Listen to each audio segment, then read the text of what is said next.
Hello, everyone. Welcome back to Spar and Brawl. I hope you're having a decent day. As always, I'm joined by my co-host Sam. I'm back with a new episode of The Progressive World. So, as usual, you can find timestamps down below, and please like and subscribe. So, just a heads up, this might be a two-part episode because we have a lot of things in the lineup, and even things that we're going to tease right now. Small possibility. You never know. We might not get to cover them in today's episode, but I think the ones that we're teasing, we will. But you never know. So just a little heads up, huh, Sam? Just so folks Yeah, know. yeah, I think. Well, I think I'm gonna lay out a kind of argument that I think over the last 2 years I've come to. I see. So, Okay. yeah, so I think it kind of connects, I if see. that makes any sense. Yeah. And on Tuesday, you'll put out your manifesto. Yes, yes. The manifest. I've I've just bought a cottage in the woods. I'm going off the grid. I'm going off the grid. Okay, so I mean the Vanguard boys, I don't know, our channel, we can't stop covering them, but they're the No. gift that keeps on giving. So this video is actually from a few days ago, but it's amazing. There's a Sam Seder debate in it, and then which is then followed by a Zack and Gavin debate. And man, their friendship is on the line. I don't know. I'm starting to get Yeah, yeah, concerned. I I think might have to intervene.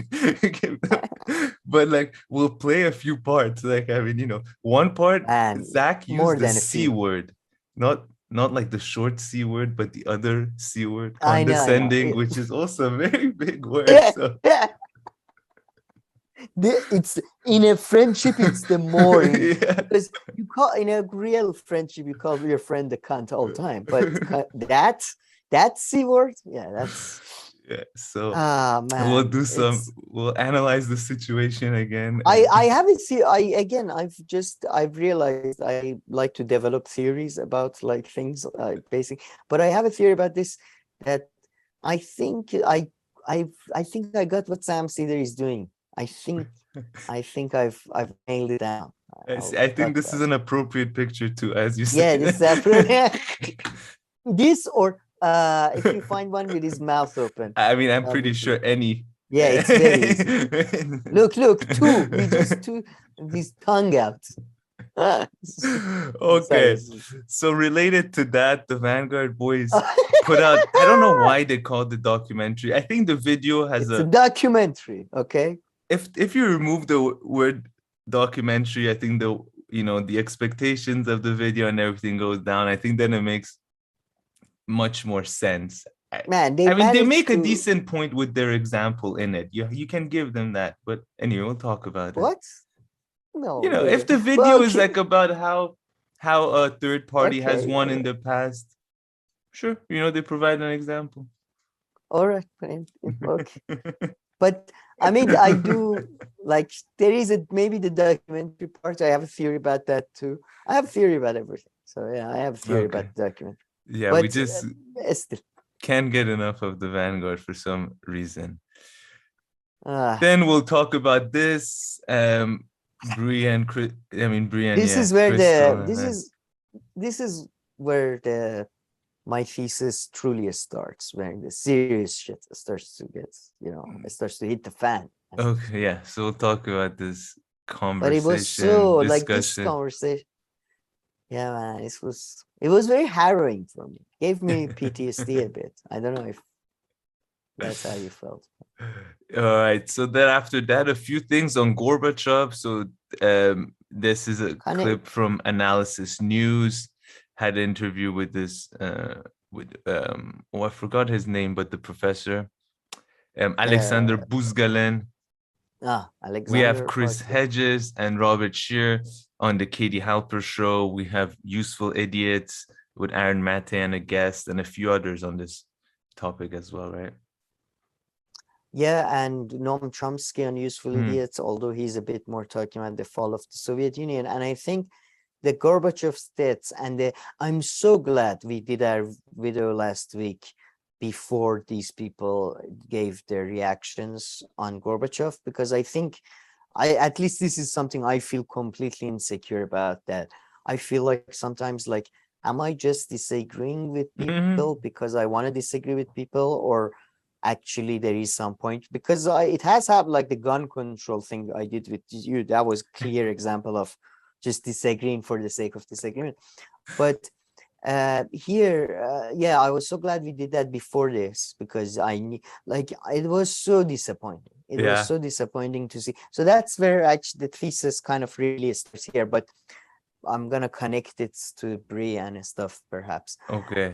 But yeah, I think Gorbachev's death is a good starting point. The reaction from that can give us, it's a good example. It's a good case study. It's not an analogy. I don't mean to over exaggerate or anything, but it's a good case study that we can look through what's going on with the left and what are some of the, I think, fundamental flaws with some of the people. I very guess nice. it's Okay. bullshit. Don't get. No. I feel like I'm again taking things too seriously. Don't I pay attention. look forward to hear what you have to say and what about Makes Gorbachev and one all of the us. rest.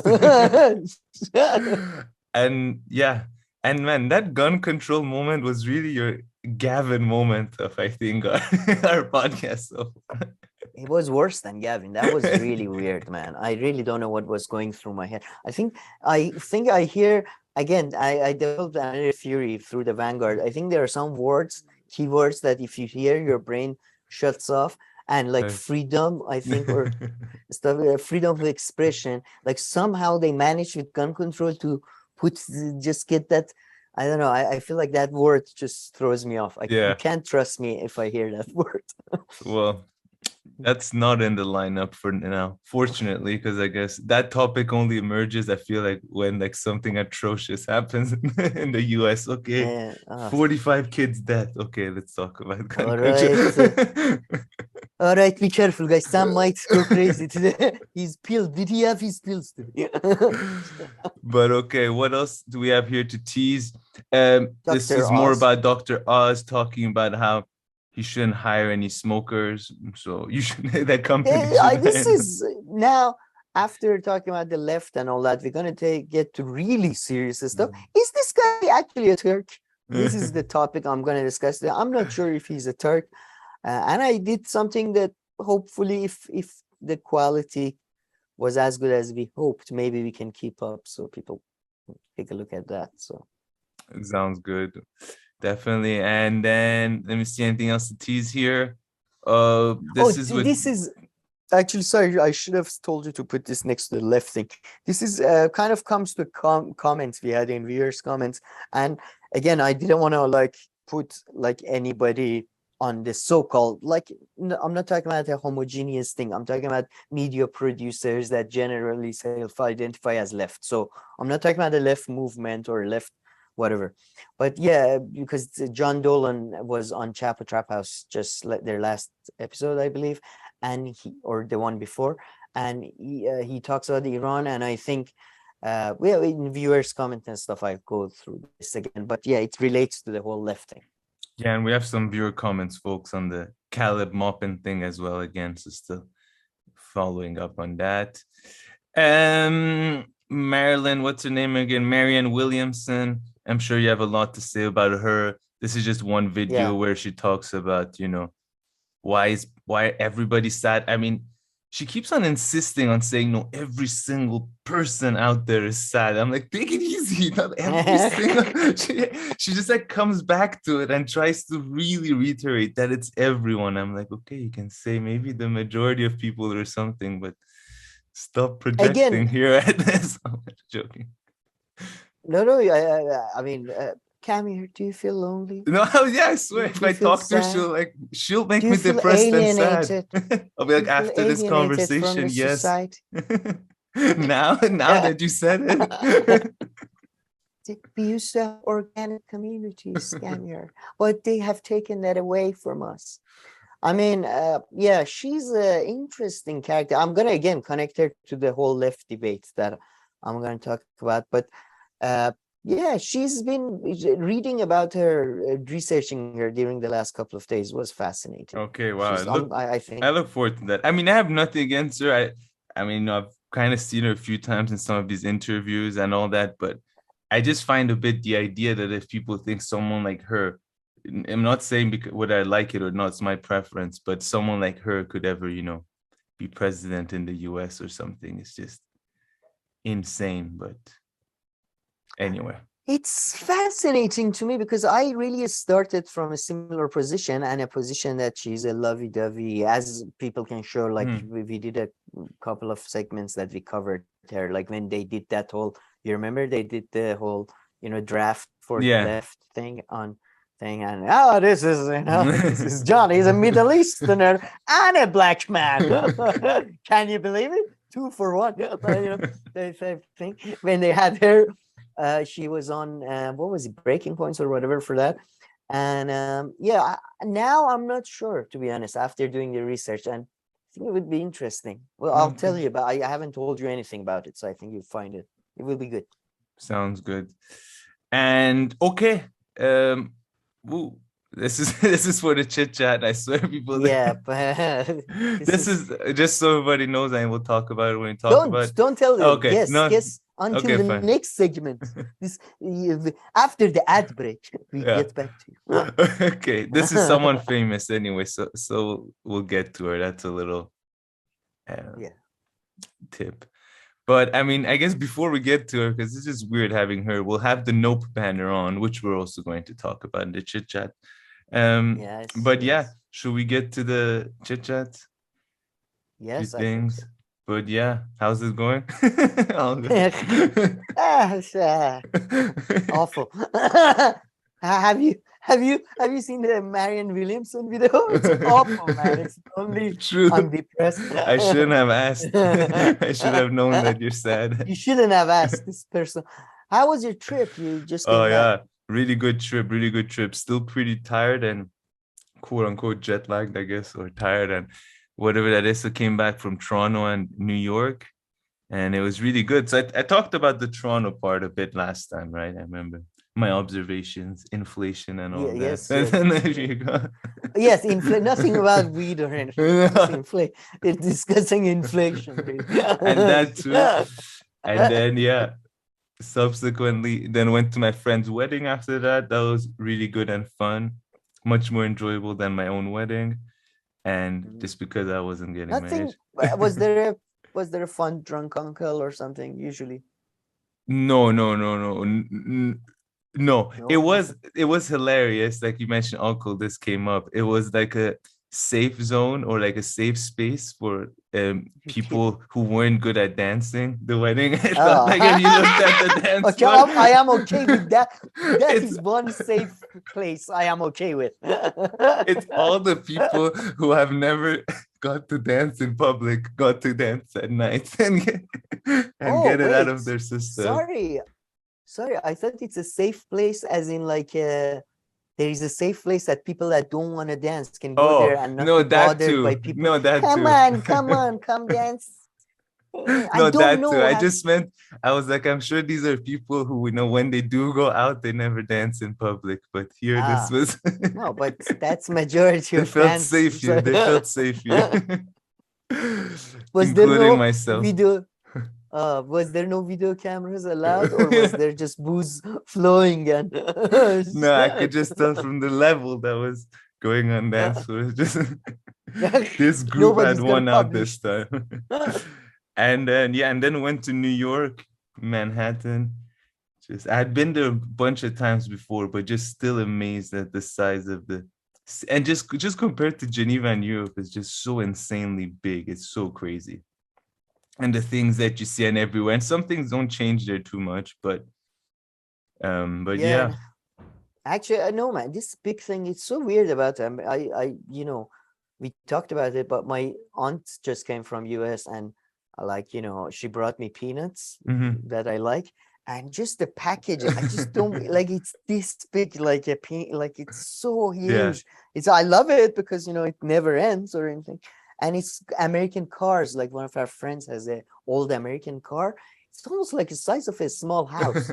This is 4 people can. No, that's what also I was telling you. Like Volkswagen, literally, I swear, has a different line of cars in the US than compared to Europe. Like some of them they don't have here. And New York is one of the more.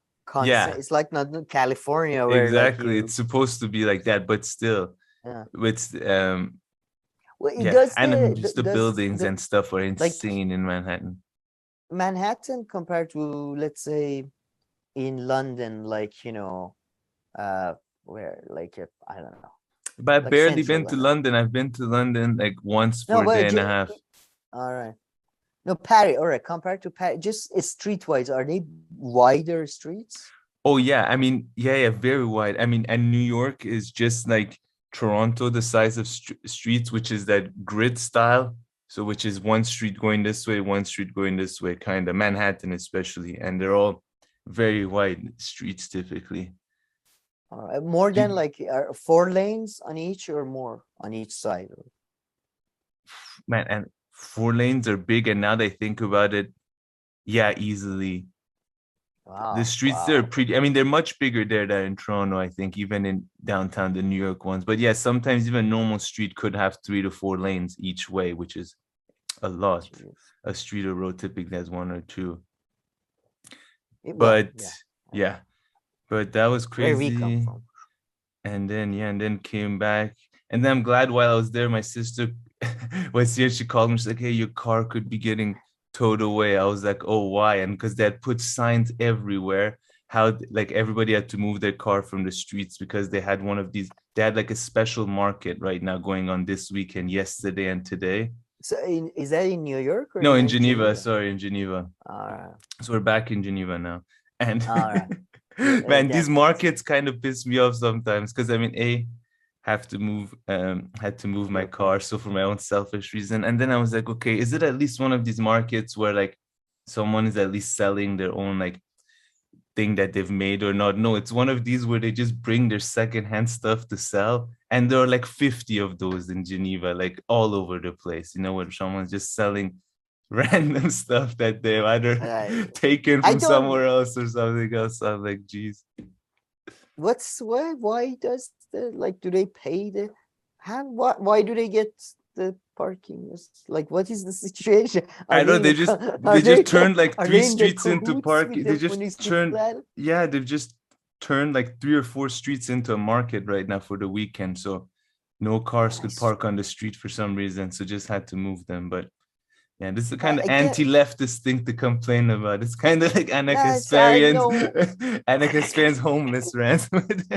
But how do you It's feel not- at the homeless? Well, if you grind them for food, it's not a bad idea. No, No, but I but mean I they have must these say, man, markets everywhere. I mean, Europeans especially, I think European and Americans to an extent, but Europeans especially seriously, live in a fucking fantasy land. Like, we have more, yeah, we go to a market, sell our second hand. Like, who has the time to do this shit? No, I mean, but a lot of them This anyway. is People that I probably like know. 40% of like economic activity in Yeah. Switzerland. No, like yeah. No, I mean, and then there are some I know who do it. I mean, a lot of people do this professionally because you see with their Do vans they what, come up. shopkeep? No, and they sell No. like secondhand stuff. But some specialize and all that. Like this one on the street, I could tell. I mean, there were like 6 or 7 of them that were just selling the exact same like random crap, because in other places you go, those are who are more established, like whatever. The person sells secondhand, like only paintings, or secondhand, only like these kind of knives or something. But when you go, there's like a t-shirt, a purse, a bicycle, DVD from 1990. What? like how many of these do you need in such a 40-year-old small virgin? town? So they've I know what you mean. inconvenienced me with the parking, so that's why I'm Well, I complaining. must say, man, in Brighton, when I lived in Camptown, in Camptown, they had a couple of these sort of fleabag or shop types. I loved them, Oh. man. I loved like and I love old. I need like an old gramophone that doesn't work, or a chair that is almost. No, I like those too, and I've bought shit. some stuff like that. I rarely ever use them, but Old those fucking TV. Yeah, Well, something like that. Yeah, it's No, those are very nice, and there are some markets here that do it all the time. But yeah, how are things in your neck of the woods? Oh, You didn't sign the nuclear deal? That didn't happen? oh no. It's still got. You were Don't even about to, mention. but you were like point Yeah. 10b paragraph 3, Man, it's literally America and Iran are playing this game with Europe. I'm convinced that's what's happening. And Europe is so like, come on, guys, come on, let's do a deal. And now every other, like literally last week, Europe was like, there are good signs. And today again, they said, no, Iran is demanding too much. So, who the fuck knows? But no, So that didn't happen. No, but I had another, last week we talked about the pistachios, the stuff. I had another good week. I got my hands on fresh hazelnuts, man. Oh, yeah. And man, they are the best. Fresh Yeah. hazelnut is genuinely like, I love hazelnut when it's dry too, but fresh ones are just out of this world. So I got some mulberries, like these big, Shah-tooth mulberries. And man, I've been going crazy. No, in Iran they go, hazelnut. So the soft ones are the ones that you open yourself, and they come in water, kind of, no? The ones that you're talking about. No. Oh no, you're thinking of walnuts. Oh yeah, I'm talking of walnuts. Sorry. Oh, fresh hazelnut. Did you say? Yeah, let me bring it. Alrighty, okay, we're back. So yeah, you see, this is the fresh one. They come in these things, right?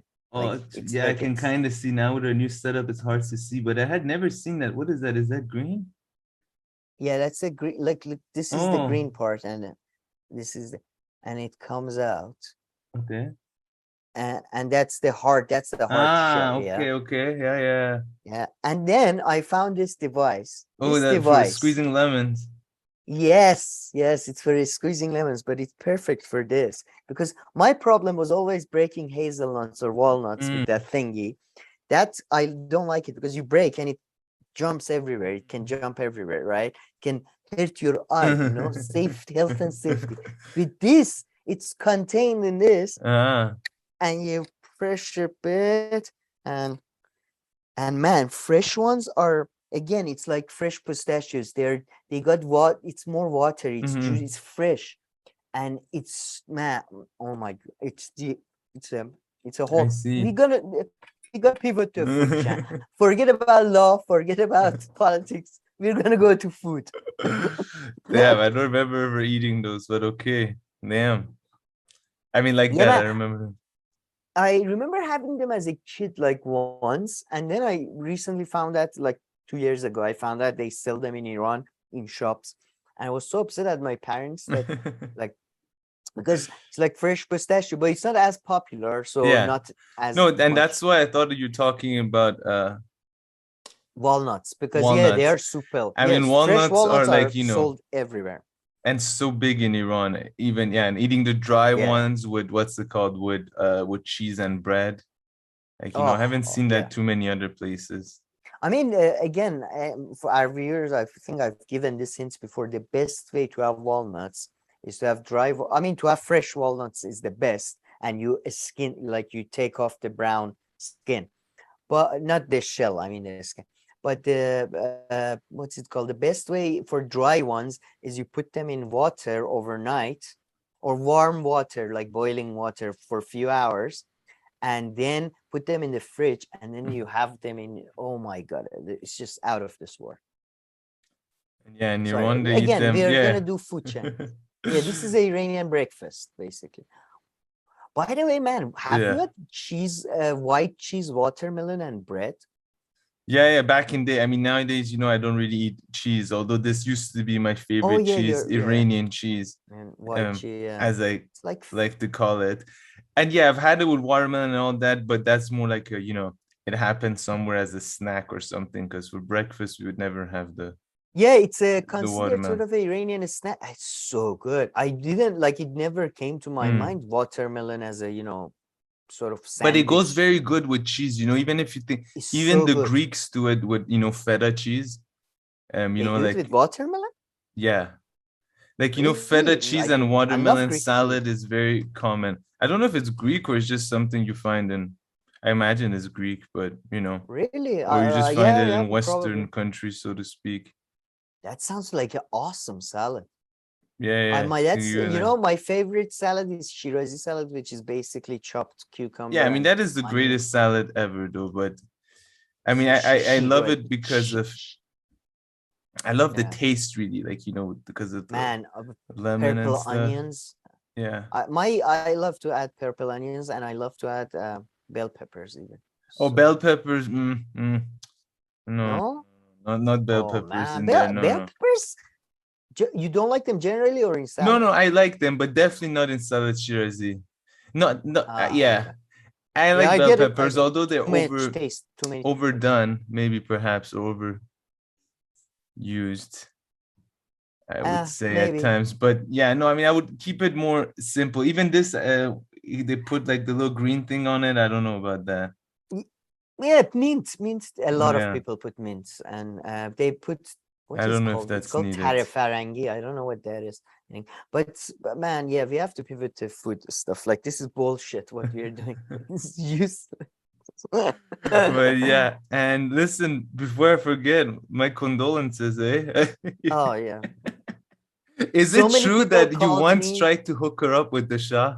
And you called Yes. them both. You're like, you two are a match made in heaven, please. You're like No, the child of a divorced parents trying who thinks they can get them back together. I actively in 1970s tried to break up Prince Philip and Queen's marriage. Have you? I mean, I know Prince Philip is tall, but Shah is a good man. He will stay with you in all the. He will not cheat on.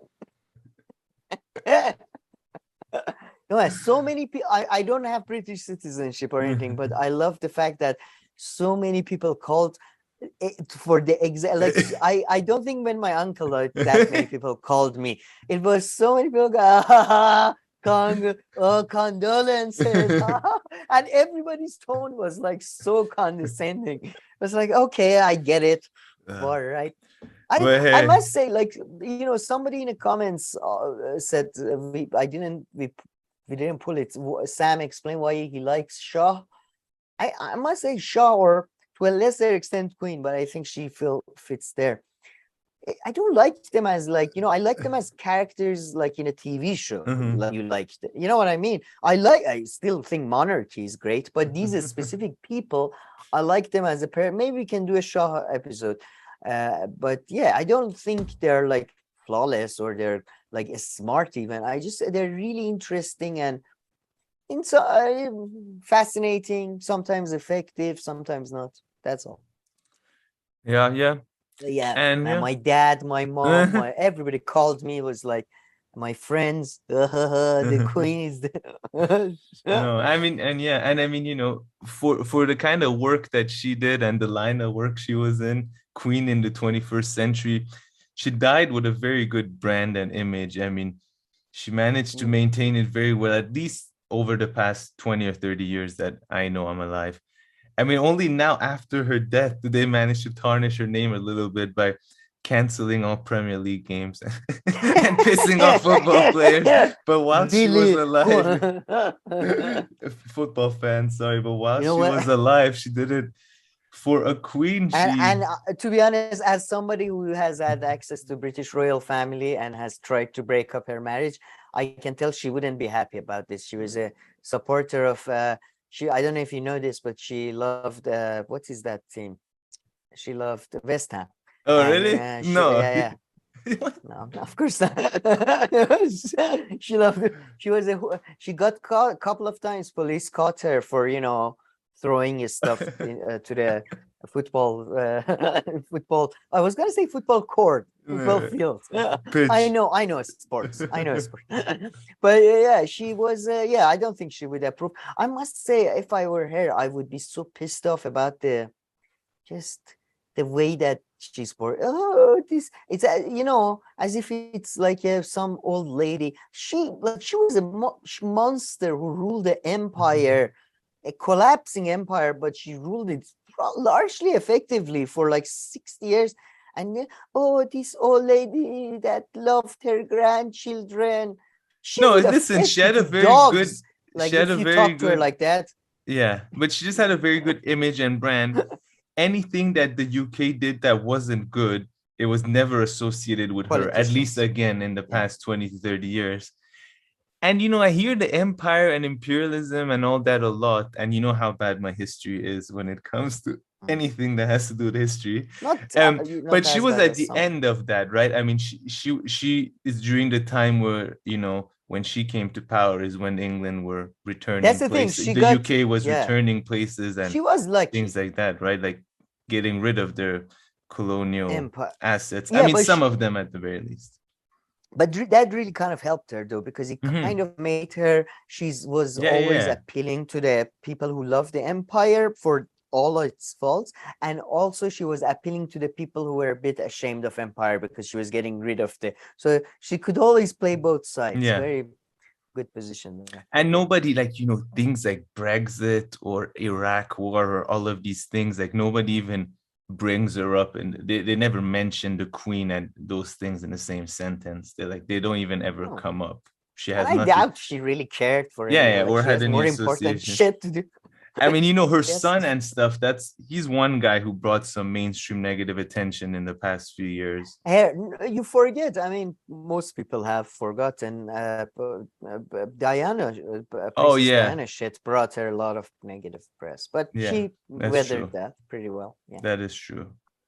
I think she was very smart in that she knew that if you keep quiet, people tend to forget after a while. Just keep quiet.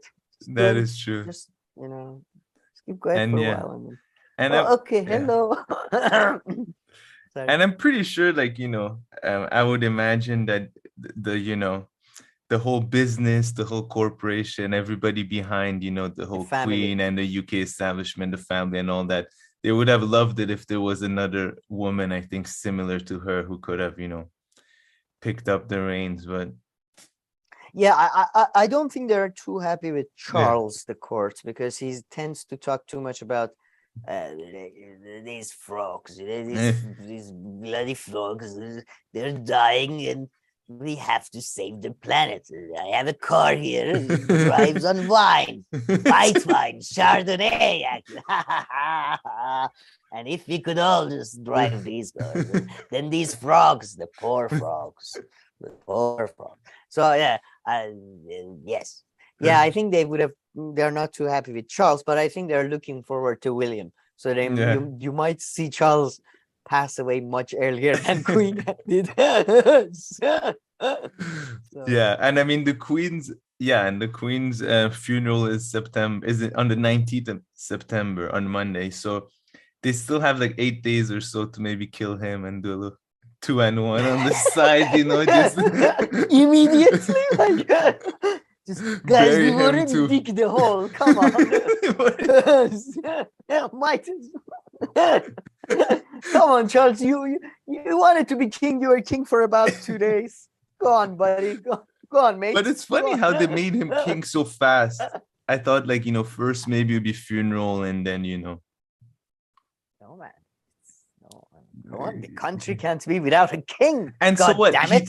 And this might sound very Country must have a stupid and ignorant, thing. but he chills in Wales. No, Prince of Wales is. I just realized why you think that, but he doesn't chill anywhere else.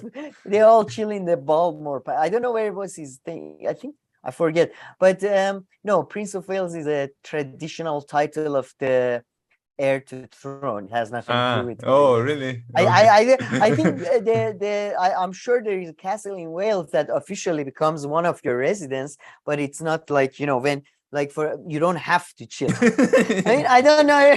This whole chill thing has thrown me off. I mean, he doesn't chill much. He drives around with his car, with his white wine, drinking white wine, and with a frog and Camilla. So yeah, I see.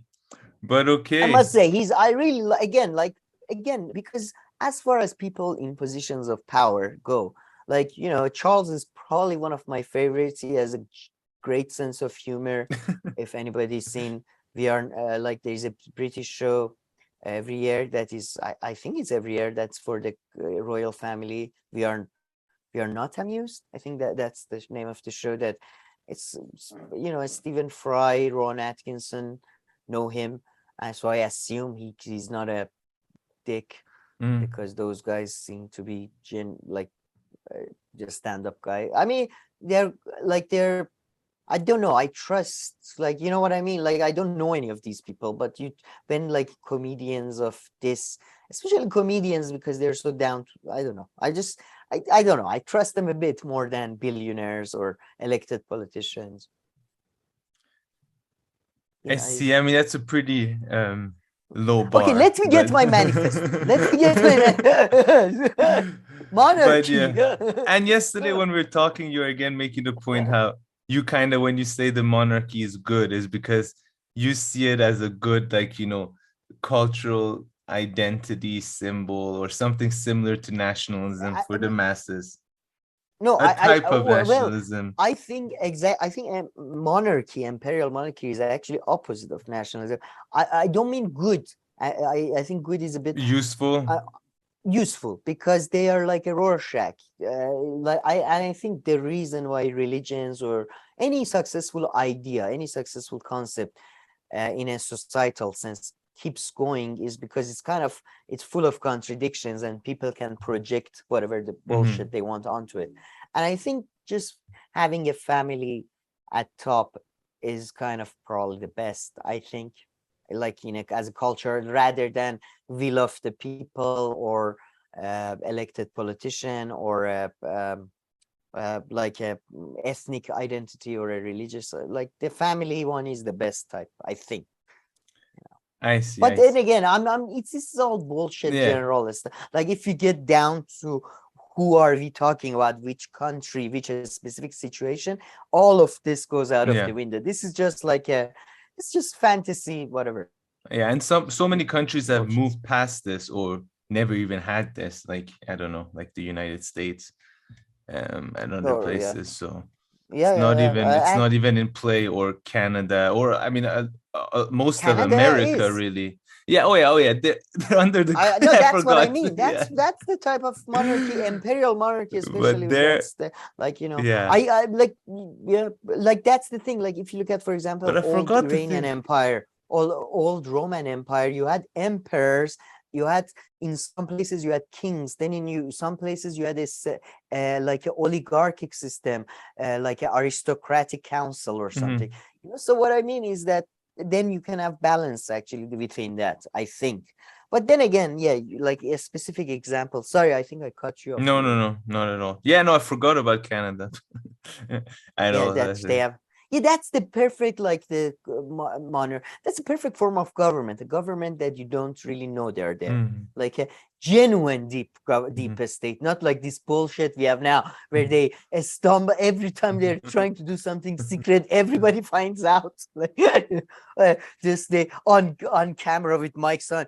So guys, did we fool the people? Oh shit, my mic is on. Like a good deep state. You don't really find out. Yeah, but. The previous thing that you were saying though about how you really like the fact that there's a family on top, like a symbolic one and all this, it actually really funny because this young lady right here says the complete opposite. With me. Big time.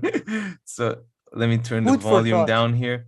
I hope that when I turn the volume down here, I wonder if it will also record at a lower volume. Yeah. So let's see. Hopefully this does that. Okay, let's listen to this 14-second clip. No, these are new avant-garde editing techniques. It's not like we don't have a budget or anything. These are, please get used to our avant-garde and out of the box style. Seriously. All right, let's see what this young lady had to say, and then let's guess who she is as well. I'm not against any of them personally. No, actually, this one, the volume's relatively low.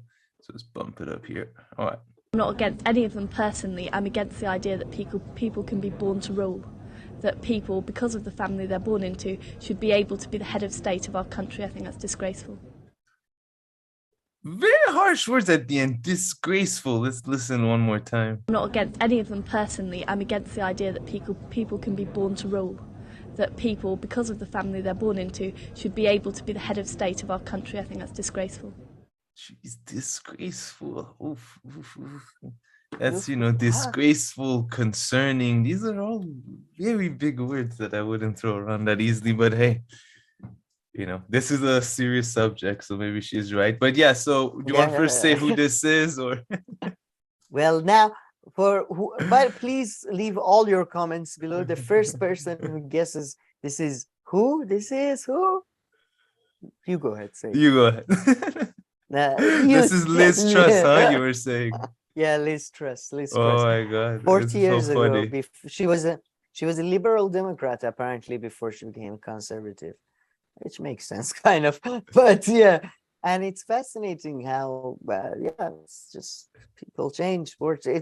This has been going around in Iran. It's been shared everywhere in WhatsApp, saying that this is in a Western country in UK. This lady is the post starts with like, is she in jail? Is she dead? No, she's the prime minister of the UK now. This lady 40 years ago, like they say, this is why Iran is backward, because we don't let it's just I know because it like it, but and to be fair, I didn't have much to say, except the only response I had, I was like, it's a better strategy to buy people off than kill them. I agree. But, it's. Oh my God, the extent and people can go in Iran to bash the whole political system. It's gone viral in Iran now, yeah. Why? What does this even prove or show anything? I don't even think our viewers could understand. I can understand in the psychology of the people that you're talking about liberals in Iran, right? They're sharing this and it's going around. Not just liberals, man. Liberals and I would say most people, because this was freedom of speech. This wasn't just liberals. This was, because she could, and look, they do have a point, but I don't think they even understand their own, because their point isn't why they are killing people who disagree with them. That's not their point. Their point is that why Islamists killed us. Well, like, we would have joined you to kill the leftists together. Why did you also, like, that's what they're really saying. Like, guys, we want to be with you killing these guys. Why are you putting, but but this isn't even the most outrageous, example of freedom of speech or anything like that. Even it's not even the most. No. You can't say because we know how symbolic. You can't if you're official. I know, but we know how symbolic, the Queen has become now in the UK, and this is, I mean, yeah. No, but you can't say that about Supreme Leader, though. I know, because Supreme Leader, has a different role in Iran. I mean, it's just that in the UK, I don't know. I mean, I don't find this as to being like the craziest example of, freedom of speech in the West. I mean, I think any day you come across this is much clear-cut examples. I don't know. No, I would say this is the ability to insult the highest office holder in the country. Isn't that as good as it gets? I don't know. No, not really. Especially because the Queen and I don't know. It's like, I don't know. I think it's. You think so? Maybe. This is as. I mean, I would argue that you need economic equality for people to be able to afford to have their voices heard, but just putting the whole Marxist economic equality aside, I think just liberally, this. But I mean, you see every day. But I see bigger examples. You see, everyday people criticizing, the president of the U.S. or the prime minister in very explicit ways, and they are seen as much more. Powerful people and less symbolic people than the way the Queen is in their own countries. So I mean, if anything, you find examples like this every day. I think they're seen as more powerful. I don't think they necessarily are. So let's put that aside. But let's say even if Queen is more symbolic, she's still the head of the state. Yeah. Like when you say it's okay to do the head of the state, then obviously it's okay to do the prime minister. But it's just a funny clip I find to find this and go around with, because you find these all the time. I don't know. But I mean, I guess, of course, there's the added thing that now she's the prime minister of Yeah, you could of the rise UK. through the Of course, ranks. Yeah. there is that added angle with this video, but I'm surprised that this is the one that they chose to make the the same But I old must say, tiring point, which is an important one. I get it. It's just it's so funny. yeah, I mean, look, they are just, they are a scorned like a spouse. They've been hurt by Islamic Republic on a personal level, and I At the understand that to personal an level, extent. that personal level is And really what makes and it different. yeah, and they really like you. They everything you, whereas that you say, I mean, in the streets you walk and there's a pothole on the streets, and they're like, fucking Islamic Republic. Yeah. Like, as if the Shah was around, No, like I the mean, pothole. listen, the It was- craziest one I told you is when, they blame, like, of course, the weather and climate change and all that in oh Iran yes, directly on the government, yeah, which of course you can Islamic. sure say it's the government's fault because their policies, got more, like, population grew under them and all this. It's just a funny way and then they associated with the different aspects. I mean, that has to I be think one the of the problem funnier is ones when they say that back in the day the weather was cooler here and no, there is a genuine point to be made yeah. about them compared to the Shah regime. But when they say the weird thing is suddenly they're like, in Dubai you don't see, and like in Dubai they're creating artificial islands. They're fucking the Gulf's like ecosystem on a level that is beyond imagining. And then they're like, but in Iran there was no city planning. Like, it's just that's the thing. The comparisons and stuff make no sense. Yeah, it's just the comparisons don't make sense. And again, I think if you look at the Shah wasn't pro-environment because Shah was, I think he was a good man, to as far as these people can be. But he wanted to be good, and at a time the consensus was doing good for environment is good. Richard Nixon set up the EPA, and sadly 80s onwards the consensus became increasingly that privatization and financialization is good, and that everywhere led to climate catastrophe. And probably Shah would have followed that too. Shah wasn't above following the general trend. So no, for sure. No, I mean, some of the criticisms are hilarious and some of them are so like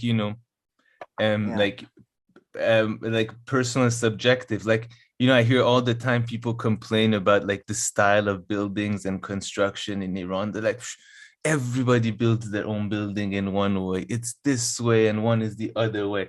But which is very justified, kind of justified, I was gonna say, because I don't find that to be too big of an issue. I mean, so what if buildings aren't alike? Now, if there are issues with them and one gets over the other, sure. But I mean, this is so not unique to Iran or Tehran. You go to so many other buildings. So many other cities, each building is built in a different way. So the criticisms and all that, and then they of course attach that to the Islamic government. They're just laughable at times, I find. But go ahead.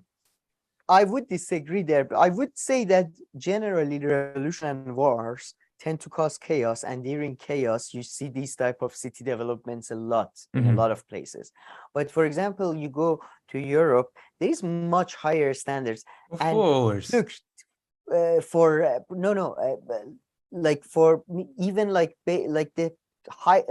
is privacy issues, especially with the old design that Tehran had, which every house had a garden. And I mean, I'm not a conservative, I don't believe in any religious stuff, but I can understand, first of all, most people do. So they didn't want their, private parts to be viewed by people from other windows. And even if I'm not religious, I'm not fully like European German, comfortable with fully nakedness 24. You know what I can understand there is a bit of a case to be there. No, that's of course for sure. But I've heard it for aesthetic reasons. I've heard people complaining about this because like how the city looks from outside, how the houses look, which is purely subjective. I don't see how. That's I mean, I find subjective. some Yeah, very you're right. nice That's looking subjective. houses and things in Iran. I mean, Yep. my only point Yeah. is that Oh, the best looking there is houses. a Best. big portion of like the population in Iran, right, that find an issue with anything, and then that anything can be Yes, yes. directly And they related connect it to to the the regime. government. Yeah. Well, on It's not. issues that are funny that other places, you know, you just rarely see such connections being Yes, made. and no, the hypocrisy also. Let's not forget about the biggest crime of all, hypocrisy, which is, for example, all these people that complain about other people doing shit to their houses, themselves do shit to their own building, and they're like, oh, come on, if the laws were right, of course we would support this one. This makes sense, man. Come on, like whenever it's them, it makes sense. Other people doesn't make sense. I must say, when I was younger, I was very upset about the lack of uniformity in Tehran, because it is a starking compared to other cities, how ununiform each building is. But as you say, I've come to, first of all, it does have its own beauty in a way. I think it's chaotic sort of beauty, and at the same time, like as you say, like the most beautiful houses I think you can find in Iran, and the ugliest one too, because it's just crazy. Like each house is a complete different project. Like it's so rare to find even two houses that are similar. You know what I mean? So yeah, it has its own benefits, I guess, but you know. That's funny. As you say. But that whole thing about, you know, that's, I wonder when that goes away, if some of this view of the Islamic government could go away, because you can tell, like, you know, I have personally at least never been personally, right, like affected by, like, you know, the Iranian Revolution or stuff like that, right? You were a bit indirectly. I mean, because I wasn't born before it though, so exactly, it's very indirect. But once that generation, in that sense, right? But that allows me to have a far more, like, you know, distant look on it, right? Because I went through the stuff that happened indirectly 10 years after, right? But but to a lot of people that it happened directly, of course, for them, it's just at another level how personal it is. So I wonder, once that those generations, you know, unfortunately and slowly, you know, pass away, whereas some of that will go away with it. I think it will, and it's, the thing is though, it no, sorry, I take it back. The thing is, if the Islamic Republic, it might do in the next 10 years or so, but the last 40 years they have continued to hurt people. Oh no, but now they're hurting people in like a normal way that governments go and hurt. Well, I think not. And it's the only government that it's there. I don't know. There's like nothing to compare, and there's no previous life that people had, because like when a new regime, when there is such a big revolution, of course there's some people who, even if they might continue living on good lives, their lives did change a lot, and the expectations and the promises that they had were all out of the window, and their status changed suddenly. You have to take into account the ability of people now to see the world through internet and all the other shows, and especially, for example, Turkish TV shows are a big thing that Iranians are always like comparing Iran with Turkey, and you know, going, oh, look at this in this TV show in Turkey, they're discussing that, there's this, and in Iran we can, and stuff. And I would say the hijab thing is a big deal. Like, we can't forget that 50% of the population, it's not a minority issue, you know, it's not just like it's 50% of population are directly affected by it. Not that I think they are against or for it, but they're directly affected by it. And I would say you're right, they've acted normally. For a government that is in financial sort of hardship, they've acted normally, but relatively speaking. But you know, compared to other, like, you know, because they're in financial hardship, they've done so many things that I think it continues to recreate that hurt in every generation. I mean, my sister generation, born after the revolution, they call themselves the burnt revolution, because they were just like born in the middle of the war. But our generation is kind of called the what was it? lost generation, I think, because there were so many of us that couldn't, like, there was just such a population boom that we couldn't get to university. Now the new generation is called like the fleet, they lose chances of, Hmm. I think So they're still people are making always connections looking to for. that and going, Oh yeah, and they're man. still very much blaming the regime, very much blaming the Which is regime. normal to kind of blame the government, right? That's what happened everywhere, Yeah. 24/7. But I guess in Iran, even so, you're saying even for those who didn't live pre-revolution, there's still the idea of the comparison and how this regime is doing Oh, things and all that. comparison, I would say much more so now to the West. To the Now to the, West, you okay, I see. watch Turkey, you watch Malaysia, you watch a European French And TV send them show. to go hang out with Erdogan in Turkey. I would Man, love to see. to be I definitely say that because no, Iranian people, they spend like 6 months of the In year most Turkey, of that's Turkey. true. So I think you're drunk. But I would love them to spend some time in Europe, because increasingly with the new TV shows, with seeing a lot of more European news, people are increasingly are like, yeah, Europe. No, I'm not sure if I want to. Like, no, like seems a bit. Do they have water, electricity? Is that an option?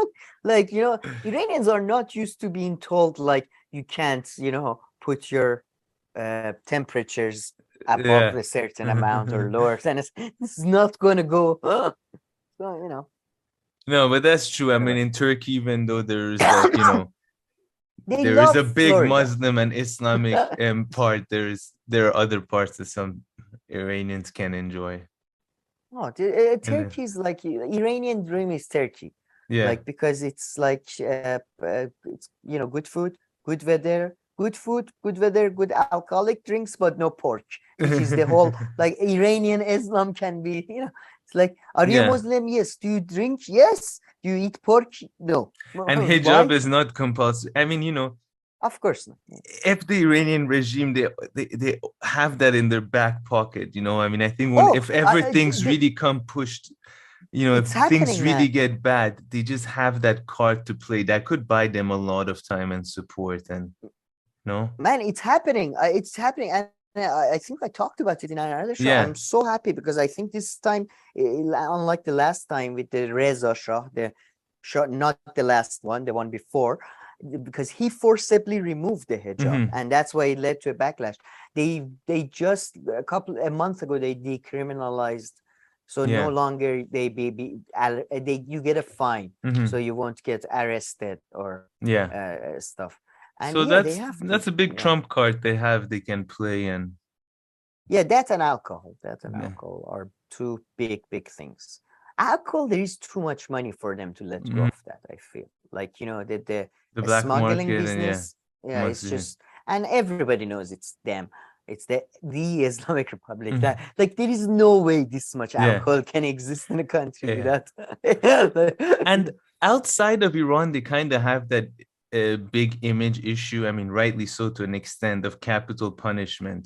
I feel is that a big topic in Iran that like they're it's a big yeah. social topic, but we discussed it in Iran. It's not actually, it's in political cases, it's a state. Majority of cases are drug related, Mhm. right? More, And yeah, and over you said over it. 80% It's the war on drugs.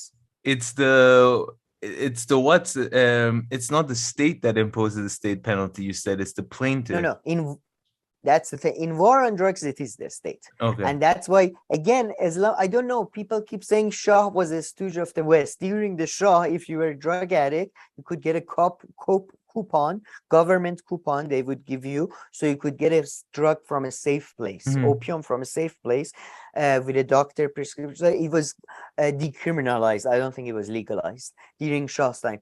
After the Islamic Republic comes in, just like the conservatives in the US, they start a war on drugs. Mm. So overwhelming.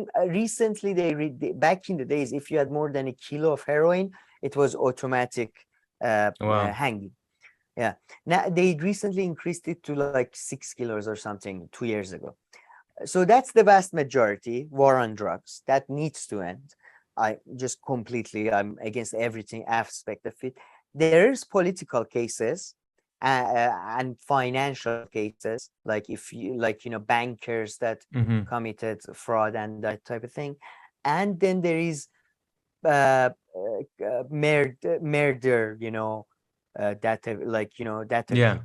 The political stuff, obviously, that's gonna continue for. But yeah, the murder stuff, it's a big social issue. There is all these movies, the left-wing Iranian indie movies cinema makes. Like, for example, a lot of, by the way, in Iran, for example, there was this thing that men throw acid in the face of women because of because they're not conservative. If a man does that, that's automatic. The plaintiff can request automatic capital punishment. And I'm it's the plaintiff. In that case, it's not the state. So if the plaintiff says, I don't want to, like, the prosecutor can't say we want it. Yeah. Like, it's not possible. He can do life still for causing violence or causing mayhem in the public. I see. I don't know, man. It's a bit weird. I'm always the capital punishment because you can't trust the legal system. I'm kind of against it. But with some cases with acid stuff, it's so like they do it in daylight. They come with their motorbikes. They're not. It's like the former fiance of the girl or some shit. So, and I don't believe these people can be reformed. Hopefully, we might talk about that later. So I don't know. I'm not even necessarily. It's a weird one for me, but I do understand a state can't be trusted with the power of life and death, and could abuse it for sure. So, but okay. I think we still have a nope for a chit chat before we move on to Sam's Seder. Oh, sorry. Yes. No. Yeah. Yeah. Nope. I mean, what did you think? Just tell me before I. Nope. So I liked it. I don't know. No, I shouldn't say I liked it. I was entertained a bit at times. I wasn't as hooked as I was with Get Out, of course, I would say. But then after, I wasn't into it so much to pick on all these little messages that then I listened to Bad Faith and, with Brianna and Leslie and all that they talked. And every time they mentioned any of them, I was like, oh yeah, true. And they were quite critical of the movie, which, yeah, I would agree. I mean, it was a very okay movie. I would say definitely wasn't a bad movie, but I would say that's for sure. And it wasn't too annoying. Maybe the beginning was a bit annoying, but then it wasn't. Okay. I would say it was generally well received. Their take was a bit to the negative side. Yeah, for sure. Although Leslie's take, I think, was much more balanced, I would say, compared to Brie and I forget Trevor, the other person. Yeah. But okay, all right. Well, and here's another cool. Oh yeah, I really love that poster. I love these. By the way, this is one of the things I go on Pinterest and stuff, and retro or minimalist posters for movies. People do amazing designs. It's really beautiful. I thought it was very good.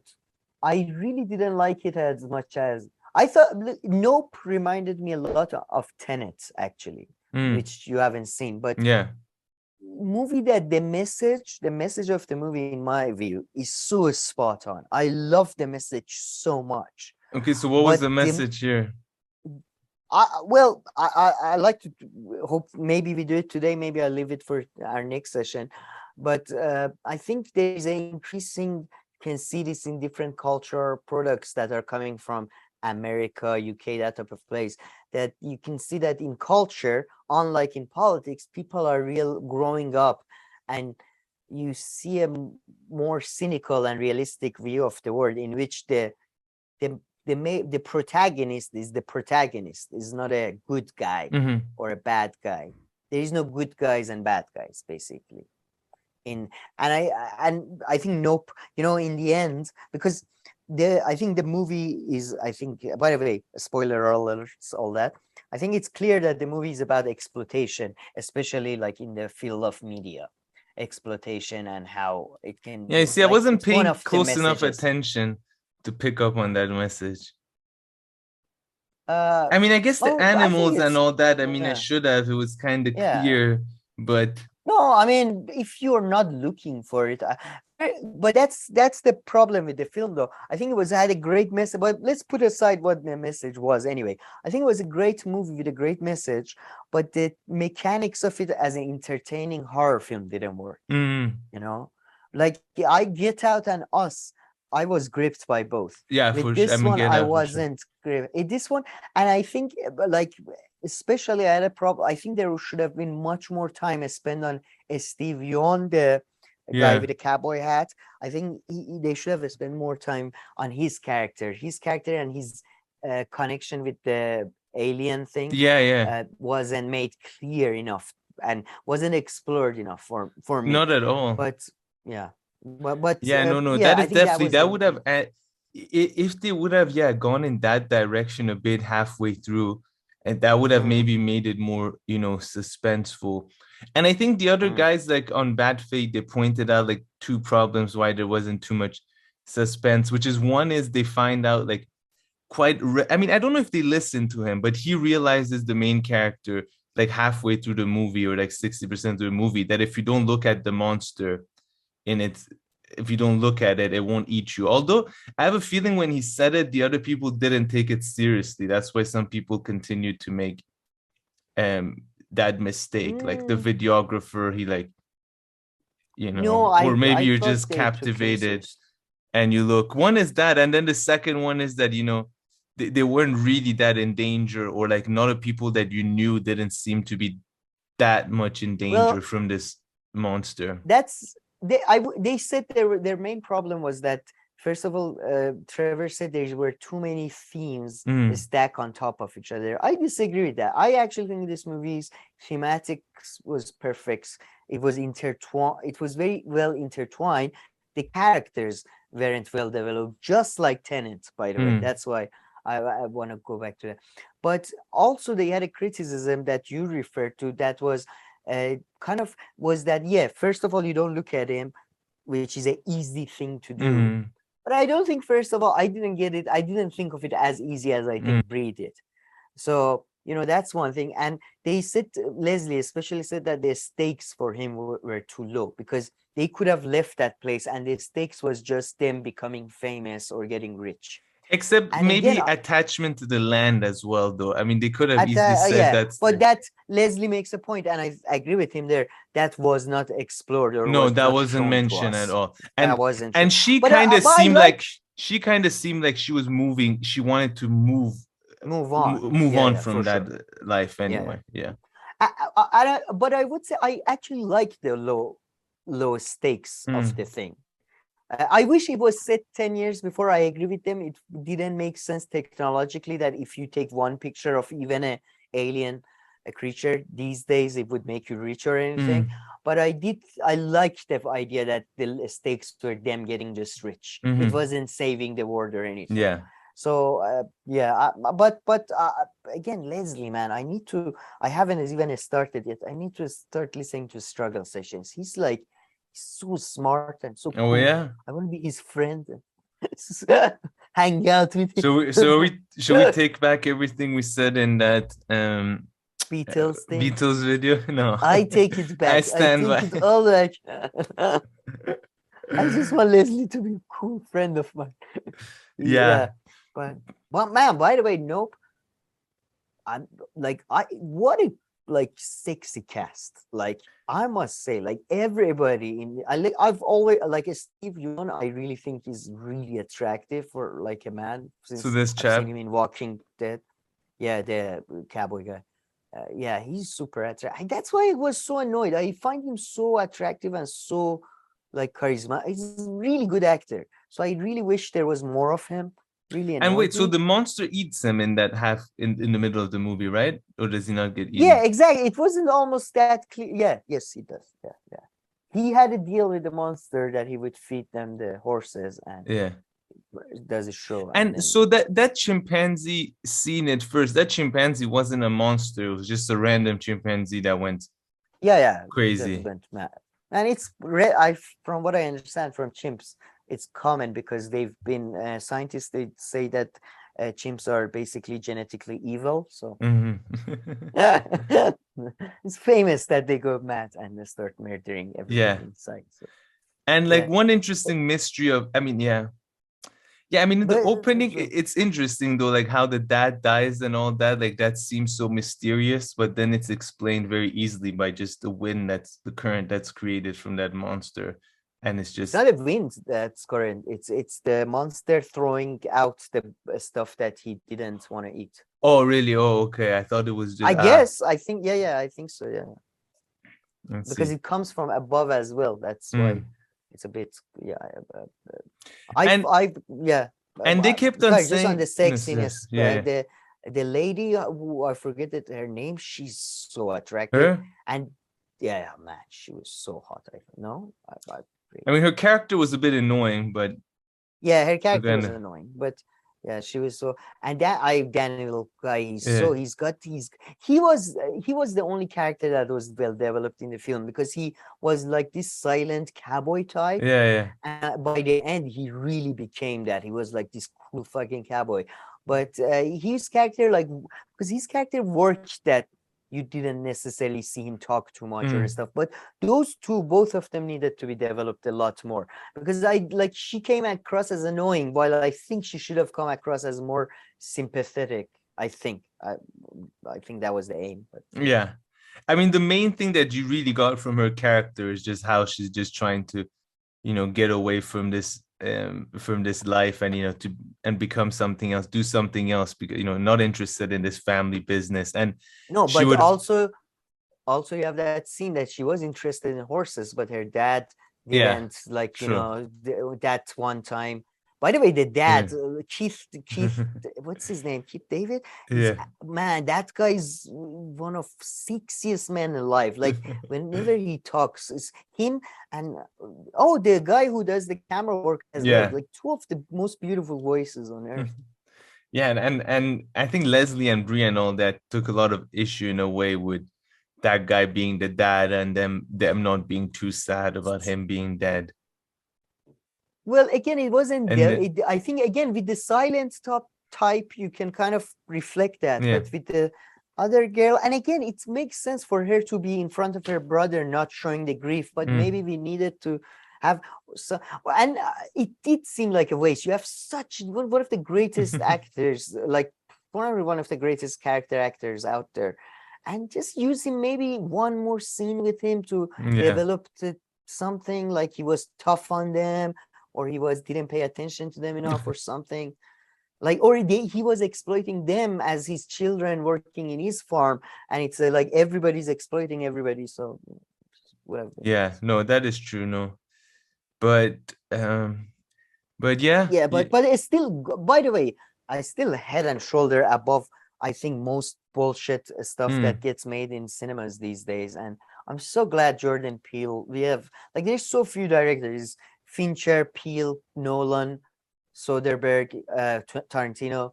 Like, it's just so good because he's recent addition. It's just, I'm so glad he's out there.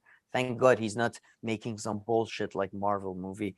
It's likely, to be honest. I see. Okay, very nice. I don't know if you have anything else to say about this. On the plane, I tried to watch one movie, but I wasn't into it at all. It's this new movie that has a lot of cast, a lot of big actors. The main actor was, what's his name? Not Ryan Reynolds, but what's the other guy? Bradley Cooper. And like they work in like a circus and all this. Bradley Cooper. Oh, that's not new. Oh, that's not new. No, Guillermo del Toro one. What was it? The Jesus Christ, the Nightmare Alley, Valley. Yeah, it's called something like that. Yeah. Oh, that's not new. No, well, it's from a year ago. I would say Okay. It's new, but you would say it's not. But we didn't get into it at all. I haven't seen it yet. It got nominated for a lot of things, but Guillermo del Toro is a bit boring. He's very visually interesting director, but his movies are kind of flat and boring for me. Yeah, that's exactly. Yeah, I know it's got everybody in it. That's okay. I'm glad for once I'm right. Yeah. But yeah, I wasn't because into it at all. It's that who is one of It kind but of had like Bradley a Cooper. vibe of Big Fish, but just Yeah, dark. Big Fish, not my as good. favorite Tim Burton movie. Like, man, I love Yeah, the it's only interesting to be by honest him. Tim Burton movie I knew. But it's so good, so good. Nice. But okay, should we go talk about the real entertainment? Sam Seder, the Vanguard boys, and the rest? Sure, yeah. And viewers' comments, of course. Yeah, oh yeah, true viewer comments first. Okay, Sam, so let's do a few of your comments now. So we're back again, this Caleb Maupin one. So I thought we did a great response video to his comments on Iran, but I found to be quite ridiculous, especially if you interpret them the way that we did. In 2014, I first visited the Islamic Republic of Iran. I attended a conference in Iran, and I was in Iran, and I saw in Iran a society that had broken free from Western capitalism.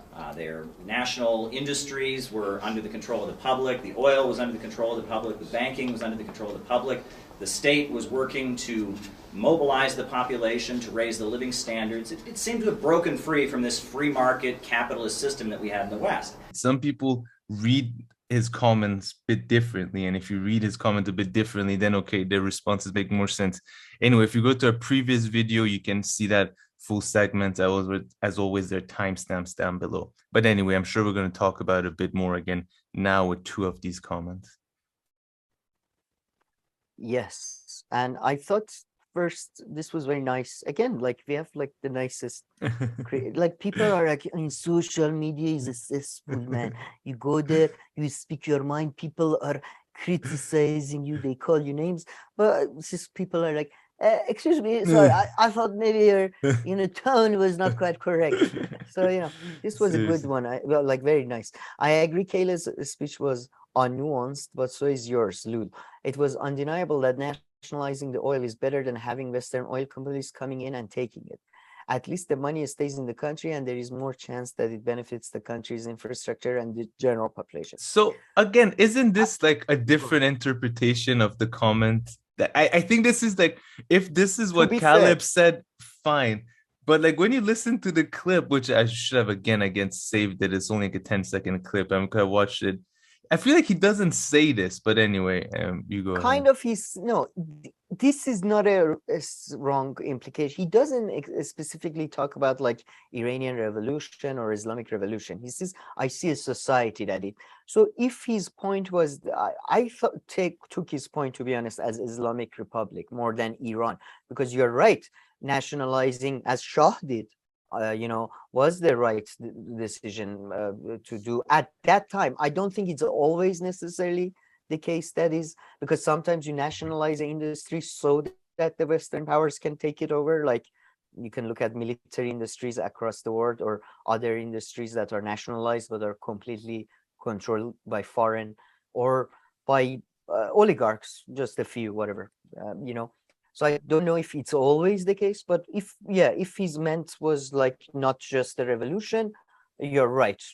Maybe, it was just but then again, let's not forget about him saying standards of life and stuff has been increasing in Iran, or which is not true. I mean, it's been, yes, it's true in some cases, but in all those cases it's been despite of the government and not necessarily, I'm not saying government in a sense of like libertarian sense of government. I'm saying that it's like very core.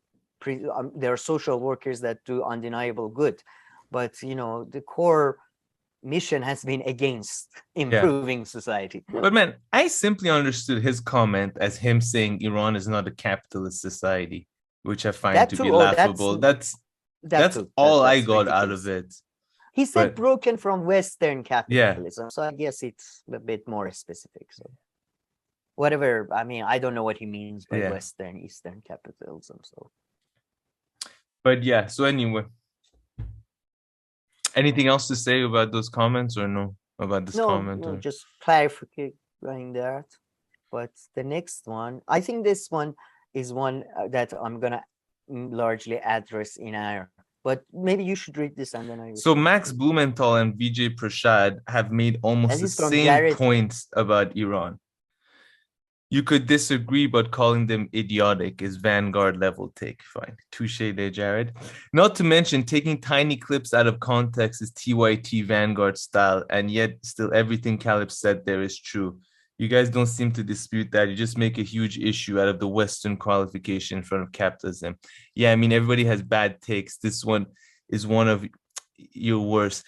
I mean, again, I found that one comment of his, though, like, said a lot because his comment, I thought, was the view that Iran is not a capitalist country and like it's moved beyond that to some kind of socialist thing. So although that was a small statement, that was a pretty big view and a pretty big take, which I found to be ridiculous. So I semi disagree with Jared. I mean, the first part about the Vanguard, fine, touche, but then taking out of context and all that, no, because I found it was a small statement where it was a small thing, but he talked about something very big. So I find like attacking that take is not really making an issue out of a small issue, because although it was small, he tried to say something that, you know, he made a comment about all of Iran in general.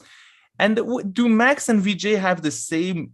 That I would also have to see whether they would say that. I mean, I haven't heard Vijay Prashad say something quite like that. I can see perhaps Max saying something like that. So not too sure about that either, but yeah. Yeah, okay. Let's first the easy parts. This is from Jared R, which, as you know, is like a really nice regular viewer. So again, thanks for this. You guys don't even, that the part I really disagree is guys don't even dispute that. You just make a huge issue out of the Western qualification in front of capitalism. I think no. I think yes, that's one issue that I definitely take umbrage with. Another thing I take umbrage with is the capitalism part, as you say, if he meant that, if he meant breaking away from it. Another take I take umbrage with, as we just discussed from the last comment, was the increasing like quality of life. The idea that, you know, and the idea that government or Islamic Republic has been contributing to that. So I take umbrage with all of that. I don't think this is, I don't, taking clips out of context, I don't think this was out of context, but I do think like when you're trying to make an argument, and that's what you do when you write a peer-reviewed paper, you take quotations, you have to paraphrase, you have to generalize about, like, you can't put the whole context of Marcuse or, you know, Plato or whatever, you know what I mean? So I don't think it was out of context, to be honest. I really don't. But now getting to fun part, Max Blumenthal and Vijay Prashad and others have almost made the same point about Iran. You could disagree, but calling them idiots is a Vanguard level take. Look, I think you're right there. He's right there. I mean, first of all, yes, I looked into it. Not Vijay Prashad. I wouldn't say Vijay Prashad would say that. That's the thing. I looked at Vijay Prashad's stuff on India. I looked at his stuff on other things. I wouldn't say that. But Max Blumenthal, and I found some evidence that hopefully maybe today, maybe next session, we go through. Yeah, he would. And a lot of Noam Chomsky has, and I have mentioned it on our show, but I didn't call him an idiot. So maybe, but I would say, I took a look at Caleb's book about the bread tube and some of his speeches. I don't think he's coming from the same place that people like Chomsky. So that's why, but yeah, that's kind of why this comment was what motivated me, because he's right. You know, I wouldn't call a lot of, you know, people that have the same take idiots. But I looked into it, and yeah, maybe I shouldn't call them idiots, but they're all wrong as Caleb is. Yeah. Yeah, I mean, yeah, maybe a bit harsh on Caleb, perhaps, if we were. But yeah, I mean, I just have two experiences from him, and both of them they were just, I don't accept that.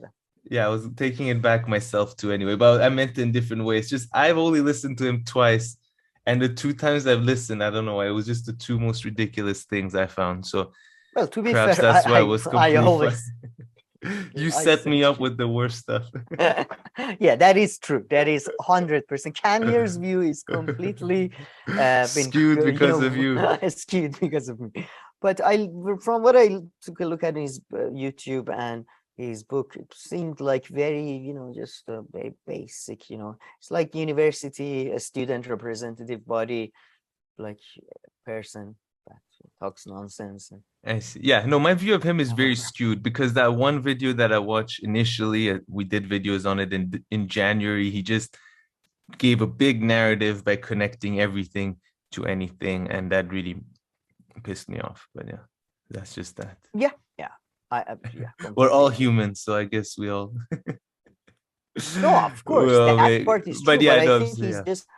I mean, I don't know, man. I'll get into it, but I think it's just sometimes I have to admit that my judgment is basically from the reading from the book I read from him a bit, just a few pages really, and the stuff he comes across as I don't know, as a very superficial, surface level person, not superficial, surface level person. And but yeah. even like there are people who I agree with on the exact same thing. They don't come across like that. So I guess that's why this one I felt more free to. And I'll link it in the comment section below where I put the timestamps. But in our last video where we really addressed it, we didn't talk about Caleb too much, but I thought you provided a lot of evidence to support our point and our side. Yeah, and again, my main point was, which I said it very angrily, I think at the end, was that if you don't know about something, you could shut the fuck up. You know, that's another option. You know, I don't know about Bangladesh's internal domestic politics at the moment. I don't, you know, comment on they are breaking away from capitalism or now they are going under the yoke of capitalism. You know, like don't make stupid. Well, I think, and in general, but we also, I think, showed not for comedy purposes. You should. But I think we also showed how much of it is not like, you know, the economy is not controlled or run by the people or whatever. However, whatever word Caleb had used. But yeah, I'll link to that by the people. Yeah. That was a bit funny and ridiculous. But okay, if anybody has other good Caleb clips, they'll send to us, and then maybe we can do one that is, you know, we talk about something where he agrees, so we can. You really are interested in Caleb, though. You want to know, is there stuff out there that Sam is not showing? He's actually a really good guy. It's actually a video of him helping homeless dogs.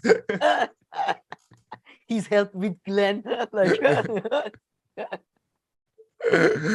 Oh, Jesus Christ. But okay. Is there another viewer comment here? Ooh, yeah. Bobby. Has Bobby changed his name to Bobby Numbers? Was it something else before? Wasn't it like Bobby 356 or something? I don't know. I just saw Bob. I don't read the names until the end. I just go. And the picture, I knew it from the. Is it a wrestling thing? Jumping something? Oh, yeah, I think so. I want to, yeah, man. Bobby's like we're on the same wavelength. I think Sandman. I haven't checked it out yet. Have you heard about this TV show? It's a new Netflix series. No. I've read. It's based on a book series by Neil Gaiman, and I think I may have talked to you about that once because I told you about the audiobook that I love. You remember that was the Sandman, and I love that audiobook so much. Oh yeah, I remember. Yeah. I'm not feeling too confident about watching, especially because it should have been the main character should have been played by James McAvoy. He was perfect for the role, but now because kind of got old and it's been so many years, it's somebody else. And I must say the book, and I love the book. I love the audiobooks. I really enjoy them, but generally it's a bit like Neil Gaiman, man. He's very like his writing can be a bit like insufferable.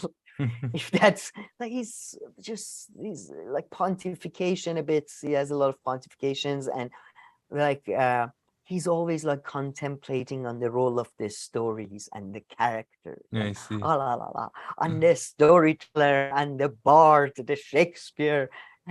Yes, it gets. But the worst part of the audiobooks are the parts that he narrates, are the worst parts. Like whenever it's the characters and the story, it's so cool. But he's good, very good writer. But I'm very ambivalent on him always. He's just such a, it's very power of the stories. You know. But yeah, I'm gonna check it out this week. I'm gonna try to, download that stuff. But It's, I really wanted to take umbrage with what he says, that these rear guard twats are similar to the crap house boys, but worse. Because I genuinely think and I think the left arguments I will put out will sort of prove my point that these guys, Trap House guys, are just a different level. so much hate And for the then Trap House guys. Huh? yeah, I'm surprised. They're very surprised. And Rear then the guard, Great that's funny though. Yeah, I really like that pun. We talked about it last week. Weird. The Great Reset, and then he explains to us that, you know, how he thinks the the interview Kim did with the guy Yeah. was actually like, you know, the Great Reset. And man, I think Bobby is giving way too much credit to the elite as their capabilities, their That's planning, well put. and like their conditioning, and then they're this. Man, I don't. They're just. I think the most like I can give credit. Most elites are like planning like the most far into the future they can think of is like, when is the next time I'm getting my dick sucked?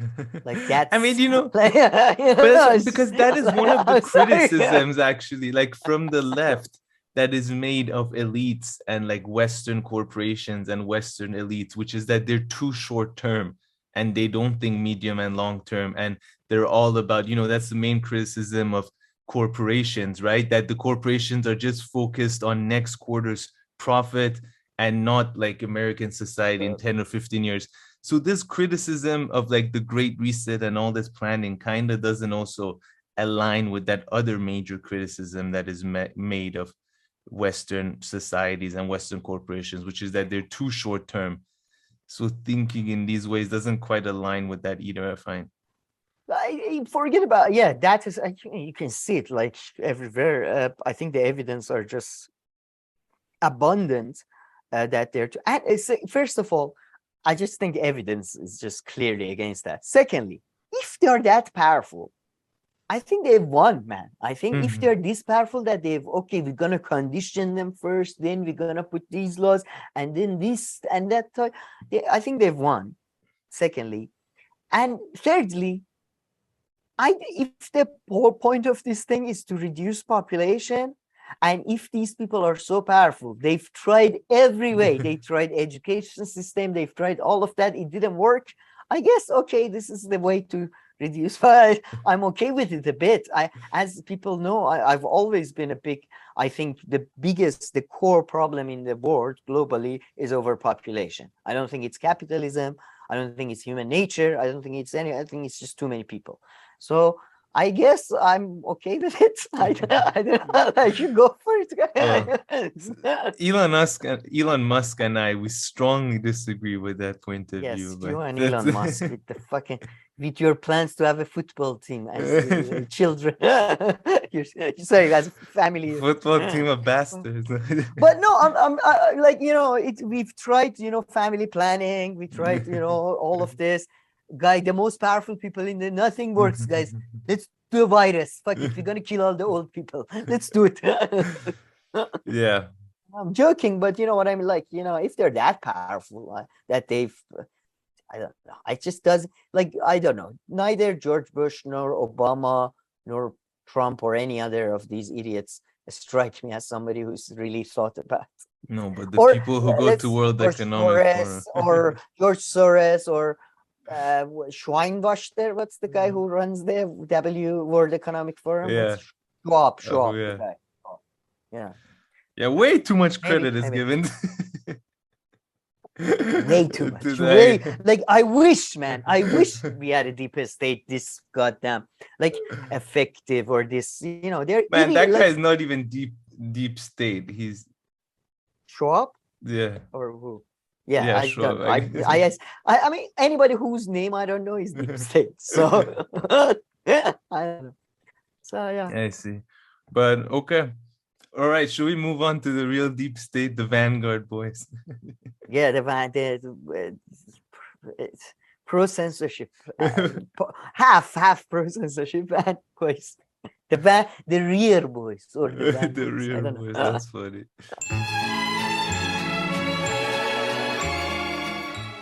Okay, Sam, let's move on to the Vanguard, boys. And for two people who've really been arguing here for the past 2 years or so, I think we need to finally do something good and step in and save their friendship, because if they're going more towards this debate kind of angle, I don't know if the friendship can withstand that. So we will see some examples of tension between them in their post Sam Seder debate, where Gavin just replaced Zack with Sam Seder with Zack and like continued on arguing his points. But man, that was this funny. was so. So this This video was is so about much what? The debate is about what?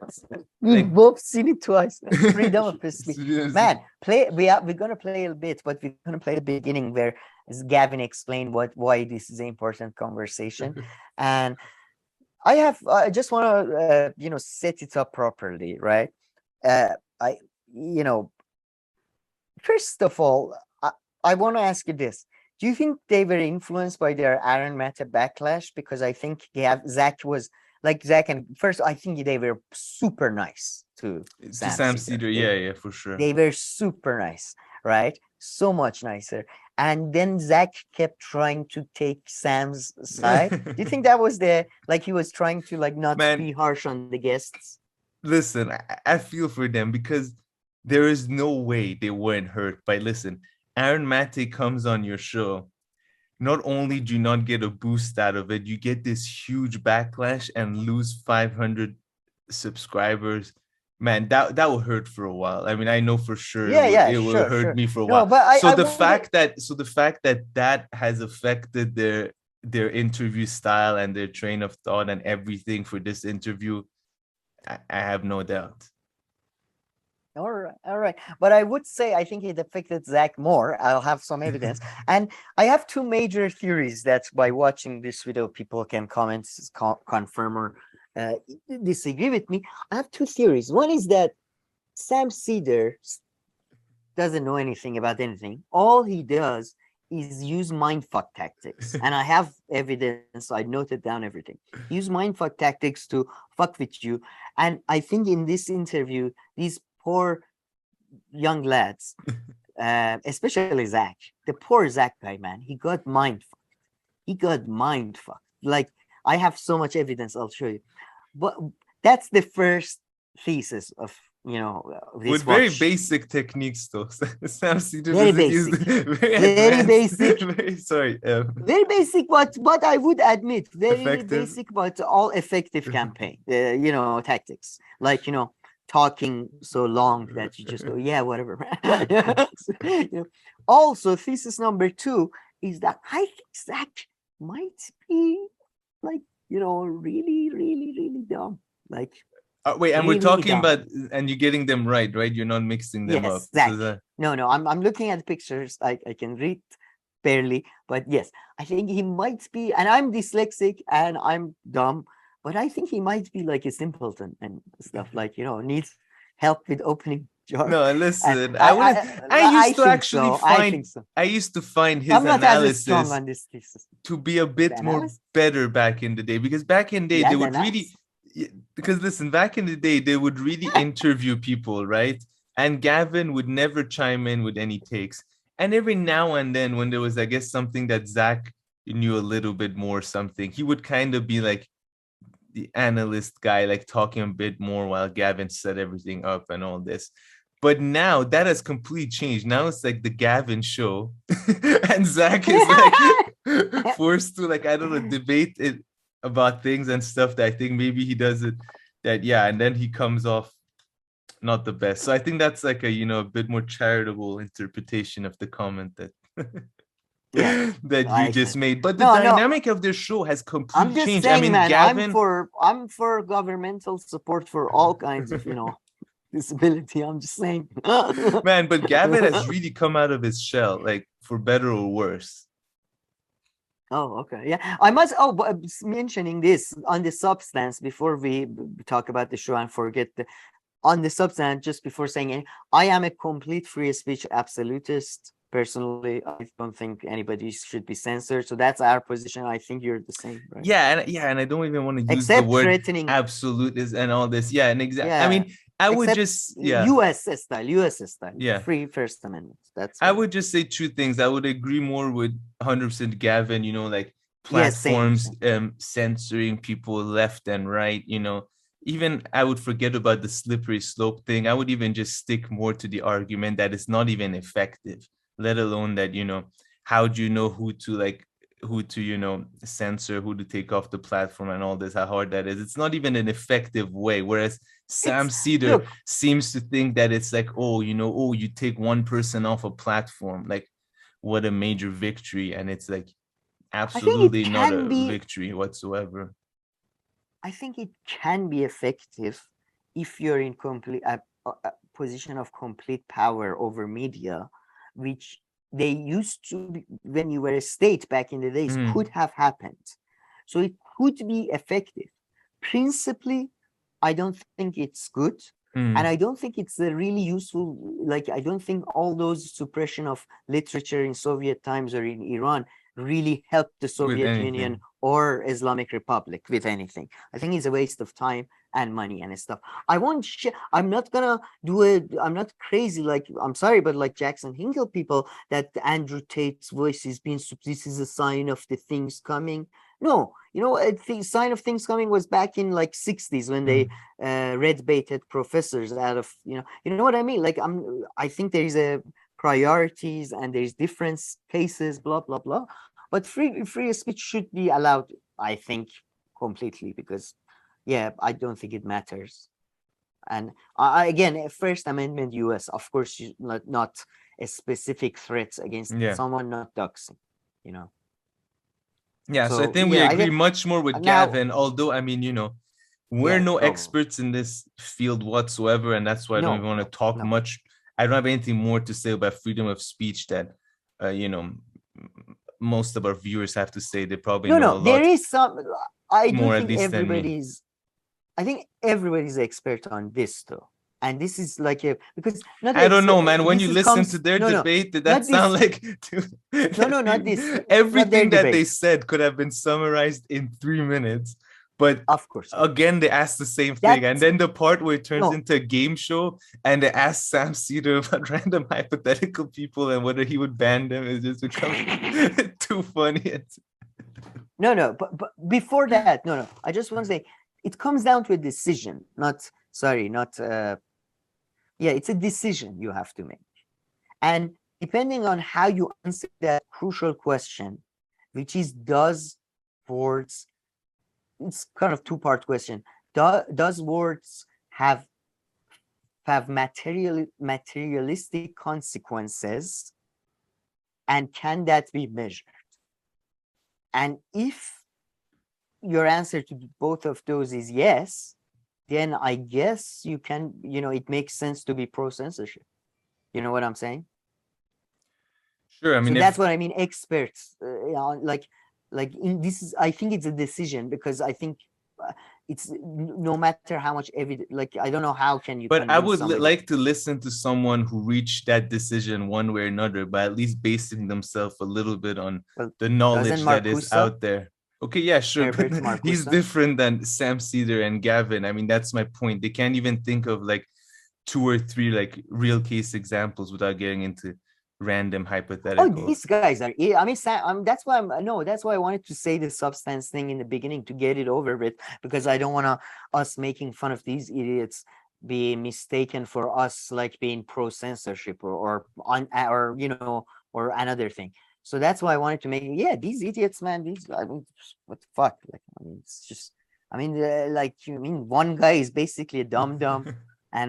This guy is Sam Seder is a grifter. This is he really is. It's I disagree with Herbert Marcuse and Sam Seder on this issue, but I don't think Herbert Marcuse is an idiot or a grifter, but he's maybe a bit of idiot, but not. No, but Sam Seder has become one. But I'm more interested in Zack and Gavin's friendship. That's why I wanted to do this. That's segment, and the post-debate debate, so to speak. The post-debate debate.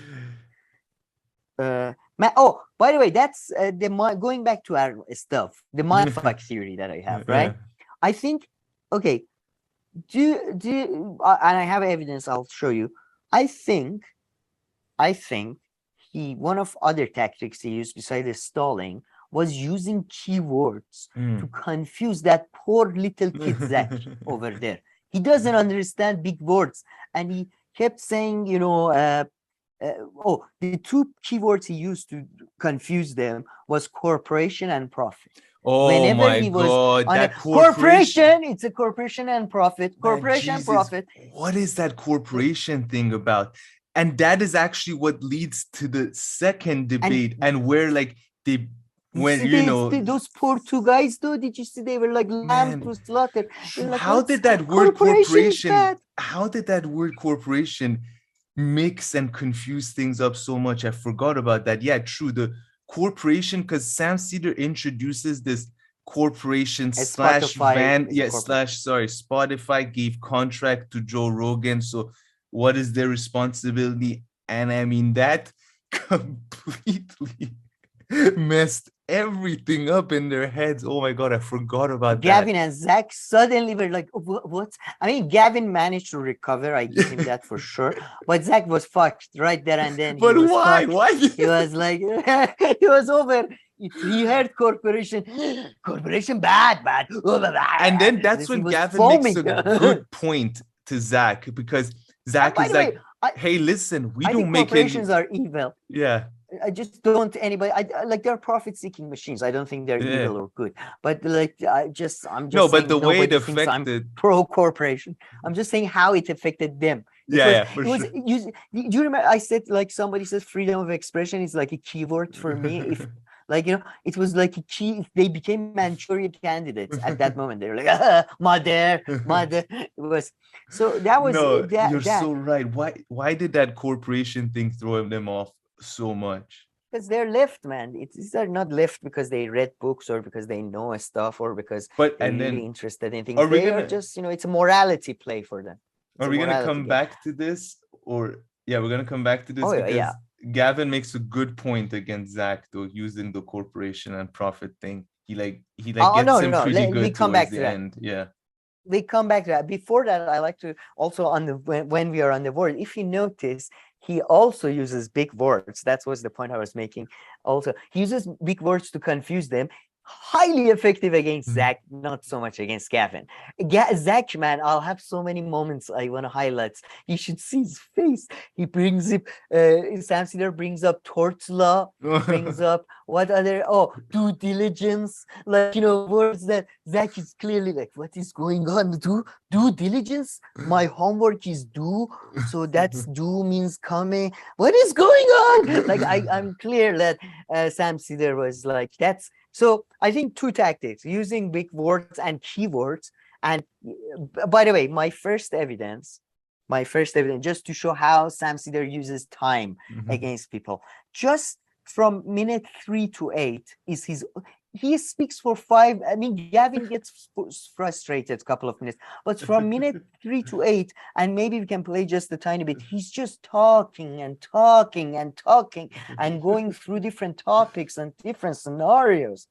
So I think you should just play the beginning because it's a really great introduction by Gavin and then Sam. So beginning, like how beginning where rambling. Exactly? 0 to from here before even Sam gets there. Yeah, because the way Gavin introduces the debate is just great. But then maybe after he does jump into Sam Seder just for 2 minutes. Okay, it's such a bit familiar. And social media deplatforming. We're super excited to get into the weeds with Sam on this one. I think it's going to be a great conversation. Really looking forward to it. But yeah, how you doing, man? Yeah, doing great. Obviously, having Sam on today, going to be an interesting discussion. We're going to be, chatting about internet censorship, the benefits of and harms of deplatforming. It'll be a nice civilized discussion today, guys. I think it'll be a really nice, good conversation. Sam seems like a good guy, so we're happy to have him on the show. But as always, we begin every episode with a shout out to our patrons. So shout out to really important. It's going to be a really substantive conversation, not just about, the First Amendment and about free speech itself, but Also about optics, how the left should come off as we near the midterms, especially, and with the rising, Trumpist fascism in this country. Like, I think it's important to talk about how the left is being viewed by people, how it kind of comes off optically. So it's going to be an important conversation. Again, make sure to hit that like button. If you're not already, make sure to subscribe as well if you're new to the channel.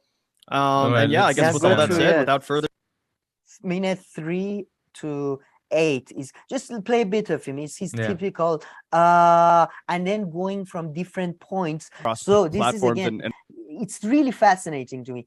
Sam, when Sam is answering them, this is, by the way, I think this comes with experience. I don't think anybody plans this. It just happens to you naturally. Sam, whenever he's responding to them, breaks down their points when he responds.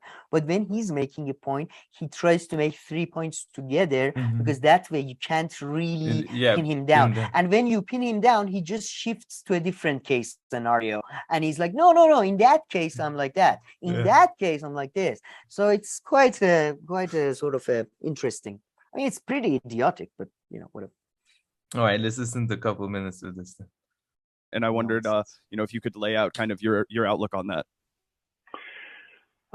Sure. I mean, sure. I think that the best way to address any of the issues that people have in terms of like people being deplatformed on social media, for instance, is to make these platforms less precious, insofar as, I mean, there's nobody who's really completely deplatformed from the internet, right? Like even Alex Jones, I think, can be on Rumble or Gab or something like that. So the issue really becomes, are you taking him off a place where there is a real concentration of all the eyeballs? And is that unfair? Like, has Twitter or YouTube become the town square? And from my perspective, I would like to keep to basically prevent companies from being the town square. I don't think the town square should be a private enterprise, and I'm not quite sure how you would do it with government ownership of that platform. So the best, from my perspective, the best thing to do would be to heavily regulate these corporations. Maybe you do it by limiting certain algorithms. Maybe you do it by making it far less profitable for them, not allowing certain data scraping. There's all sorts of mechanisms basically under the umbrella of antitrust where you could prevent a Twitter or a YouTube from having such market dominance that to be kicked off of one of these sites is such an issue. And the flip side of that is I don't know what it is that people want to have happen from both sides of the mouth in terms of these private corporations. If you tell me that, like, well, government should step in and regulate these corporations in such a way that they can deplatform no one, let's say I would be far more interested. One, I think that's problematic because I don't know how you draw those lines, and then you're asking the government to do it, and I think that's far more dangerous, right? Than having small private entities make that decision based upon their own terms of service. But I just don't know how you execute the idea of you're not allowed to deplatform somebody. Well, and then at that juncture, at that juncture, oh Jesus, that's both a combination of like the principle and the practicality. And faced with this reality, I am not. I don't really have a problem when I see right wingers being deplatformed. Sure, I don't. That's one.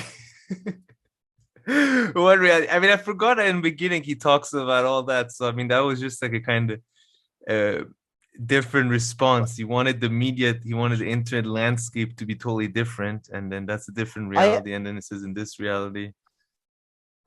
I think this was a good idea to have this video before our big segment on the left, because just briefly though, just to give a bit of substance to this nonsense, what he's hoping for is really funny. It's always, they say history doesn't repeat itself, but it rhymes. But it's the same bullshit that German idealism, my greatest enemy, has always been based on. This stupid idea, this romantic idea that we can all, for example, be farmers, a small time farmers. We can have our own gardens and produce for our own self and be self-sufficient and everybody live in harmony and society. It's a very romantic idea rooted in German. It's a very German romantic. I would say it's a very largely, you can find an equivalent in every culture. So it's just I'm giving a specific reference now, right? And you see that idea was crucial in making of America. I mean, the importance of German ideology in American creation is very much under studied and under discussed. What Sam Seder sees in internet is the same. We can all be these farmers, he goes on, there's plenty of evidence he doesn't want, he says he doesn't want the town square to be owned by the private. He doesn't really want a global town square. He wants all these tiny, I don't know, like how, based on geography, based on grouping, whatever, groups. That is the same romantic idea that we can all be in our own self-sufficient farms, sort of producing and feeding our own and our own kind type thing. And it's the romanticism. That's what it is, I think it should, because he doesn't believe in nationalizing them, as he said. He doesn't. I think they should be nationalized. I think all these things should be. That's an interesting comparison you make. Yeah. Maybe I'm reading way too much into this nonsense too. But one important arguments I was going to make about the mindfuck thing. Go to minute 6. Just go to minute 6. Don't play or anything. I think it was minute 6. Oh, private. Oh no, it was Play from minute 6 to 16, and please everybody pay attention to what Sam says and Zack's face. Minute 6, huh? Yeah. Start. I think it happens at 6. No. Go ahead. Sorry, I think it happens at 6:10, but I thought maybe it start at 6 to give it a bit. Based upon their own, terms of service. But I just don't know how you execute, the idea of you're not allowed to deplatform somebody. And then at that juncture, did you see the eye movement? Look at him changing. That's both a combination of like the principle and the practicality. See, first of all, did you see throughout especially in this 6 minutes, Zack's thinking face is just so good. He's like, I'm so hard trying to understand what he's going, not getting through.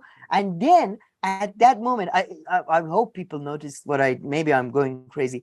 He says at that conjuncture, and then when he says that big word, suddenly Zack is, No. I think he's Googling what is conjunction. No. I think that was from Gavin opening the water. That was making such a loud noise. I think that's what he was looking at. No, not the noise. Look at his. I didn't notice the noise. Look at his. Play again. But I just don't know how you execute. The idea of you're not allowed to deplatform somebody. And then at that juncture. Juncture. I thought it was conjunction. Sir, juncture. But before that, he was doing the eye thing from the water, I think. Oh, all right, maybe, but I have more evidence. Wait. No, but he did have a serious thinking face on from the get-go. Oh man, Dum-Dum. I'm sorry. In my notes, I have him as Dum-Dum.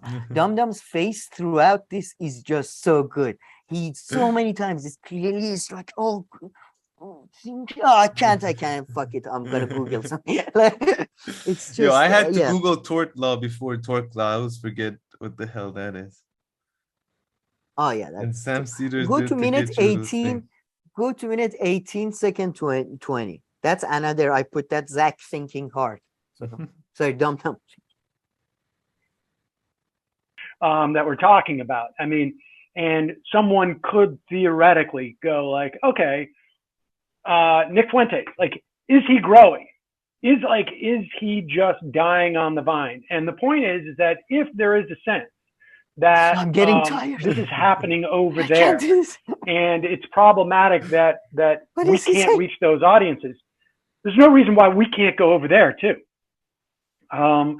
You know, so and again, this is distinct. If it were up to me, I think he's just like, yeah, don't you? Am I wrong? I'll have more. I'll tell you more segments to play. But so far, what do you think? Am I reading too much? To what though? Zack's face. No. You're not reading too much. He's not getting this. But I mean, what is there to get? I mean, I'm sure there is. But I mean, if you try to follow Sam Seder's... Zack's expression is like he's listening to play it a bit. Yeah, no, I know. It's like as if put the volume down. But listen, he invited him as some kind of expert, so I guess you have to listen to him that closely. But he's pretending as if he's listening to like professor who's like years of research and everything. You say the cat is alive in the box and dead. Like, whether it's not that hard. Like, the shit Sam Seder says, he's just saying it in a very like long manner. Yeah. But like now look, this is his face when he gets really like he has two expression. It's one that is like, I'm thinking hard, and one I'm fucking tired. I'm getting go to minute 30. This is where look at that. Minute 30 is when Dum stops listening.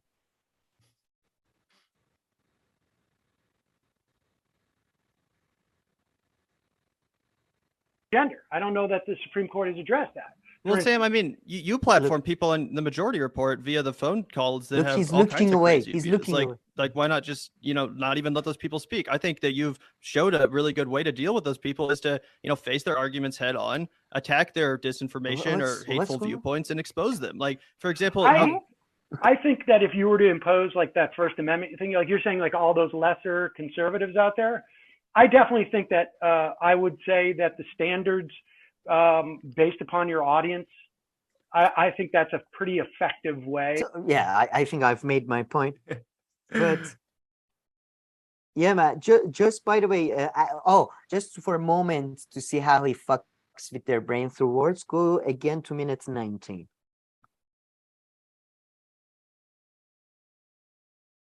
Or just and these things would be siloed because frankly, with all due respect to you and with all due respect to me, we're not winning.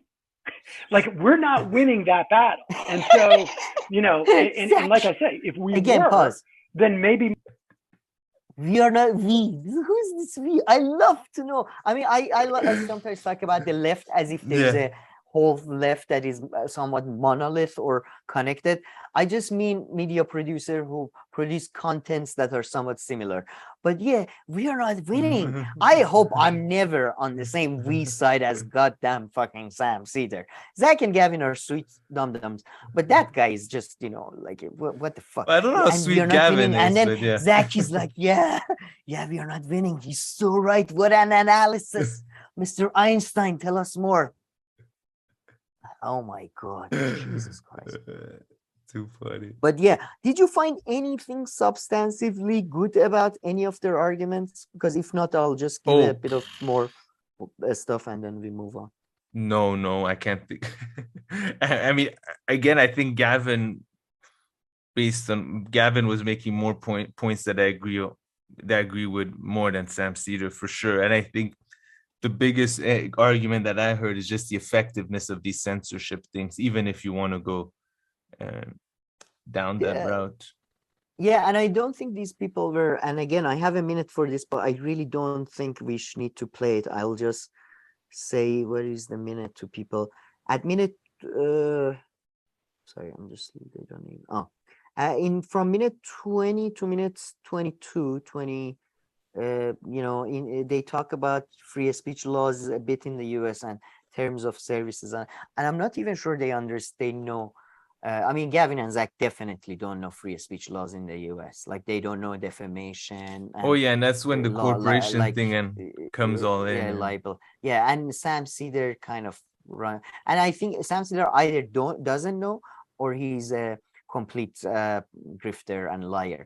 Because look, there are laws in the US. If you cause, like, you're liable if you lie to someone and cause them physical harm.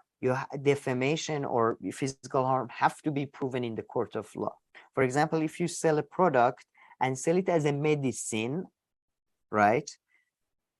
And you lie about that. For example, you say it's FDA approved. It's not. That's, you can get I don't know what's the specific. But supplements, for example, don't need to be FDA approved. So there, you can say it's a supplement. You don't say it's medicine. You say it's supplement, right? And then you can get away with a lot of things, right? And so it's very different from Joe Rogan commenting on something. Putting that aside, and one thing that is absolutely crucial based on what I understand or when it comes to defamation, defamation or libel and all of these things, and this word, I kept on trying to like listen and hear if this word would come up, but it didn't, which is intentionality, right? It has to be intention. You have to intentionally lie, right? Defamation, right? Defamation. I don't think in case of medicine matters, but you have to prove in US they have to prove intention of harm, not just even intentional harm. It depends on the state, I think. But they have to prove intention of harm, not but just, also intention of and we also have to intentionally lie, right? Like, or you have to know what you're saying is not true, right? Yes, that's if I start spreading something about defamation, that I believe is correct, right? But although it is incorrect, and even if it causes you harm in a court of law, if I'm able to prove that I had no idea that wasn't true, that should get me off the hook, if I'm not mistaken. So I was surprised that the whole intention thing didn't come up too much when they were talking about, because that's a big thing, right?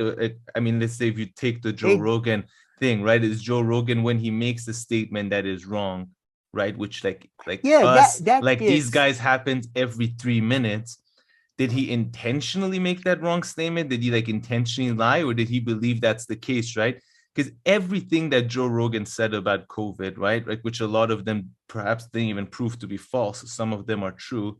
It appeared to me that he genuinely believed all of them, and he went as far as following I think what he was saying himself, right? Like when he said the vaccine is X, Y, and Z, or this is X, Y, and Z, he truly believed. It seemed.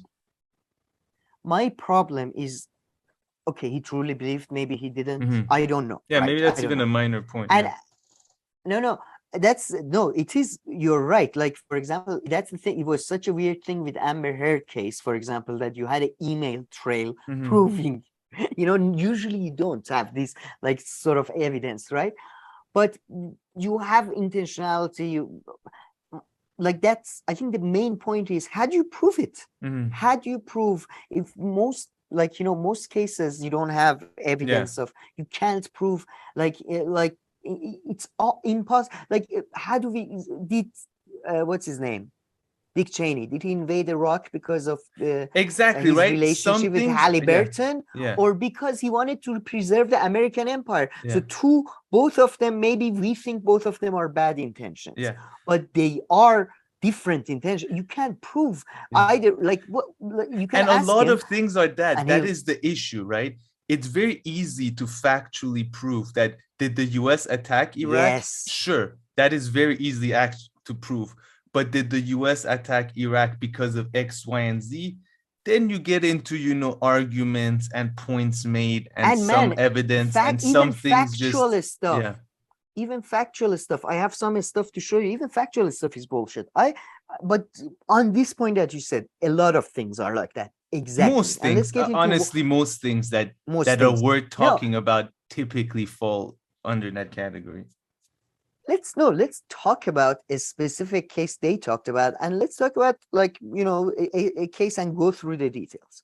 So first of all, it's very difficult to prove intentionality. I would say almost impossible. Then how do you prove that exactly, for example, a Spotify made millions from Joe Rogan joining them? Are you going to just look at the number of people who joined after Joe Rogan join the Spotify? Are you gonna look at the people who filled in a questionnaire that said they joined because of Joe Rogan, and then use that to, generalize about the whole of the population? So how? What is going to be your methodology? How many people are going to be okay with that methodology? Then how do you know how many of those people that joined Joe Rogan joined it? Are listening to him for that vaccine stuff, are not listening to him for all the others, which that's something they take as a given. Yeah. And then how do you know, even if they're listening for that vaccine stuff, they're gonna follow his order? Like, they're not just listening just to be in the loop on what Joe is thinking. They're gonna follow his advice.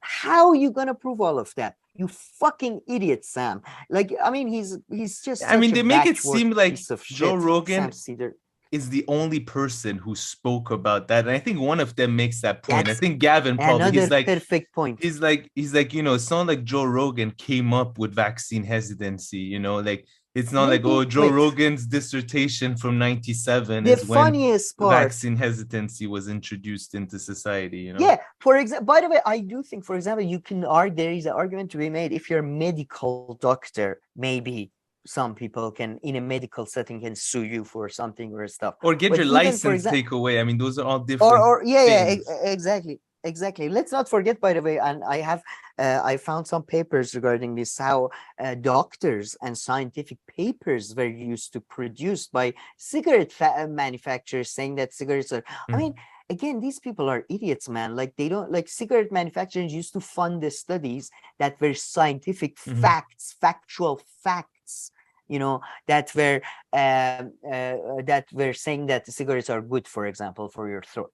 Or, for example, Gulf, what is that Vietnam thing? Gulf of, I can't pronounce it. Gulf of Pumpkin. The false flag operation that US basically attacked their own ship. For many years, that was considered the fact. A fact. And Gavin, by the way, with the John Kennedy example, I think gives a good example. But the Joe Rogan thing you said is very fascinating, because if you go to, I don't know if maybe we don't need to play it, but Sam Seder keeps making this point that Spotify should be held accountable because they make millions of dollars off of Joe Rogan. And I believe in tort law reform and damages. That would have thrown me off too, with stupid tort law shit. But maybe. Anyway. But yeah. But then this motherfucker, I mean, it's good to have a good memory. And thank God I have, like, relatively, I have a really okay memory. This motherfucker, and then, he says that, I'm not talking about two doctors who are like, because Gavin says some of the people Joe Rogan brings on their doctors that disagree with some of the ivermectin stuff. And he says, I'm not talking about doctors. I'm not talking about blah, blah. I'm talking about some guy who's shooting off his mouth, or who's, just some random guy commenting. And he's giving out wrong information. And he should be held accountable. And this is fascinating to me. This is really interesting to me, because then you have Sam Seder, an asshole, motherfucker, piece of shit, who goes on his show, pretends to know about US domestic politics in details. If somebody doesn't know about Supreme Court makeup, makes a big deal. I cover a state, but the balance, real people who pay attention to real politics. And this motherfucker doesn't even know how the leader of the House in the Congress, the House, he doesn't know how the leadership election works. I know this. I'm Iranian. I've never been to US. My fucking mom knows this because she just is interested in politics. My aunt, she lives in San Francisco. She knows how the House election works. He goes on bad faith on a debate with Bree, a state wrong facts gets correct. When did he pay back all the people that for many years he's pretended he's an expert on politics? Joe Rogan didn't pretend to be a doctor. He interviewed a doctor. This motherfucker pretends to be an expert. Pretends to do I'm doing an inside analysis of politics for you.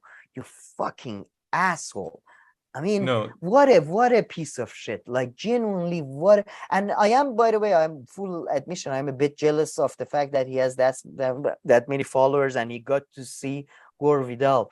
What a as always, it shows that the lower you are, the higher you rise. What a scum. Just Man, really, that whole corporation though, and they make money and all that was kind of weird angle, and that again, really if by got the way, Zack. That really got Zack. Zack got really confused. And but I'm I gonna would show say up again, if you, of course, if you establish material harm, of course, corporation, individual, government, anybody should pay you. If you establish material harm, the problem is unless somebody is specifically say, that's why America's freedom of speech laws is actually hailed everywhere in the world, because America is the only country that unless you don't make a specific threat to someone, like you can say, for example, as he says, you can say a stupid, disgusting stuff like eliminate all the Jews, as long as you don't do a plan of action, you know, sort of thing. And it's good because we need to know where these crazy people are, not because I think, you know, freedom of speech leads to debates, we discuss, ideas exchange, and we grow. No, I just want to know who are the crazy. Yeah.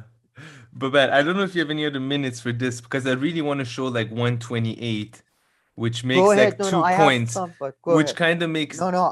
Or actually, sir, I'll mention this point because we might not see it there. But this whole corporation thing and the profit-making thing, really, I don't understand why that is such a big thing suddenly in this free speech thing.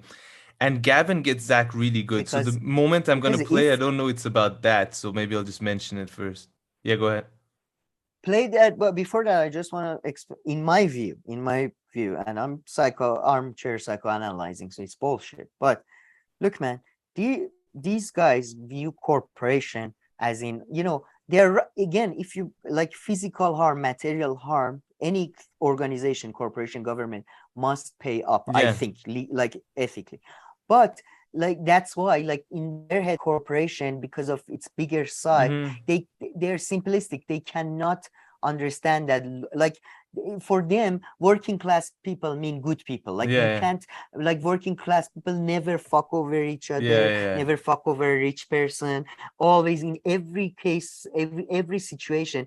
Like, for example, they do a coverage of a police thing, by the way, on their next episode or something, like, oh, police are always bad, they're always assholes. And again, I'm not a big fan of police, but they have a very simplistic black and white worldview, and again, and they can't admit that words don't matter, because if they admit that, they're admitting what they're doing with their life don't matter in their limited what matters, you know, fighting for what is good.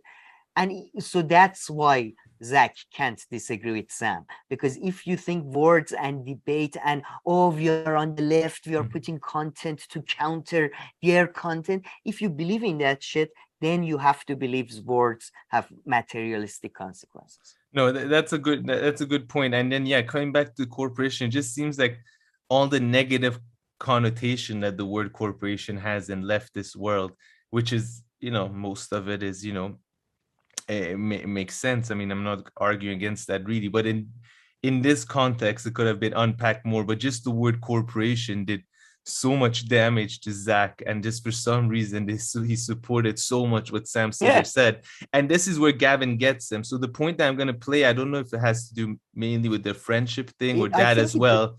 But Gavin, Zack keeps on saying, well, listen, Gavin, we're not here getting paid by Spotify. We're not contractors. We don't have millions coming in and blah, blah, blah. And Gavin is like, well, we're on YouTube. He's like, exactly. YouTube, as far as I know, doesn't pay anyone. And then Gavin's like, well, our content's monetized. If it blows, up, we are going to get a lot of money. I'm not sure if Zack says anything in response. Or again, he says something about we're not independent contractors or something. No. But I was waiting the whole time for someone to say that. And I mean, credit to Gavin, at least, you know, it supported his side of the argument. So not surprised he got to that, but he was very simply like, you know, what do you think is going on here on YouTube? I know that I pull all the videos and all that, but you do know, like, there's money going in. Maybe Zack didn't know. Gavin's been pocketing the YouTube ad money for 2 years. Zack has been here.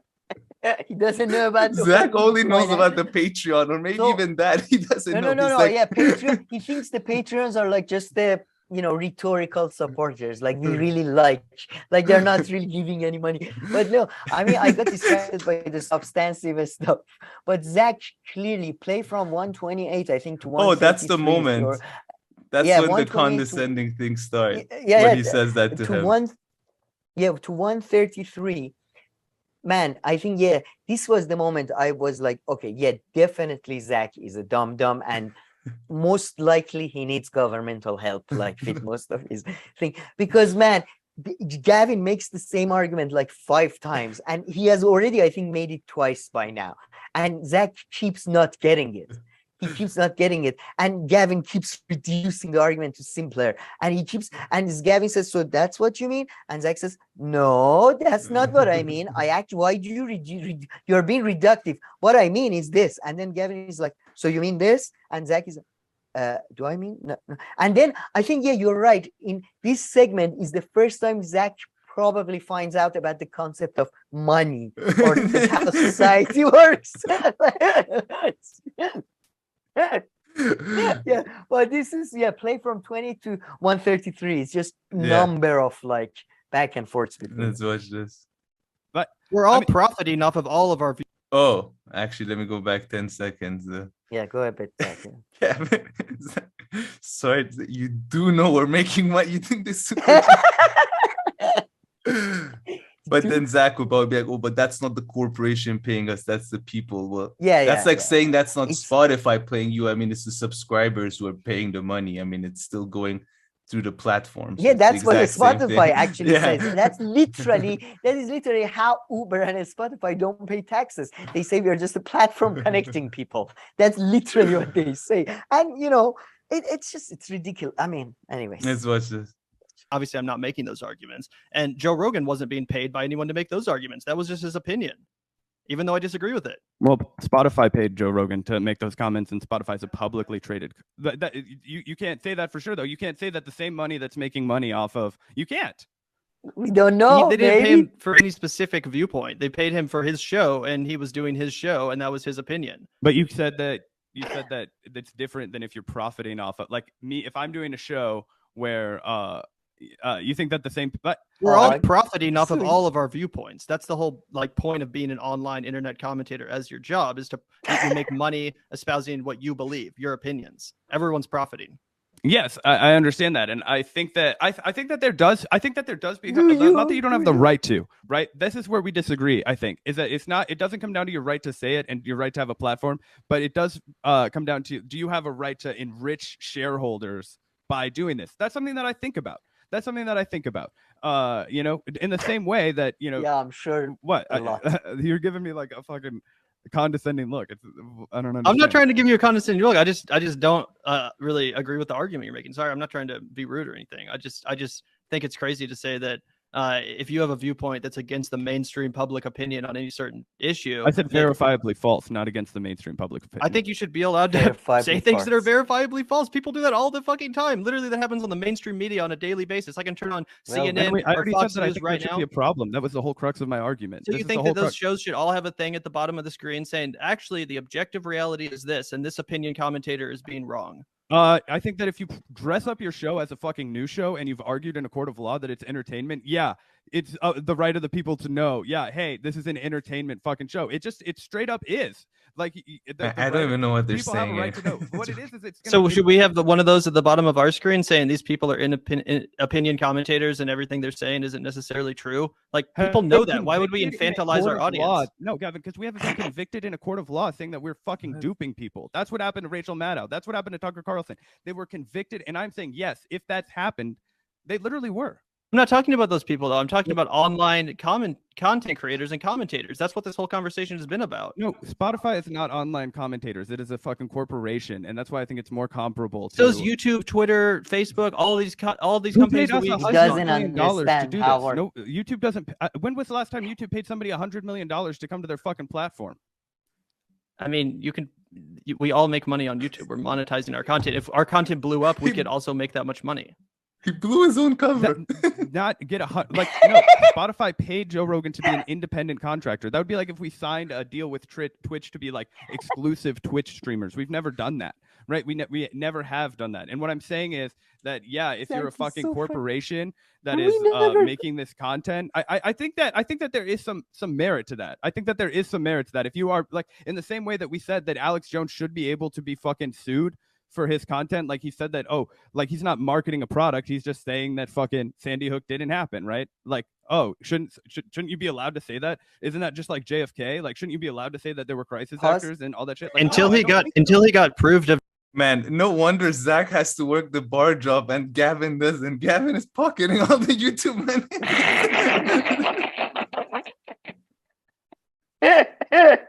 And Zack has to go like 2 shifts at the bar per day. He doesn't have any time to think about his takes while Gavin is staying at home. By the way, just to be clear, when you're not a criminal when you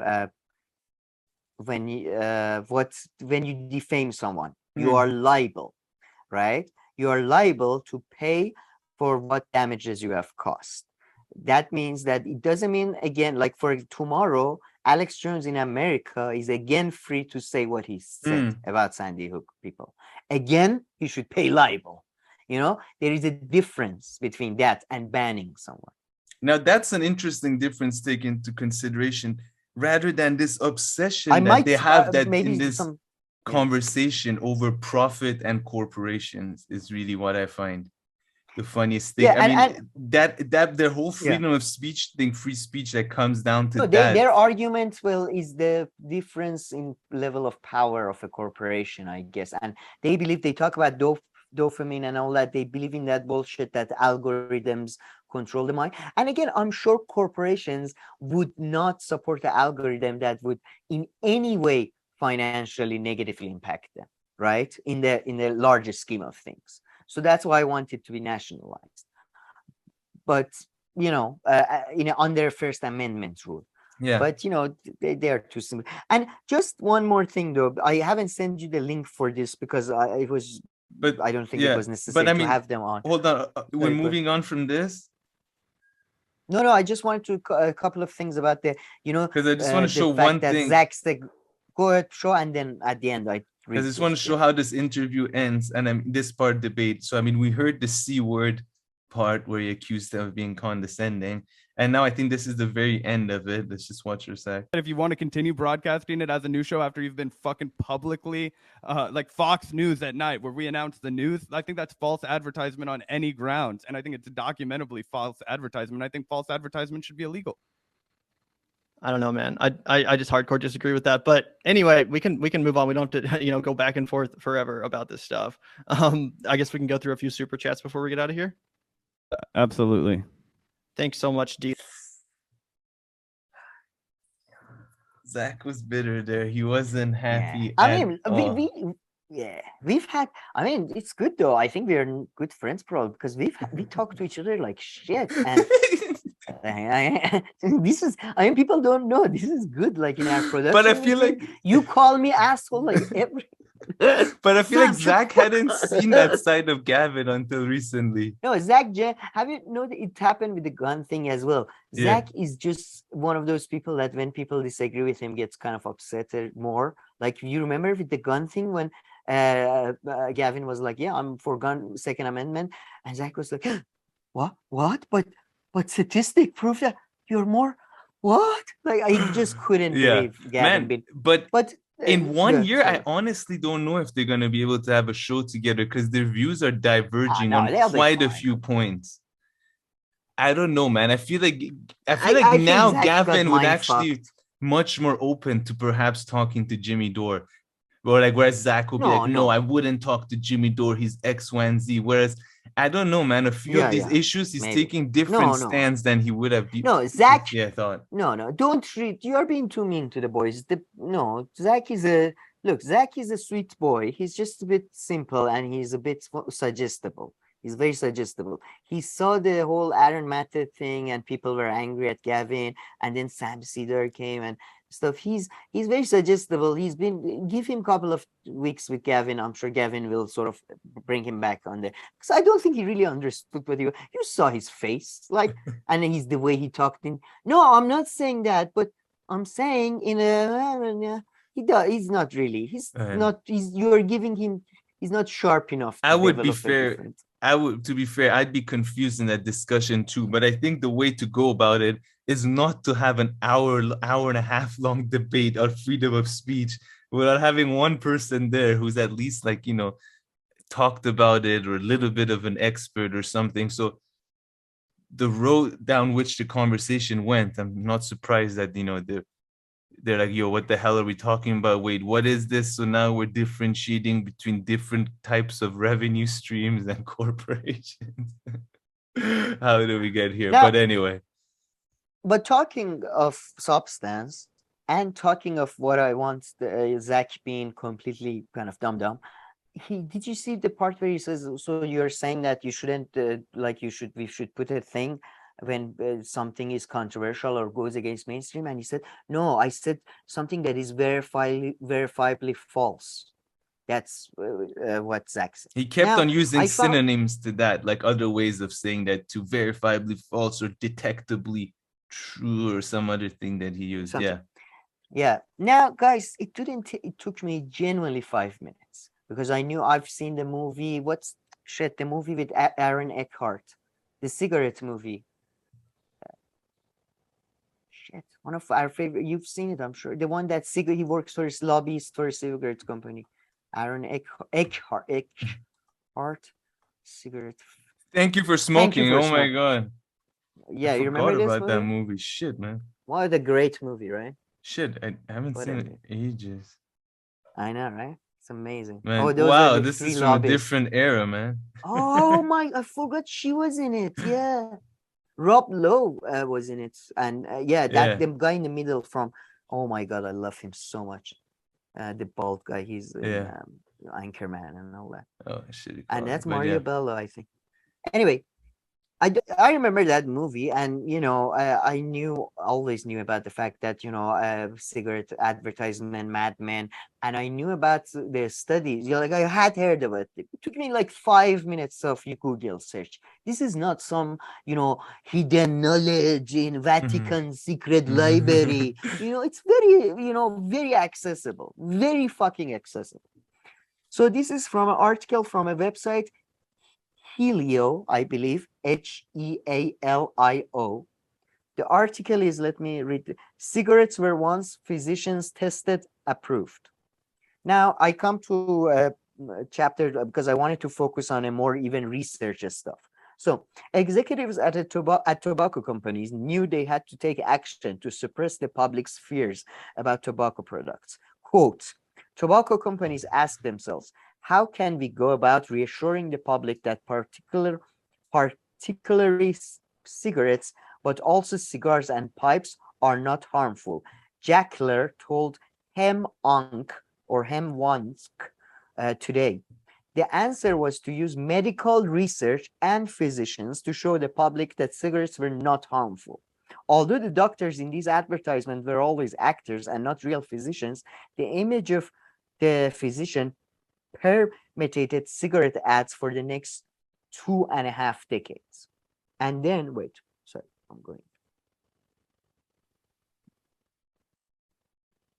and then you can take a look at this. Is an academic study. The first one was mostly about advertisements, right? But that was more accessible article. This is an academic study from what is it? From which journal? I can't find it. Sorry. I can't find the journal. American Journal Public Health, 2016. Tobacco industry influence on science and scientists in Germany. Using tobacco industry documents, we examine how and why the tobacco industry sought to influence science and scientists in Germany as a possible factor in explaining the German opposition to stricter tobacco regulations. So this is a peer-reviewed study. This is not an article, so that's why I really wanted to include that. So it doesn't take that much research and stuff to find out the verifiable facts are sadly not that much verifiable facts. There are many people to this day who believe Hitler did not kill himself or did not die and lived in Brazil or lived, you know what I mean? These are, you could argue they're verifiable facts. You could argue they're not. And depending on different time, these things change. So I think it's very, very childish to suggest that we can hold people responsible for these stuff. Yeah, no, definitely. I mean, so many things are much easier for them to try to make them factual or not. So some are like that, but a lot of things are not even that way. So a lot of things we take them as truth just because there's a series of arguments that backs them, and these arguments are relatively well established and seem reasonable and based on some evidence and figures, but it's just that. So I mean, it's never like an absolute kind of truth, right? And then over time, of course, these things change, right? I mean, during the pandemic, we saw so many things where our understanding of one thing, the official narrative of it, and what is actually factually true change. So a lot of things are under that, and that has to be taken into consideration, that most things you can't even determine whether it's true or not in one direction or another.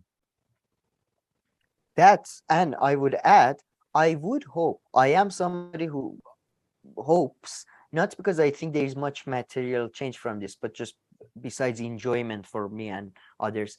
But I do believe in a government-funded media, PBS, BBC, probably my favorite organization as a whole, as a media organization as a whole.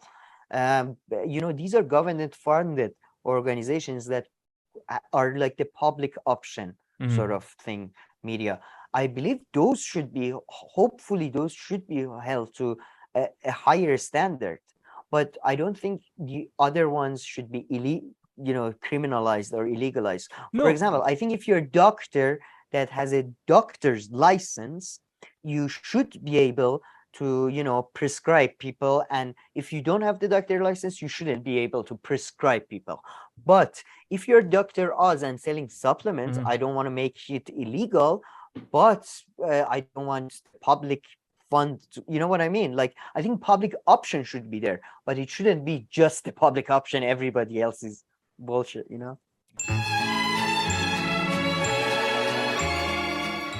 As you were saying, there's just one thing, I agree with, of course, different types of, information providers should be held at higher standards, or different people. And then you introduce doctors, right? And there are different elements that come into that play too. They're people who have licenses, so they need to meet certain things. But all of that, sure, be held to a higher standard and all this. But then coming back to the whole thing, as it's so few things you can even verify or check it away. Are they truths or not?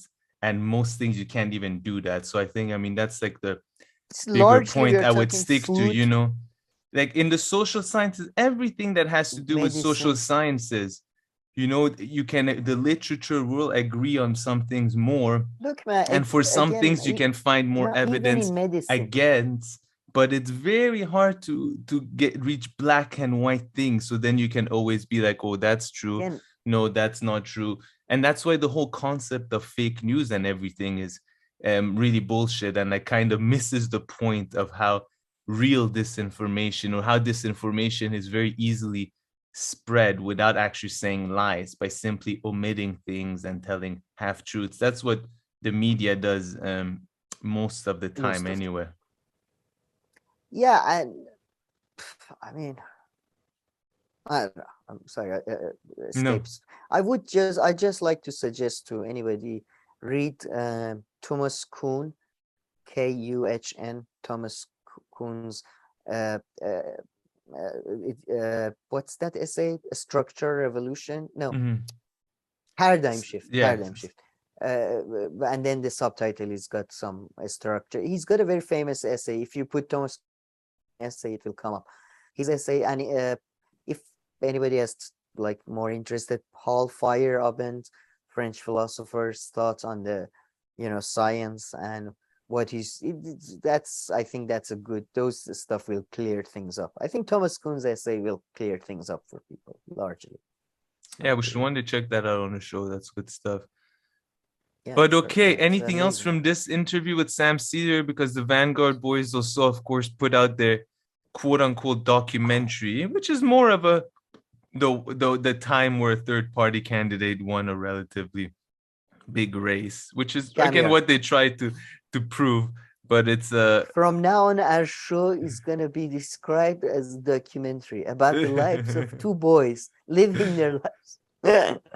No, this was not a. This was ridiculous, man. This was not a, like. I mean, the only thing I give them credit for is how the fuck did they manage to hunt down Jesse Ventura. Jesse Ventura is famously off the grid person living in Mexico, trying to, drinking water from well, they're the well. friends, so they invited them. How many times they've interviewed him? At least twice that I know of. Yeah. 3, I think. But wait, man. Don't skip through. First of all, play the beginning. In the beginning, something amazing happens. Not that beginning. Beginning of the Jesse coming in. Yeah, like the actual interview. They do a bit of an outtake right before. It's quite fascinating. Good. All right, we're ready to actually do the clap again. Okay. Can you smoke outside? I'll smoke outside. Yeah. Thank you. You should quit altogether. You can do the clap. Okay. When did I decide that I wouldn't be a Democrat or Republican when I made the decision? But I love his professional. This is a man, by the way, let's not forget, Jesse Ventura is the man who has worked at genuinely like some of the best movies, Running Man, Predator. And by the way, if you get fucking Jesse Ventura to interview, you ask him about Running Man and the Predator. I don't know.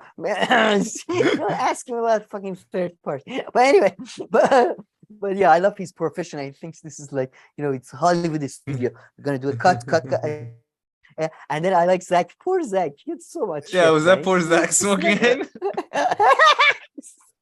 God, you smoke outside. This poor Zack guy, man. Used to smoke.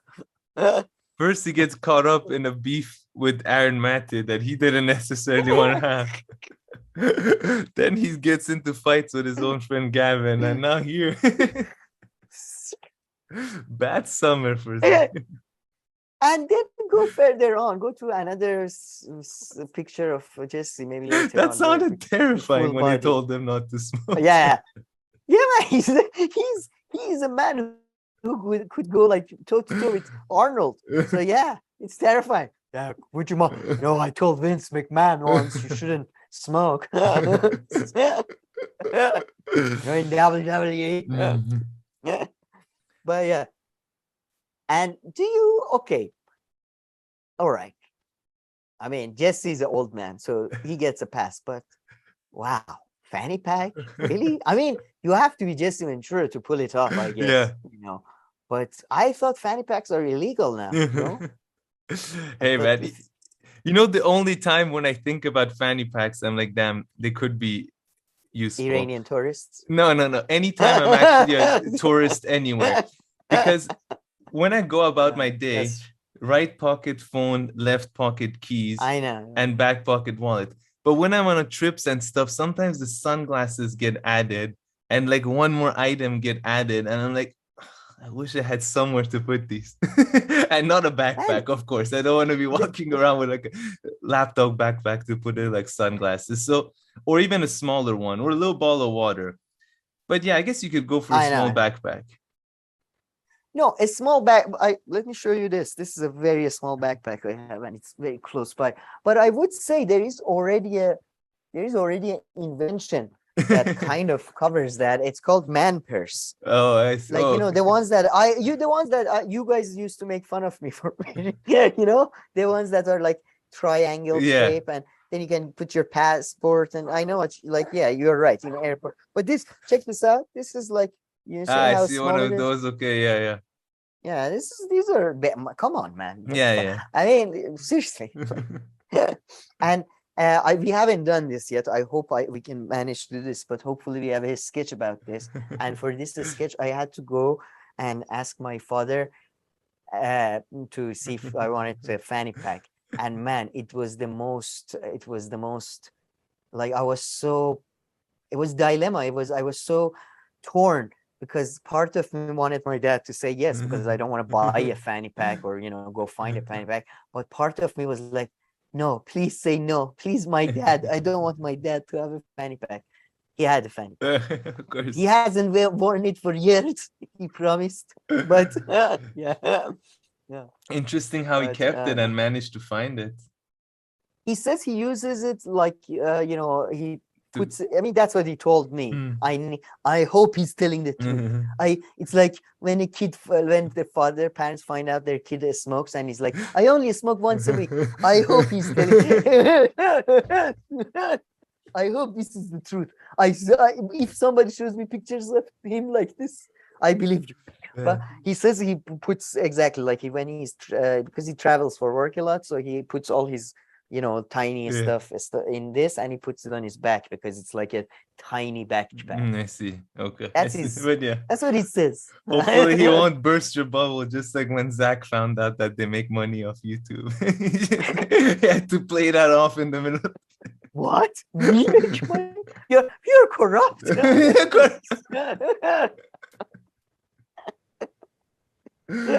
Oh man, man, we're gonna have hopefully we're gonna have a detective follow my dad to come to see if he wears it. But yeah, he'd be forgiven. Yeah. But yeah, yeah. Man, but I mean, you called the. Sorry, man. This was a. No, sorry. Go ahead. No, I was gonna change back to Jesse. I thought. Oh no, I was just gonna say, you've called the Vanguard guys some pretty mean things, but I think since we've already done that, the dumbest thing I think I've ever heard them say was that whole thing that, if they bring in like a third person, they would give him like equal share.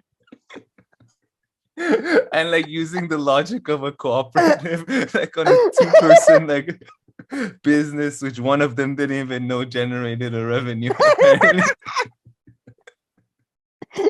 That was the funniest thing.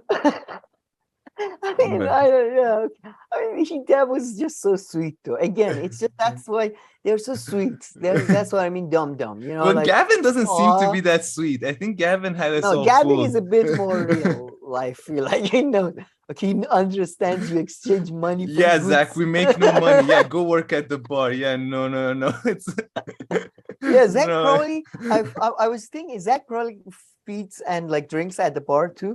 So he literally has no idea how real work is. Like he doesn't know how to exchange goods for services. Sorry, you exchange money for goods and services. That was fun. Fuck. Yeah, but Jesse, man, I must say it was a bit of a waste of interview. There was nothing original. Like Jesse Ventura has told these stories, by the way, like 15,000 times on the Vanguard. But I love it, by the way. He's like, it's so fun. He's like I just like when it's sports. I like how politics is approached like a sports, and I think he has that mindset like me, kind of that he's like, and then I came into the debating like into the that I came to with that deep Minnesotan accent. I came to Minnesota. I was the governor of Minnesota, and then I came to debates, and then Democrats realized that what a mistake they made because this guy is not taking shit from Vince McMahon or nobody else. Then I did to them what I did to Vince McMahon, and it was just like, such a cool guy, man. Yeah. But okay. I'm sure we'll come back. I'm sure we'll come back to the Vanguard again very soon.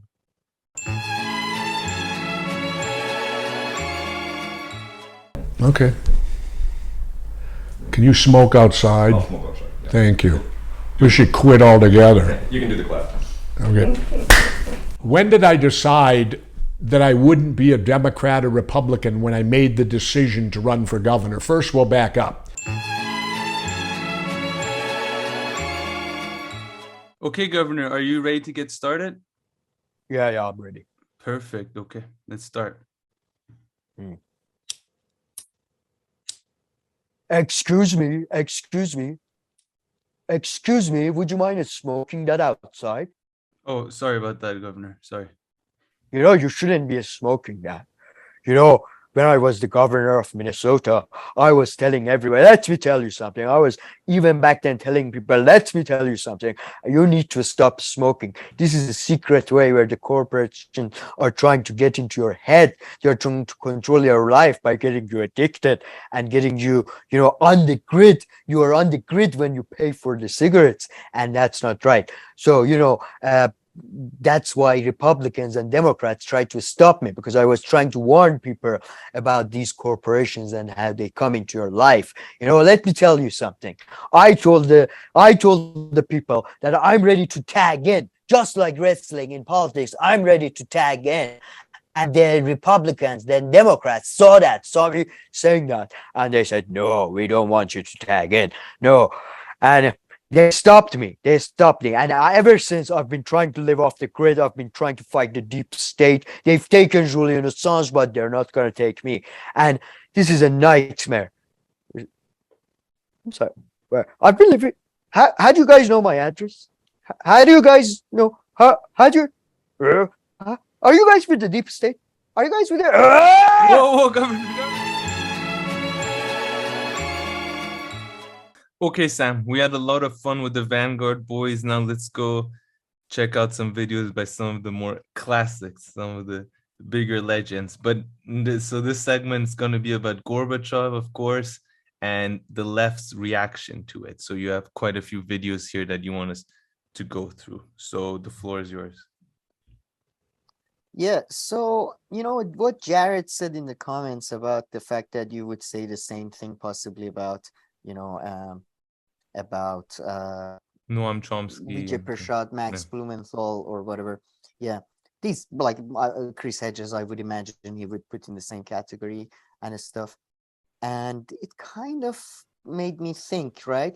And then Gorbachev dying, and we did our video last week, right? And I told you I'm insecure about the whole Kantarian thing and all that.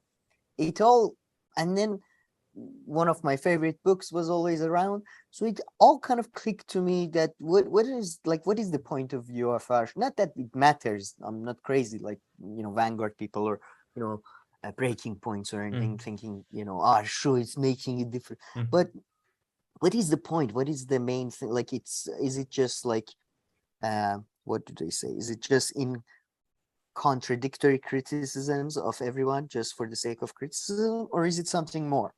And I think it is something more, but then I can't be sure. So I've taken some notes to see if I'm right or not.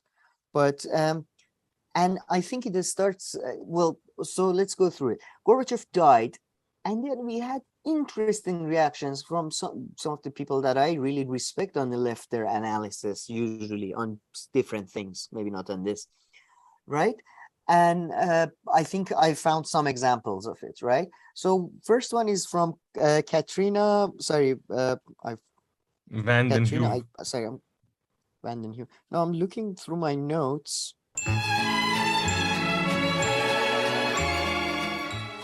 Okay, sorry about that. So should we play the clip? Yes, I think that was my my And fault. who is she? Play, she's a researcher. She's a journalist and a researcher. She writes for The Nation magazine. She was also married to Stephen Cohen, the foremost expert on Soviet Union. Okay. In America. In the Soviet Union. But we saw quite a bit of Gorbachev in 92 and on. Sorry. My bad.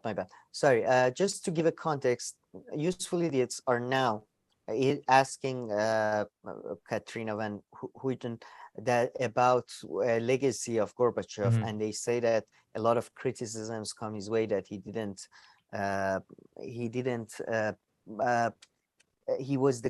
played a central role in the fall of the Soviet Union. He was naive. He was problematic. They're criticizing him they're saying, what do you think? Do you think there is any justifications to this criticism? Is there any merits? What do you think was his role in all this? So that's the context. Sorry. And after he left power, and we continued to admire him as a great reformer in a tormented country, understanding that many Russians didn't feel that way. He presided over two very important domestic reforms, one called perestroika, which was opening up the markets, in a sense, the economy. Glasnost was something he fully embraced. It was reform rolling back 7 decades of censorship. And he cared so much about Glasnost that he invested in the creation of a new newspaper called Novaya Gazeta, new newspaper, which the editor of which presided over the funeral procession the other day and received the Nobel Peace Prize, as did Gorbachev. He received it in 1990, and Muratov Dmitry received it just at the end of last year. I think the most important thing about Gorbachev, I've come to feel, is his view of nuclear weapons, his view of an arms race, the perils of an arms race. He was the most radical arms reductionist to ever occupy the Kremlin, a heretic in that way. He believed in the abolition of nuclear weapons, which nearly came to pass in Reykjavik in 1986 with Reagan. But he did preside over, I believe, the end of 2 nuclear classes, the intermediate nuclear forces and another. And he came to believe that there was an alternative to the militarized NATO construct. And he was, I think, stabbed in the back by those who betrayed him in the belief that NATO would not move 1 inch eastward after the end of the Soviet Union, at the end of the reunification of Germany. And it did, it moved very far eastward. But just to end, Gorbachev really was a kind of heretic, in not a religious way, but in a way of taking on conformist thinking, orthodoxies, and trying to create what he believed was it's kind of a subversive word, a more peaceful world. He hated war, he hated violence, and there could have been much more bloodshed in the breakup, the ending, the liquidation of the Soviet Union as a result. There was some bloodshed in Georgia, in I think it was Lithuania, in the Baltics in early 90s, but nothing like what could have been. And can you explain for people who are listening, because I think a lot of people who witnessed it don't fully understand it, and then of course a lot of our listeners didn't witness it, but oh wow, okay, no, play, sorry, I thought, but I think, yeah, play, there's 2-3 minutes.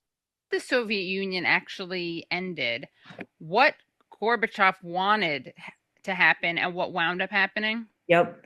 I've been reading the speeches at the last Supreme Soviet in end of August 1991. Steve spent a lot of time studying all the literature. He considered it, as some do, the question of the centuries, the vapros, or the question of questions. There's no question that the coup in middle August 1991, accelerated the centrifugal forces. But there was a possibility of maintaining a loose confederation, a kind of humane. Russia, there's a debate about it. I don't believe it's an empire. It's a multi-ethnic country. There are many explanations as to why it ended. One is that the elites of the republics wanted to separate. The other is that the economy was failing and there was separation. In many ways, what happened is you had, and I don't believe in not great men theory of history, but you had in Gorbachev a person committed to reform, and you had in Yeltsin a person committed to power. And the clash on the Supreme Soviet stage in those very brutal, anarchic and crazy sessions from like August 23rd to 29th, the resolution, the legislation to end the Soviet Union, to end the Union, not accept the Union Treaty, was passed. But then what happened at the end of the year is that 3 men, Yeltsin, the leader of Ukraine, and Belarus, went into a forest. I'm not making this up, the Bielovesk forest, and signed a decree abolishing the Soviet Union. So at that point, everything just, and you see lineaments of this in Ukraine. Gorbachev was partly Ukrainian. He had Ukrainian relatives. His wife did too. So many Russians do. And certainly Western Ukraine was moving out. But with the exception of the 3 Baltic countries, I think there was a possibility of a loose confederation that, Putin is said to have said the greatest geopolitical tragedy. There are those who've really gone back, and I need to do this, whether it matters or not, but he said one of the great, not the greatest. But for many Russians, when Gorbachev died, there was a bitterness about the ending of the Soviet Union, because there was a sense not of communism, but of cradle to grave welfare state, of memory and nostalgia. And what they got instead was, as we know, and he's been kind of omitted from the obituaries of Gorbachev in the last days, Yeltsin. It goes from Gorbachev to Putin. Right. The Yeltsin era was acclaimed in this country, but it looted a country and created a predator oligarchical class. The rates of poverty and impoverishment in Russia were much greater than ours during the Great Depression. I mean, it was and so what happened was Gorbachev gets linked with Yeltsin. Okay, I think I'm gonna hand it to you to unpack this a bit, because this was just a bit unconvincing, everything. When she was talking, I don't know why. This is where it starts. And now we're gonna go to, don't close this tab, but now go to Chris Hedges and Robert Shearer. So you see the left, this is I consider her to be one of the foremost experts on international relations, but I highly respect her as a journalist and all that. But this is the highest, I think, minds, or best people on the left. So the argument here is that Gorbachev was fooled, and it was Yeltsin's fault, really. That's the main sort of, and coup d'etat. The coup d'etat undermined Gorbachev's authority, and these are the key points she made. So these are the key points from her view that played into, that's the, Gorbachev is basically a, side character. Gorbachev does not have really much of a free will. He much more like, I mean, we get to it, but much like 13-year-old girls, he seems to be very suggestible, very trusting of all others. And I mean, most 13-year-old girls nowadays are actually quite mature. But anyway, now go to Chris Hedges and Robert Shearer on the Katie Alper show. And first, I think we play a bit. First, maybe play the shorter clip that is just Robert Shearer talking.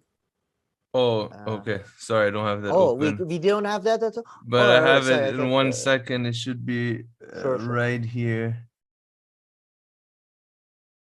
No. Yeah. And I got it. Because they both of them discussed the issue. I got it right there. So play from when to when here? Sorry. So play when? The whole. I mean, we can play the first, I guess, 4 or 5 minutes, but all of what Robert Shearer says. There may be Chris Hedges at the end. I know there isn't, sorry, but let's listen to a little bit just to get the gist of it. Yeah. From Robert Shearer's answer. We are talking about, among other things, the death of Mikhail Gorbachev, who was the last president of the Soviet Union, who died Tuesday. I was going to start with you, Bob, because you were in Russia working as a journalist in 1987. You got an early copy of Gorbachev's book, Perestroika, New Thinking for a Country in the World. You wrote a review of this book, and the review was called From Moscow, First Report of an Unprecedented Call for Change, the Gorbachev Manifesto. That was published in 1987. And you open your review by writing, when Mikhail Gorbachev comes to the United States next month for his summit conference with President Reagan, he will convey the main theme of this book, the Soviet Union is now in the grip of a new realism about its domestic crisis and world priorities. And you close your review writing, the mood here in Moscow has become considerably more optimistic on U.S.-Soviet relations since the book was written in late summer. Now senior officials in the foreign ministry, the military, and on the Communist Party Central Committee talk confidently of a profoundly important and impending reversal of the nuclear weapons of the old war. You can have peace if you really want it, to sort of take the old Beatle slogan, war is over. We didn't want it. The fact is, it was really quite amazing. I was an exchange correspondent. You left it out of my introduction, but I spent 29 years at the Los Angeles Times. Oh, right. And in 1987, I was a national correspondent, but they sent me over to Moscow. I worked in Moscow News, which had editions in about 30 languages. And at that time, I secured one of the first, I think the first copy that anyone had around circulating. And I read it. I read it in the old National Hotel, the same hotel Lenin had been in during the revolution, the historic place. And I was blown away. And I knew a lot about Gorbachev and what he'd done already. But this is where we had a formal manifesto about perestroika, the restructuring, fundamental restructuring of Soviet communism, to make it accountable, to make it a mixed economy, to make it respect individual rights and so forth, and combined with the notion of glasnost, which was free expression and so forth. And he felt the two had to go in hand. If the people could not criticize the government, if the government could not be replaced. So it was kind of a social democratic ideal or fantasy, the very kind of people who had on the social democratic side who had run Germany, or France at different points, and even the Labour Party in England. Suddenly this was Gorbachev.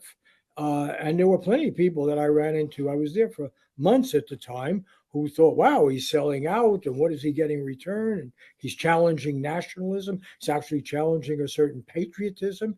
And it was almost as if this was now, maybe people don't know Henry Wallace or even Roosevelt. He was talking about the can-do society. And what happened was, and Reagan himself, Reagan is somebody I did interview at some length over the years, even before he was governor, and Nixon, who I interviewed a lot after he was in office. And Nixon was sounding at that time the same themes. War is out because of nuclear weapons, because of their destruction. You cannot pursue your goals with military means. You have to have an accommodation. It's why Nixon went to China and negotiated with Mao Zedong. And Nixon, of course, had been involved earlier with Eisenhower's opening the detente as vice president. And so there was an understanding, and that's what Gorbachev's book was all about, that there has to be an accommodation, that the Cold War made no sense. There was also a profound evaluation of the failure of the command economy. He said, Marx, the people talked about socialism. It was a good ideal, but they didn't tell us how to get there. And we have failed. We produce all this steel, all this grain and everything. We can't feed our people. We can't make our things run. And this has to be a fundamental change. So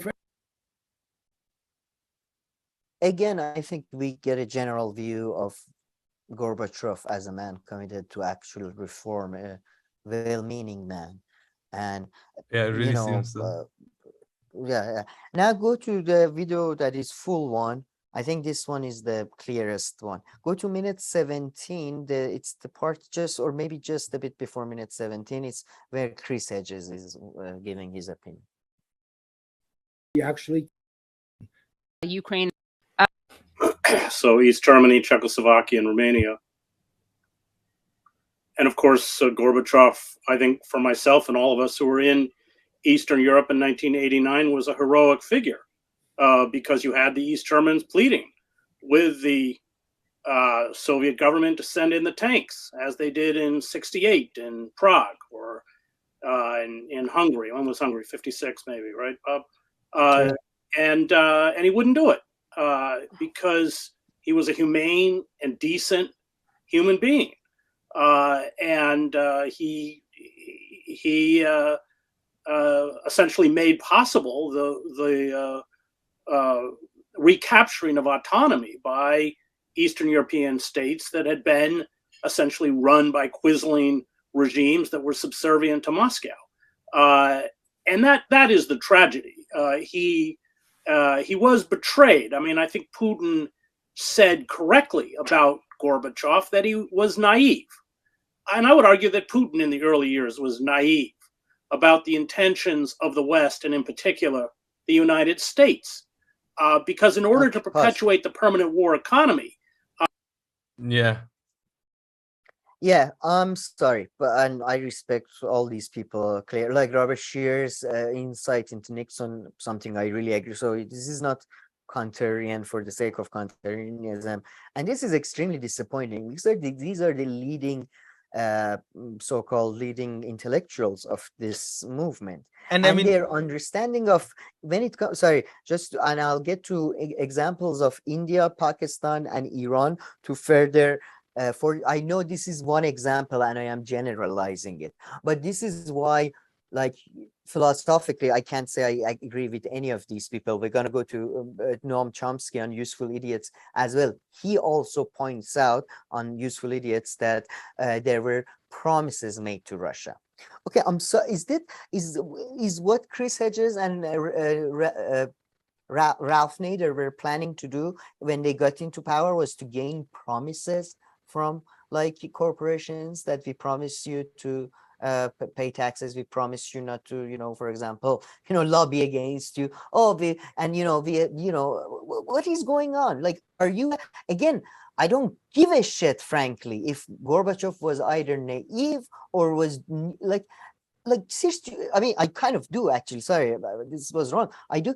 Do you genuinely think somebody that you think is naive and like all that, like, should be in charge of this? Like, state, I mean, these people are, because if you think every human life, I'm sorry, but if you think every human life is sacred, if you think every human life equal, every human life is, and you never have to compromise this position, then you get people like Gorbachev and Chris Hedges, where they think not sending the troops to calm down the revolutionary fervor that led to the breakdown of the Soviet Union was a good thing. I don't think so. I think people need to start making real decisions. It's very nice to keep your fucking principles for yourself, keep them, but serious people make decisions. Yeah. I mean, I know very little. Naive. I know very little about Gorbachev and all this. So I mean, I won't comment much. But this whole obsession that they have though over that time, of that period over the USSR, and them being gullible and naive, it's just a very weird take. And these are all people I want to just add to, who seem like during that time they're very involved in these kind of stories and that development. I mean, they're both of them, were based in the region.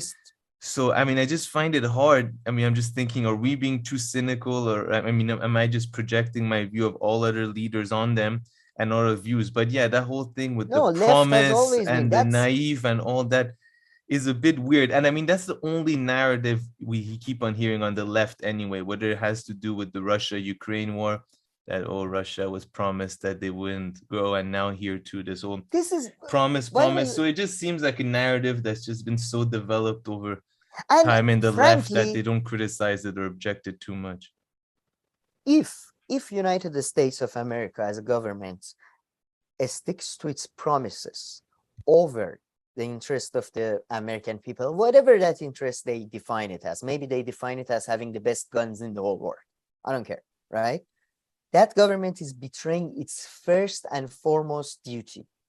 It's not there to, Iranian government is not there to, to, what do they say, to fulfill its promises to Lebanon or to, I mean, this is like, these people do not have, I mean, it's really disappointing, man. It's, I mean, you say that maybe we are being like, but this is a thing I find very commonplace on the left, because most of the left, I think, is so domestically focused that they become, like, when it becomes international stuff, they suddenly become really stupid.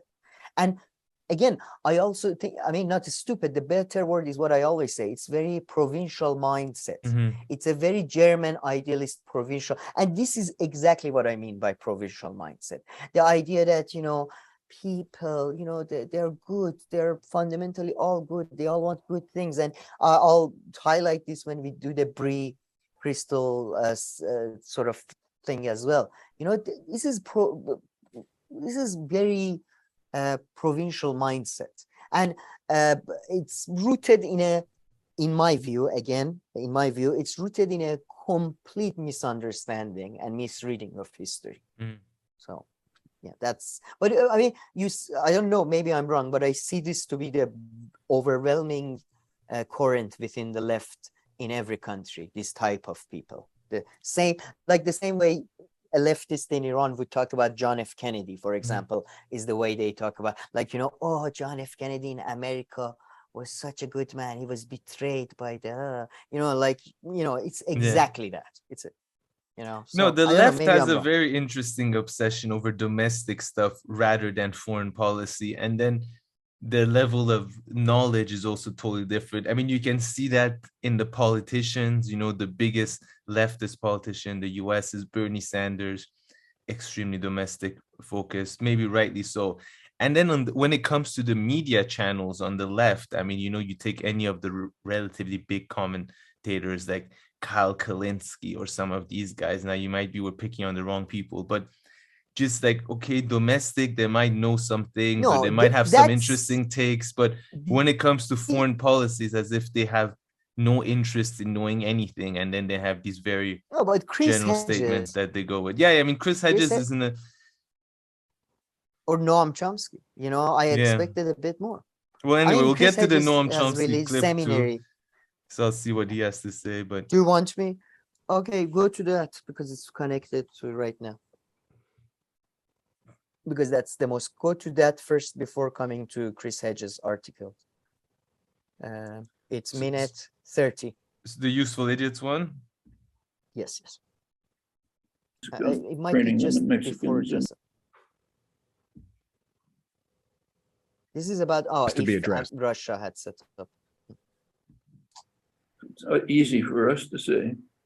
I suppose the China was running a huge military alliance, most aggressive military alliance in the world, and they were sending advanced arms into Mexico, aiming at the United States, carrying out military exercises with Mexico, training them in Mexicans and advanced armaments.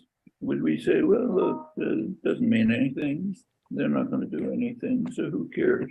Not very likely. Mexico would be blown away. I mean, take Cuba. It was very interesting. You go back to the Cuban Missile Crisis. Kennedy, McNamara, all recognized that there is no threat to the United States. That even if Russia has missiles in Cuba, changes nothing in the military balance. Well, they were willing to risk total war to get rid of them. Can you talk about, I mean, it seems like part of what allows this conversation to be so biased or one-sided is that people really don't know what NATO does or what NATO has done. You talk about it in the book. You go through various things that NATO has done, but also you talk about the gentleman's agreement that was negotiated by Gorbachev, but not put into writing. Can you talk about that? There's been a lot of deceit about that. So I suggest that you go back to the documents, which are readily available. You can pick them up on the internet from the National Security Archive. They have all the documents. Clear, unambiguous, nothing to argue about.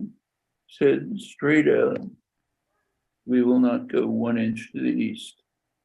Remember, there was something serious at stake. Gorbachev was agreeing to unification of Germany within a hostile military alliance. There's a little bit of history there. He was saying, okay, we'll agree to the unification of Germany, which had... Oh, you're mute. Oh, sorry. So yeah, so here he makes that same point again. Yes, it's the same point that Chris, many historians, many have made. I mean, And everybody again, on the left, all they do is make... No, it's true. It's 100% true. The question is not that they made that. The question is, are you a goddamn idiot to accept that promise? What do you think US is? Do you think it's your girlfriend or something? I promise not to cheat on you. It's a multi-billion fucking dollar industry going on. I don't think these people understand what's at stake. Billions of dollars. You thought they're gonna forsake billions of dollars for the promise? They made a promise to Mr. Gorbachev. Now go back to Catherine Van Heiden in the Useful Idiots. Yeah. Go to minute, I think. Go to minute 35. Yes, go to minute 35. No, 35 doesn't matter. Go to minute, 37 to 39. 35 is just the fact that Gorbachev did an advertisement for Pizza Hut. That was just funny. wanted to point that out. NATO would not expand 1 inch to the east if he allowed the reunification of Germany, which is a huge concession by Gorbachev, because Germany, of course, was the staging ground for the most catastrophic attack on.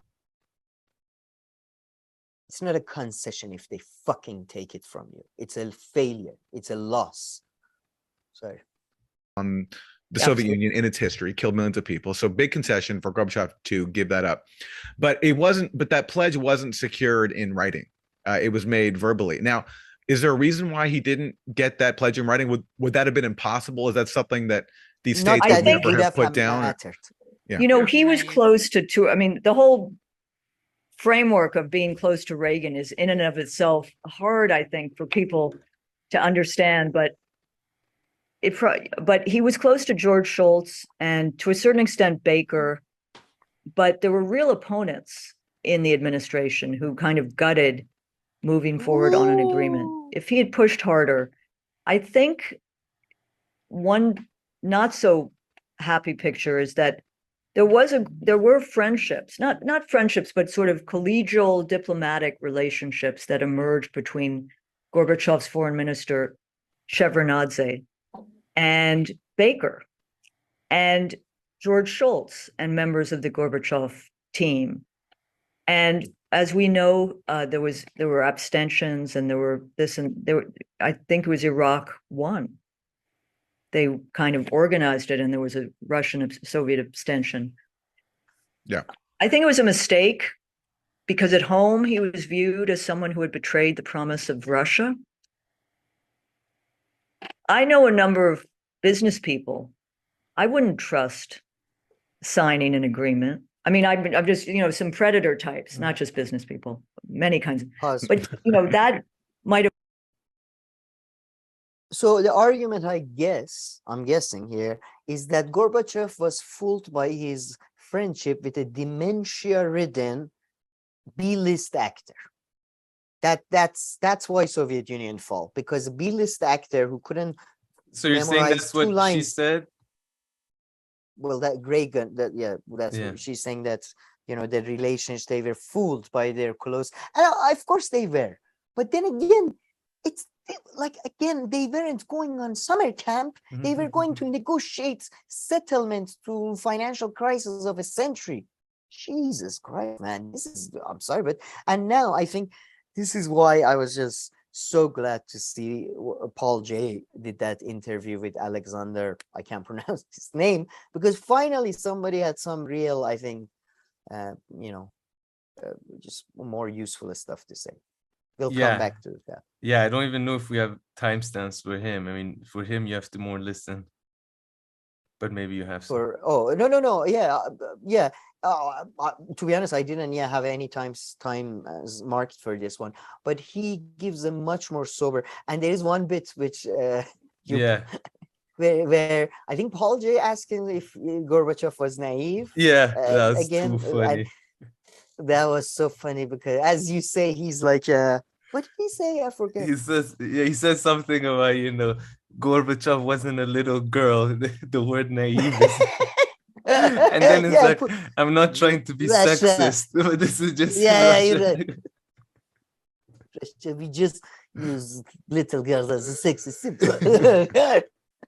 But this is a man who is, again, I do not believe... Marxist professor from Russia in... He's the head of the Marxist Center at Moscow University. And again, I'm not somebody who believes you have to be from a country to talk about that country. You have to be from a country to know about that country. Most Iranians don't know shit about Iran. I've seen so many people outside of Iran that know a lot more about Iran. But I don't understand how, the difference between his take and all the other people's takes there. And by the way, for Gorbachev, before moving on to my other, because this led me to go look into the Chapo Trap House guys and other stuff, and specifically look at India and Iran. So I have more to say in the next segment.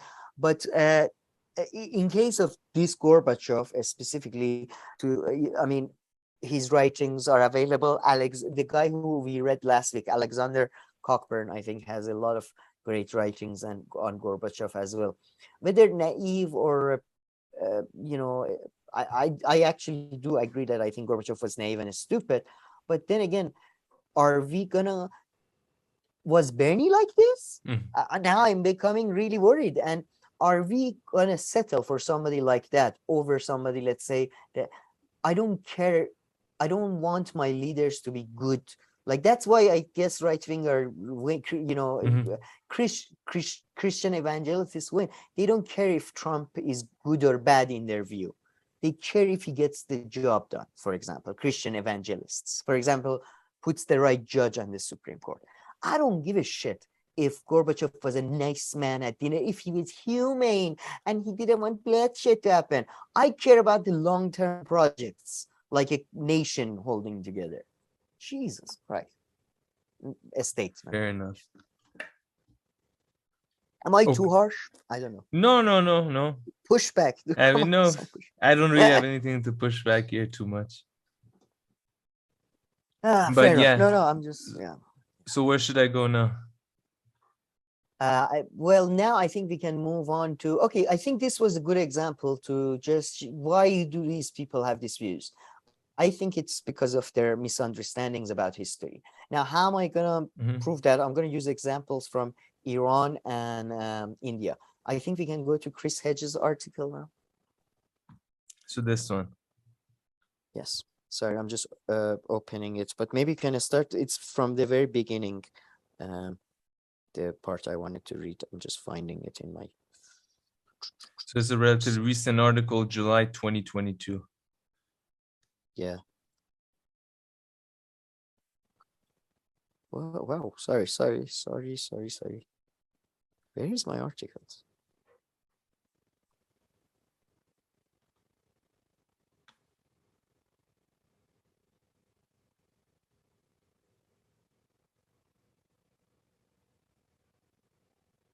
What does the article start with? What's the link?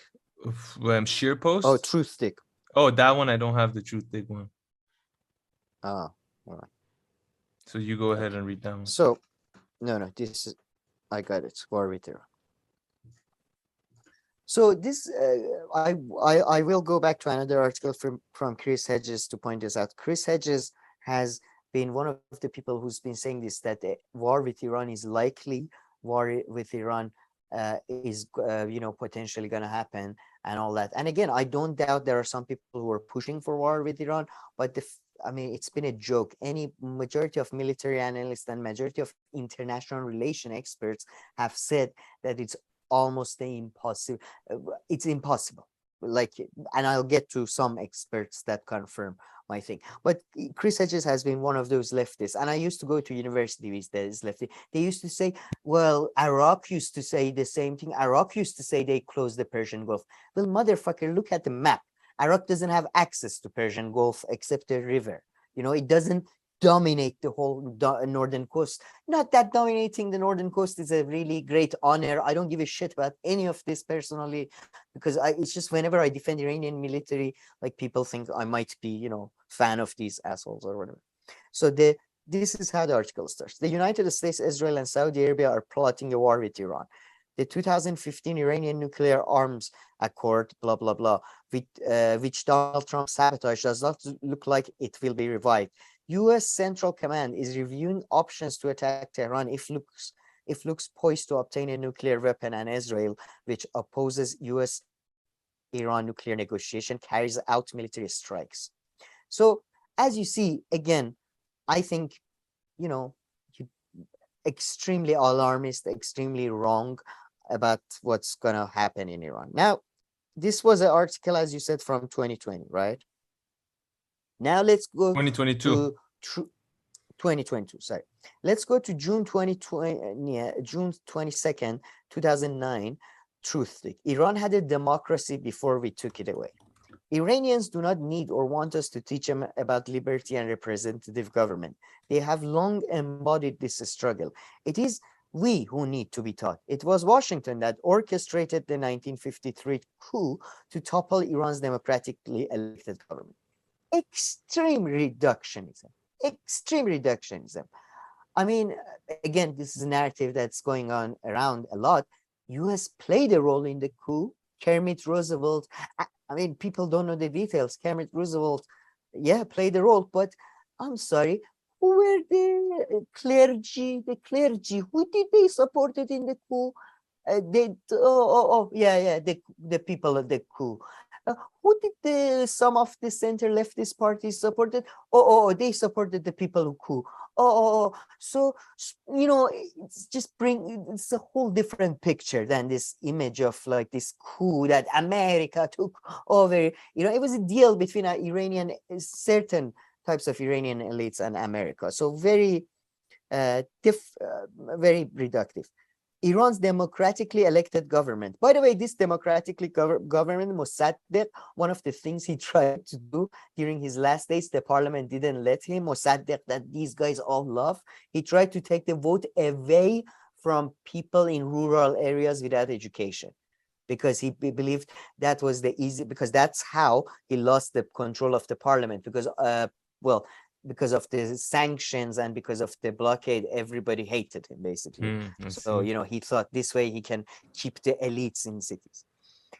It was Washington that orchestrated the 1953 coup to topple Iran's democratically elected government, the first in the Middle East, and installed a compliant Shah in power. It was Washington that forced Prime Minister Mohammad Mossadegh, a man who cared as much for his country as he did for the rule of law and democracy. What are you talking about? What are you talking about? Seriously, rule of law and democracy. Mossadegh was an aristocrat. He believed in like liberal parliamentary. It was this guy. To spend the rest, we gave the Iranians people the corrupt regime. We gave it. Oh my God! Oh God, you guys gave it to us. Before I remember, before America. During Qajar and Safavid era, we used to walk around, skip ahead, and sing songs and insult kings. I mean, it's just ridiculous. Sorry, I can't find it, but he also mentions in this article, or maybe it was another article, that again, war with Iran is likely. War with Iran is likely. And then he goes on to quote Stephen Kinzer, the author of All the Shah's Men, An American Coup and the Roots of Middle East Terror. This Stephen Kinzer book was taught to us at university. This, again, some fucking American comes to Iran, has some observations, and now all of us, what observations this white genius had. This fucking idiot just thinking, America, the reforms of Kennedy and Shah wasn't enough. There should have been more democracy. Go fuck yourselves. The reforms were the cause of the revolution. And Stephen Kinzer doesn't understand Iranian history. He has spent like 5 days in Iran, and he wrote one book, and it's just because he was American, his book is famous. Go read some more books. Jesus Christ. And sorry, but I can't take, and I have, sorry. Now we can go to the Chapo, guys. It's just, I get angry at people that level of ignorance about history. To Chapo. Sorry, go to the Chomsky interview. First, go to the Chomsky interview. Which one? This Chomsky one? interview, no, the written one. The interview. This is a Chomsky interview. I think in this one, again, Chomsky also talked about how the Americans are thinking of attacking Iran. So he's been an alarmist on this too. So it's not that important. Go to Chapo Trapa. I don't think we need to read this specific. So play first, play the parts that... I have it 3:45. And what was the second one? 6:40. All right. Yeah. Sorry. I didn't write it. Thank you. But again, like, I just have to use this as an example of people really who are now obsessed with Trump, and there is much that is evil and abominable about his administration. But I'm sorry, they're not even in the same galaxy as the first George W. Bush administration. Do you think that they would have let a chance to bomb Iran after some sort of ludicrous provocation like that fucking oil tanker thing? Do you think that they would let that go to pot at all? Or, I'm sorry, even a Hillary Clinton administration? Pause. Yeah. Yeah, they would have. They definitely would have. George Bush and these guys are the best guys on the whole left. I think they have much more sober views than Chris Hedges or anybody else. But yeah, they would have definitely let it go. They would have not given a shit about anything Iran would have done at the time. Not that Iran could have done anything at the time. In fact, Iran and George Bush administration collaborated both in Afghanistan and in early days of Iraq, and then in later days of Iraq. They wouldn't have done shit. Republican Party has traditionally been much closer to Iran. Republican donors are much closer to Iran. George Bush government was great for Iran. George Bush government did not put any serious sanctions on Iran. All serious sanctions on Iran, all the non-symbolic sanctions on Iran came on Iran after Obama. Obama did that. Yeah, not George Bush. So Republican, Democrat, blah, Trump, this, that, they would have done the same shit. Islamic Republic is not goddamn Ukraine or Bahrain or Cuba or Venezuela. It's for some bullshit historical reason. It's big and it's got some fucking people that are willing to fight to the death over something. It's just not the same. So yeah, they would have let it go completely. So again, just because you've seen Iraq, it doesn't mean you understand every fucking scenario. So, and then, by the way, this is a very good video on, they talk about Iranian military capabilities, exaggerate them a lot, but they're realistic, much more realistic than most people. Now go to the second part, I think is a good part. You mean the one that we purposely reneged on after it was carefully? You can't break an agreement that you loudly and publicly reneged on. No, John, I mean, like, I've been reading a lot of the, the angry American commentariat where they were like, Iran was in violation of this deal even before they signed the deal. And it's like a very Philip K. Dick thing going on here. It's like, now wait until last year or something like that. Like, but it does seem like, whether you're the American Enterprise Institute or Brookings, that's our array of that's our range of options here. For them, Iran will always be the bad guy because, as we talked about in the last episode we were on, Iran's a bad guy because they won their revolution and they still have their country, and they've bloodied our nose terribly many times since then, perhaps most recently in the war in Iraq, which they won. Yeah, Iran is the clear winner of the war in Iraq. And the 2006 invasion of Lebanon, the Israeli invasion of Lebanon. Yeah, their so-called proxies are on a big winning streak. It isn't a... Now, John Dolan is largely, I think, very good on Iran, but he extremely exaggerates Iranian military power. And then this is another problematic take on the left, this idea that Iran won their revolution. I sent you this, but I forgot to ask you just before this. I sent it to you last week. There is, Google it, Khomeini letters to Kennedy. Khomeini writes to Kennedy, we will not oppose you. Our main target is the godless Soviets. It's not America. It's not the conservative United States. The clergy, since the 1953 coup, Kashani was the mentor to Khomeini, the guy who was the main point. He was the guy, the money that America funneled through was funneled through Kashani, right? Kashani was the mentor for Khomeini, right? I mean, Iran didn't win a revolution. First of all, revolutions are always cases of a state collapse. There's no will of the people going, we don't want this, we don't want that. There's just a bunch of different people all wanting different things, right? American government gave up on Shah.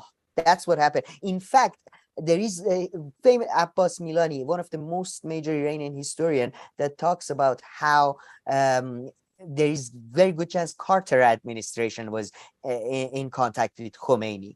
We almost for sure know that Reagan was also in contact with revolutionaries later on during the hostage crisis. So this idea that Islamic Republic, and these are the people on the left, they constantly talk about Iran-Contra affair. What was, motherfuckers, who bought the Iran, what was the Iran side? Iran side of Iran-Contra affair was Israel? Was America, was Khomeini, was Hashemi Rafsanjani, was Iran, was this, these guys. So this idea that, they won the revolution and these guys, no, they are in cahoots. It's a goddamn kabuki theater. So both Iranian government and American government can steal more money. That's all that is. And they pretend Iran won the revolution. God damn. Yeah, I see sorry, what you're but yeah, saying. I just wanted to go after like even the people that I like, so, and with evidence. No, fair enough. Fair enough, good stuff. So what else is there in this lot? So I think now it's moved to the understanding of history in a larger sense, like how their specific things they know affects their whole view. And mostly we're going to focus on India and Pakistan, because John Dolan, actually his last episode on Chapel Trap House, he talks about Pakistan, and the way he talked about Pakistan, I think connects well to this. So maybe you can go to the Noam Chomsky video now. Okay, so let's continue. So should I play this video? Sure. Just before this, I couldn't find a specific examples. I didn't have enough time to research of Noam Chomsky writing on Gandhi, but that's what I was looking for, and that's how I came to this, because I think I've heard Chomsky talk positively about Gandhi, the Indian liberation leader.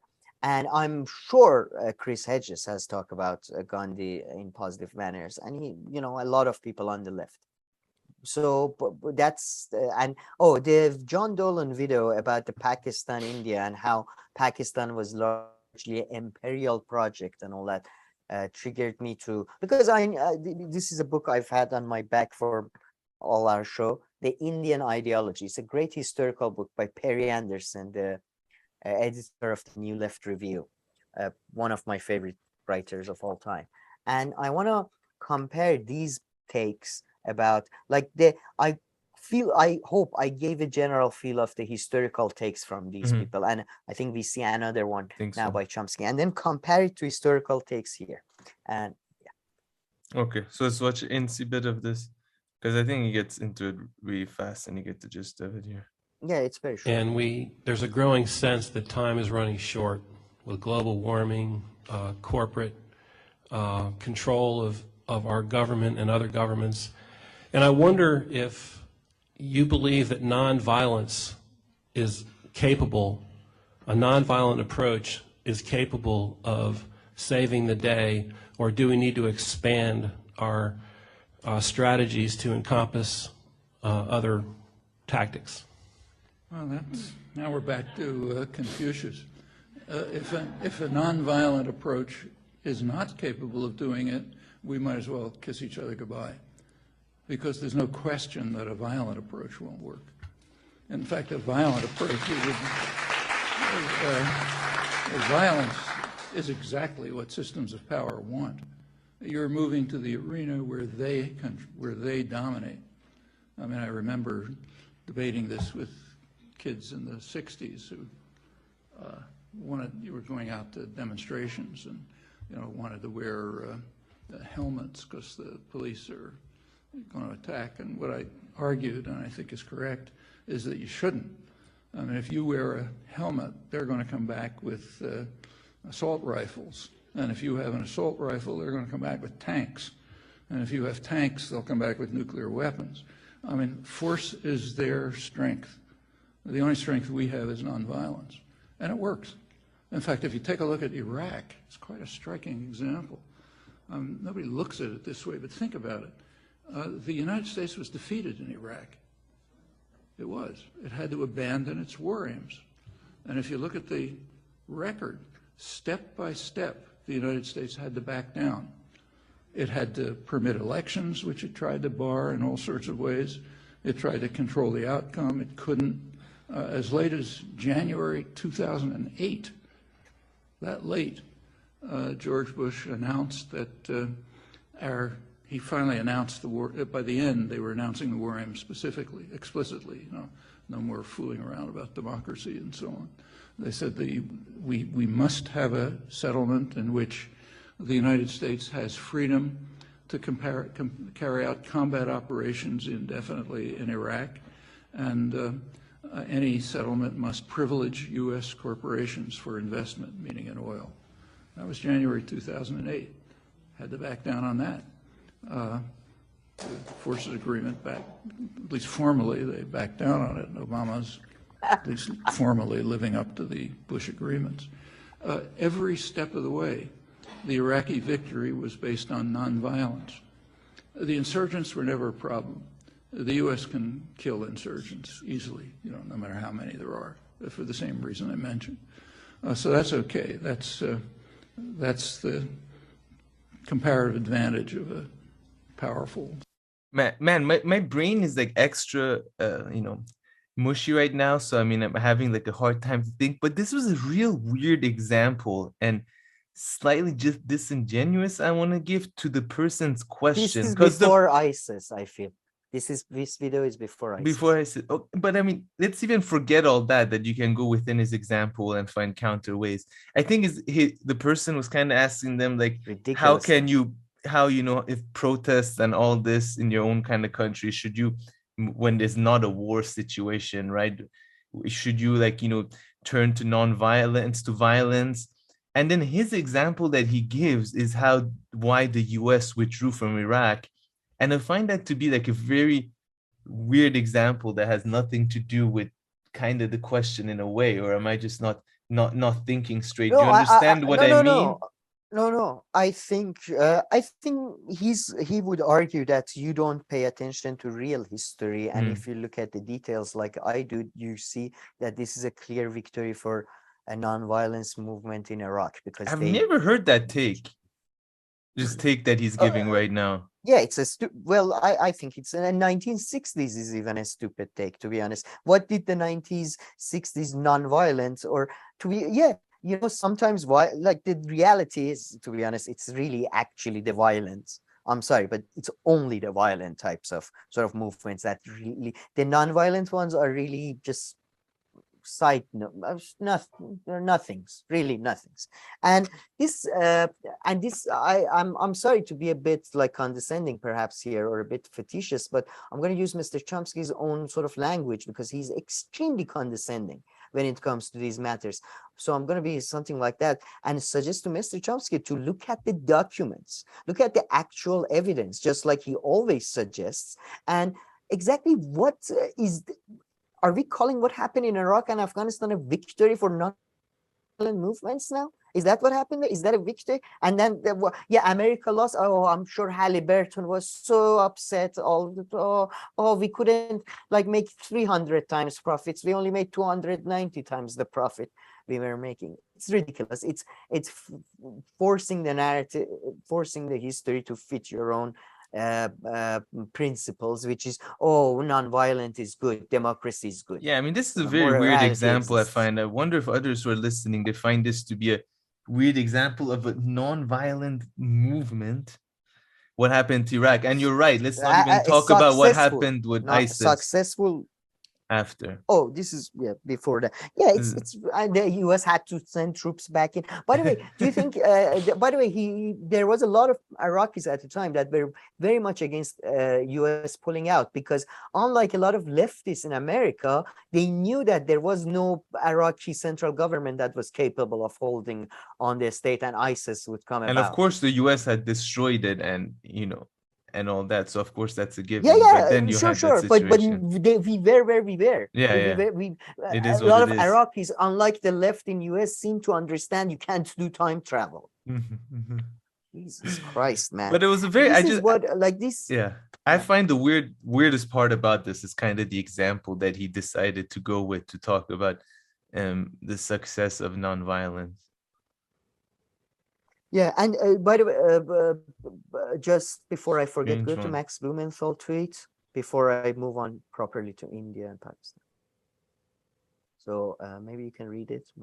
So Max Blumenthal here has nothing inspires more than anti-Palestine and pro-Shah chants at Iran protests endorsed by a Saudi-backed cult queen. So it's true that she's talking about MEK leader in the pictures there. So yeah. So this is another like a stupid take. It is 100% true that MEK is a cult and everybody hates them in Iran. But it's also 100% true that people are protesting in Iran, and they don't. Again, anybody who's seen, like, okay, maybe I am biased. Iranians don't like Palestine. I don't give a shit whatever. I mean, it's true. It's every fucking protest whenever they do that is not sponsored by the government. It's like they don't even know where Palestine is on the map. They just hate it because the Iranian government supports it. But hold on, I don't get here. No, but hold on. Here, though, I don't get it, because he's saying nothing inspires more than anti-Palestine and pro-Shah chants at Iran protests endorsed by, backed by a cult group. So he's saying that the protests in Iran are not inspiring. He's being sarcastic, I guess. They're not being inspiring because this anti-Palestinian pro-Shah chants are bullshit because they are endorsed by her. And she's Saudi-backed. She's a cult. Yeah. Maybe I'm reading it wrong. But I've heard him talk relatively more. Okay, I try to find more evidence for next time, for sure. But anyway, okay. Sorry, yeah. Now I think we can go to we played the Chomsky thing. So now I think we can go to the book that I want to read about. Yeah. So I believe I've sent you 2 pictures, but I have readings that are from different pictures. From different pages, sorry. So this is a book called The Indian Ideology, Perry Anderson. I think I've mentioned him over 1 million times on our show or something. Probably my favorite social scientist, him and his brother. Again, better book for our session, but to be honest, I couldn't be bothered to find it. Well, is the Imagine Communities by Benedict Anderson, which talks about how nationalism came about and how that book sounds satisfying. Wow. It's my the brain best, is completely not fascinating. I meant, so you mentioned a few times. I look forward to checking it out one day. No, that book was a game changer for me. That was a real game changer. This is the Indian Ideology is written very much in the Marxist tradition. So I'm going to read from first forward and then a chapter later on. In the New World, in the New Old World, I think it's a book he's referring to, that country was Turkey. In the forthcoming volume, it is India. The reasons are in each case the same, both the states. And listen to the way Perry Anderson now describes these states, because I'm going for a difference in field right now because I couldn't find a specific exact contradiction.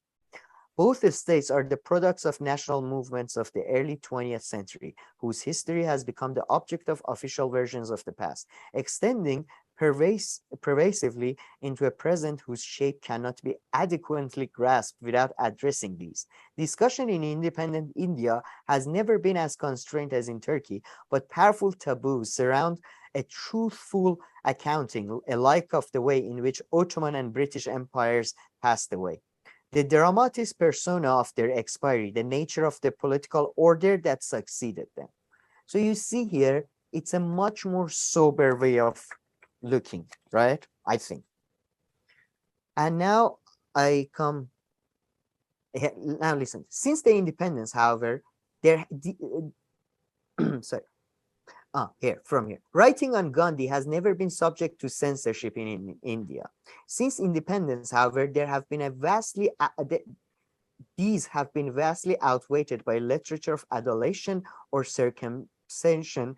The lack of single serious notice in the subcontinent of Tidrick's work, the first notable scholarly study of Gandhi's religious and political thinking from his time in England and South Africa to his death, made clear how deep repression of inconvenient historical realities have become, not only in popular media, but quite widely in the intellectual community of the Union. And then he goes on to outline that these are really 3 lies. The first of these lies in the belief and actions of Gandhi as the central figure of the struggle for independence in the subcontinent, with whom the opening section of the text is essentially concerned. So, and then he outlines 2 other myths that have existed in India. But then I want to connect it to the left. The Indian ideology, this is a bit, I'll get into it. The Indian ideology, a nationalist discourse in a time when there is no longer national liberation, a struggle against an external power and oppression where it exists, has become internal, obscure, or avoid such issues.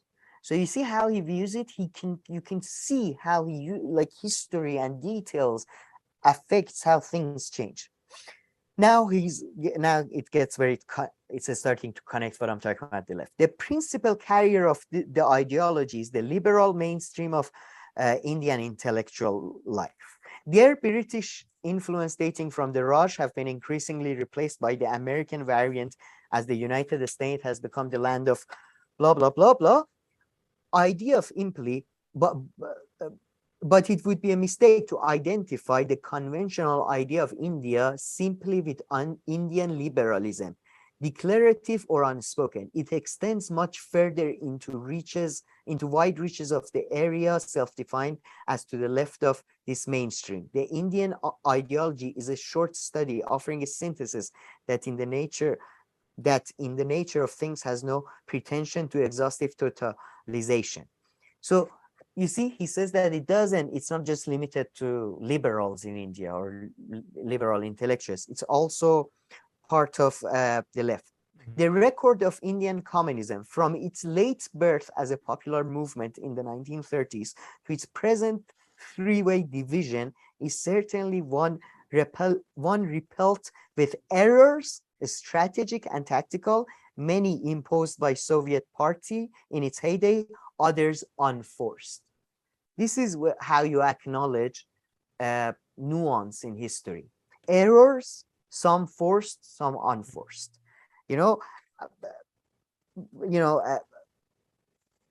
I think this type of reading is much more, serious and interesting. I don't know if I'm done with the forward now. Yeah. I wanted to get to Gandhi specifically. No, continue. Interesting stuff. So, okay. Now, the first section of the book, I only looked at very briefly at one of the chapters, is with Gandhi. Again, I'm looking at Gandhi because all these people that we talked about have largely, I've seen them positively talk about Gandhi. Chris Hedges have talked positively about Gandhi. He gives lectures at the Gandhi symposium and stuff, because it's important. If you don't understand history, if you think Gandhi was a good guy, if you think Gandhi's non-violent movements was fruitful, that is gonna affect how you view reality and how you should react in future, right? Yeah, I think so. Anyway, I hope so. Listen to this. For the nationalist movement against the rule of British, it was an article of faith in the Congress Party Congress Party is the party that Gandhi sort of patronized. Nehru, the Hindu, the ones that made India, not Hindu nationalists, but kind of. For the nationalist movement against the rule of British, it was an article of faith in the Congress Party that, in Gandhi's words, quote, India was one undivided land made by nature, end of quote, in which, quote again, we were one nation before they came to India, end quote. Ancestrally, indeed, fitted, quote again, fired with an idea of nationality unknown in other parts of the world, we Indians are one as no two Englishmen are. Nehru's claim, Nehru, the first prime minister, claim of an impress of oneness going back 6,000 years persisted from pre-war writings like the Unity of India to his final dispute with China, in which the Mahabharata could be invoked by his foreign office as a proof that Northeast Frontier Agency had been part of Mother India from time immemorial, rather as if the Nibelunglit, I can never pronounce that, Nibelunglit, the German word for, living space, I believe, or something, were to clinch to German diplomatic claims to Morocco. So he's clearly drawing a comparison between the myth-making in India and myth-making in other parts of the world. Now, let's listen to reality. When the British arrived, it was the sprawling heterogeneity of the area that allowed them to gain such relative swift and easy control of it, using one local power or population against the next, in a series of alliances and annexations that ended. This is not mentioned in this book, but you people can look it up. Even the Mughal Empire never managed to, at its height, never managed to unify all of India. The southern part of India, just the bottom, remained independent, not to mention all the locality principalities in the north. Foreign conquerors were no novelty in the subcontinent, whose northern plains had known successive waves of them from 10th century onwards. For many, the British were not necessarily more alien than previous rulers. The latest invaders would, of course, always require their own soldiers too. So you see what I mean here? This is the idea that people don't understand, that, for example, in India and in Arab countries, Iranians, Turks, or Muslims are viewed as colonialists, because, as he says, British were no more alien than an Iranian. I don't know, like these motherfuckers, they think, oh, Europe, we are so special, we are so different. No, to an Indian, I am as different to him culturally as an Englishman, was, at least at that time. Maybe it's different. Sorry, just looking for one segment that is specifically about my favorite villain of the week, Mr. Gandhi. So, where was that? So, do you have any final comments on? Sorry, I've been not really. Everything. Oh, here we go. By 19, now he's talking about the latest stages of the independent, not really latest stages, mid stages of the independence movement in India. By 1928, Gandhi, after a spell in the wings, going to jail, was front stage again, and Congress membership increasing by leaps and bounds, a recruitment drive lifting it from 8,000 to 480,000 to 450,000 by 1929. Faced with resurgent nationalistic mobilization, the incumbent vizier, the future Lord Halifax, promised India what Gandhi had by now redefined as the Swaraj he sought. It doesn't matter what Swaraj is. Dominion status within the empire. When talks failed to extract fine print from the pledge, Gandhi unleashed his second great campaign in March 1930 of civil disobedience, whose spectacular first act was a march to the sea in defiance of the state salt tax, which had recently been increased. This time, the response was geographically wider, but communally narrower. Virtually no Muslim took part, and the repression swifter and greater. 60,000 arrests, including the entire top leadership of Congress, doubled the number in non-cooperation. But the salt was not land. The danger to the Raj was far less. And he explains that's why they allow Gandhi to go to London to attend the conference with other parties that are against the British. This is the last part. Sorry to bore you and everyone. At the conference, Gandhi, unaccustomed to multilateral negotiations, this is typical Perry Anderson dry wit, man. He's awesome. He just constantly throws shades at everybody. At the conference, Gandhi, unaccustomed to multilateral negotiations, was balked by Muslim and Sikhs' insistence on separate electorate, and is concerned by demand for the same from the untouchable leader Ambedkar, within what he saw as his own community. Returning empty-handed to India, he resumed civil disobedience. A tougher British crackdown saw him in jail again, with further mass arrest, and by spring of 1932, the movement had been defeated, with nothing tangible to show for it. So, the book is very long, and it goes into much details, but Gandhi's activities as a noble man standing against, he was very much, this book's whole argument, main thesis of this book is that Gandhi was largely a secretarian actor. He was largely the key figure with Nehru Gandhi and Nehru were the key figures that were responsible for the partition of the India, more so even than the British, and I agree with that, and more so than the usual party that is blamed, which is the Muslims. Muhammad Ali Jinnah, the great original founder of Pakistan, who I'm really always impressed by, one of the really impressive leaders, So much more impressive than Gandhi. So there are 2 points you're trying to make with the Gandhi one. One is that he wasn't fully the goody two-shoe person that we make him out to be on the left. Of course. And your second point is that his non-violent civil disobedience and all that didn't lead to anything. Yes.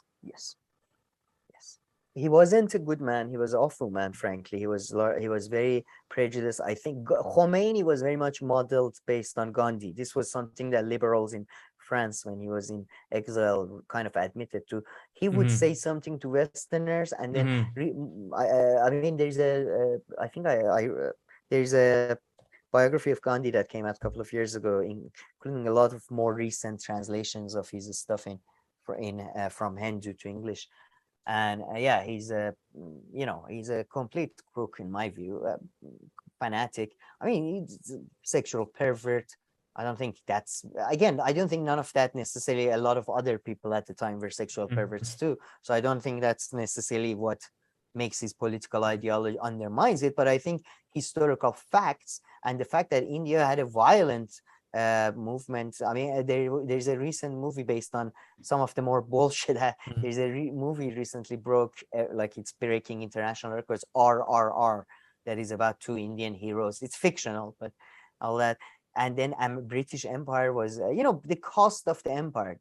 And this is a big, because I did my thesis on Reza Shah, rise of Iranian nationalism, and in that I came to a very similar conclusion to Perry Anderson, that it's really fascinating, man. You see how in British Empire, like you have Lord Curzon, for example. Lord Curzon is somebody that people who hate the empire love to talk about. But Lord Curzon, by the end of his time in office as foreign minister, completely becomes marginalized, because Lord Curzon was the vizier of India before he became the foreign minister, and he was very much a fan of expansion of the empire.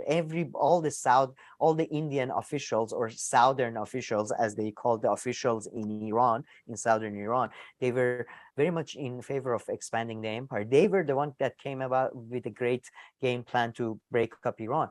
But then again, you had other people in British Empire, which by that time, the cost of empire was starting to hit them. And you have this great character, this fantastic character, Sir Percy Lorraine, the ambassador, he came from sort of a social class of Lord Curzon. So Lord Curzon was also couldn't really order him around like the other ambassadors. And Sir Percy Lorraine just plays Curzon like a fiddle. Just plays him like a fiddle, and he's probably more key to Iranian nationalism than Reza Shah in how, in the events of those years. So I think it's very simplistic to view non-violence as good. Not that, by the way, I don't want to say in every case it doesn't work. I'm sure there is some cases it works, it could work. Some cases it does. It's very simplistic. It's principle over reality. Fair enough. Sorry for boring you and everybody else. Very nice, but okay. Anything else here in this segment? No, I just hope I didn't talk completely out of my ass, but I hope everybody point out wherever that there wasn't good enough evidence or whatever. Yeah, we'll readdress it maybe. Do you want to summarize your main point that you were making? I mean, the non-violence part, we summarized it pretty well, but concerning Iran and maybe, or even Gorbachev.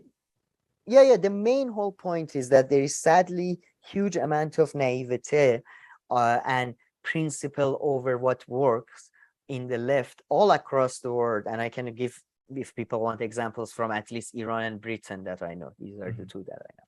And it's very bad, because if you have a misunderstanding of history because you either haven't read the history or because you want to ignore what's not convenient for you, you will never get to what will work. And end up doing the same you make the same mistake over and over again. And I think either we do it today, maybe we do it in later session. We're going to talk about Bree, Crystal, and Marianne Williamson, and you can see like this is the same people repeating the Fair same. enough. That's a very good mistakes. point. That's very cool. We should save that for next time, though. But I see your logic into your logic with connecting them to those people and their claims. Oh, yeah. Very nice. Okay. So anything else on this segment? No, I think I mean I've talked already too much, but yes, apologies again. Sorry. No, good stuff. I like talking.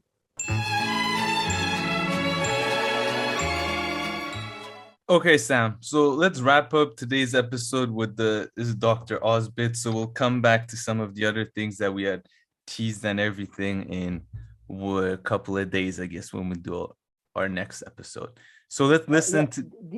Oh, and put your microphone on. Yeah. Oh, sorry. Anyways, what are you saying? This week, when you put the episode up, it has like part 1 because it's gonna be connected type thing. Yeah. Sounds good. Maybe we skip the viewers' comments. We go crazy with the format. But okay, so let's listen to this extremely stupid take by Dr. Oz, and then. No, an extremely important question we're going to answer. Is Dr. Oz not a real torch? I don't think you ought to hire smokers. I know it's hard to do. 21 states in this country allow private companies not to hire smokers. 29 don't. I appreciate you've all been through this and this conversation. It is, from my perspective, indefensible for us to spend 15% more money at the same time letting people hurt themselves. We have to be smarter than this. For every complex solution or rather every complex problem is an easy solution, it's usually wrong. In this case, we actually have a solution that's going to be complex but will work, which is to find out ways of making it at least legal in every one of the states in America for employers not to have to hire a smoker. And if it's messaged right, I care about you, I'm here for you, I'll pay for your smoking cessation, I want to hire you, but I can't do it if you're doing this. I think that message will actually resonate, as opposed to the finger-wagging fear that many have. I hate this. Okay, and Kyle takes his comments way too seriously, but I think. See, I because you hear that how it's you didn't. Oh my god, listen. This is authoritarian to its core. First of all, just the idea that like a job you work at, they get to control your entire life, even when you're not there, even when you're on your free time. You want to give a boss that kind of power? Jesus Christ. Talk about the boring takes. Shit. Yeah. No. But the important question is, you surprisingly for an Iranian, like you've been everywhere in the world, including like some of the remote regions of Canada, but somehow you haven't been to Turkey, country where most Iranians spend more time than in and in Turkey, everybody who's been to Turkey, everybody who knows anybody who's Turk, like they can't stop smoking. It's kind of a child. I mean, I don't know if you know this, but they baptize a child by giving it its cigarette, like a baby when it's born. They give it a cigarette and they smoke, and then they put the Quran on its head. It's like that level of smoking. Like seriously, in Istanbul, when you walk around, or people who've been, it was so weird, man. It's I mean, Europeans generally, where you go to Europe, everybody smokes more than Iran. It's much more. But in Turkey, it was like streets smelled like a smoke. So this guy, man, and he's got Turkish blood in him, and Cenk, by the way, Cenk got beaten the shit out of him in that race, whatever Congress race was, and he's getting the shit beaten out of him by John Fetterman, some hillbilly monster. I think he's very, he's a usual Nina Turner type. But I would take like this. I mean, I know Dr. Oz is stupid, but he has Turkish blood. Have some. I don't understand this. There is, and now I don't know. What do you think? Am I wrong on this?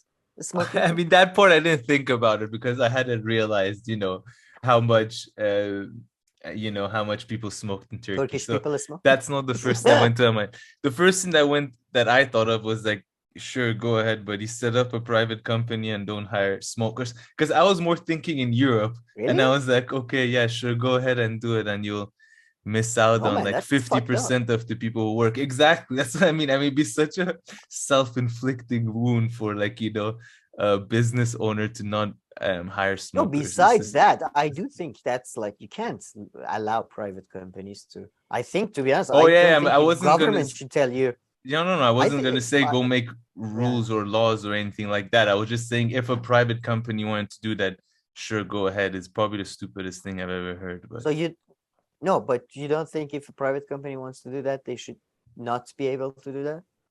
I don't know about that. I don't even have the brain power to think about that. I just think if they could do it, shouldn't. It would be, I'm it would be sure like you the would agree stupidest thing. It's like, legally, I don't think corporations or governments or anybody should. Private life is private life. Work life is work. During work time, of course, and if they're he's your so doctor, concerned with that 15% of the money being spent on. He threw a figure in there about 15%, and I'm one of those people who thinks a smoking ban in like indoor places was wrong, but I just don't think I don't think it was. Each government pretending to doing something. That's what it was. But I don't think anybody should be allowed to tell anybody, like, even not tell, but I guess like hiring. I mean, you know, you could be like, okay, I don't hire smokers. Material, like if you're a driver or if you're a doctor, I understand if there's a material. For example, if you're under influence, there's a but then pilots. Yeah, no, that's different anyway. Drugs. But but in that case, I understand. But in any other case, no, I'm sorry, but no, you can't just say, well, I don't know, I don't want you to smoke shisha, it's bad for your lungs because you work as a marketing manager. Like, it doesn't make sense. No, 100%. But doctor, but go to the next video. And which this is the video I hope I'm hoping our sketch would work. So we have a version of Sam following this one as well. But you haven't seen this, so let's watch it together. Let's watch it. This is with comments from an enemy of his, I guess. I love the dress. Thought I'd do some grocery shopping. I'm at Wegner's, and my wife wants some vegetables for crudité, right? So here's a broccoli. That's $2. Well, a ton of broccoli there. There's some asparagus. That's $4. Yep. And carrots.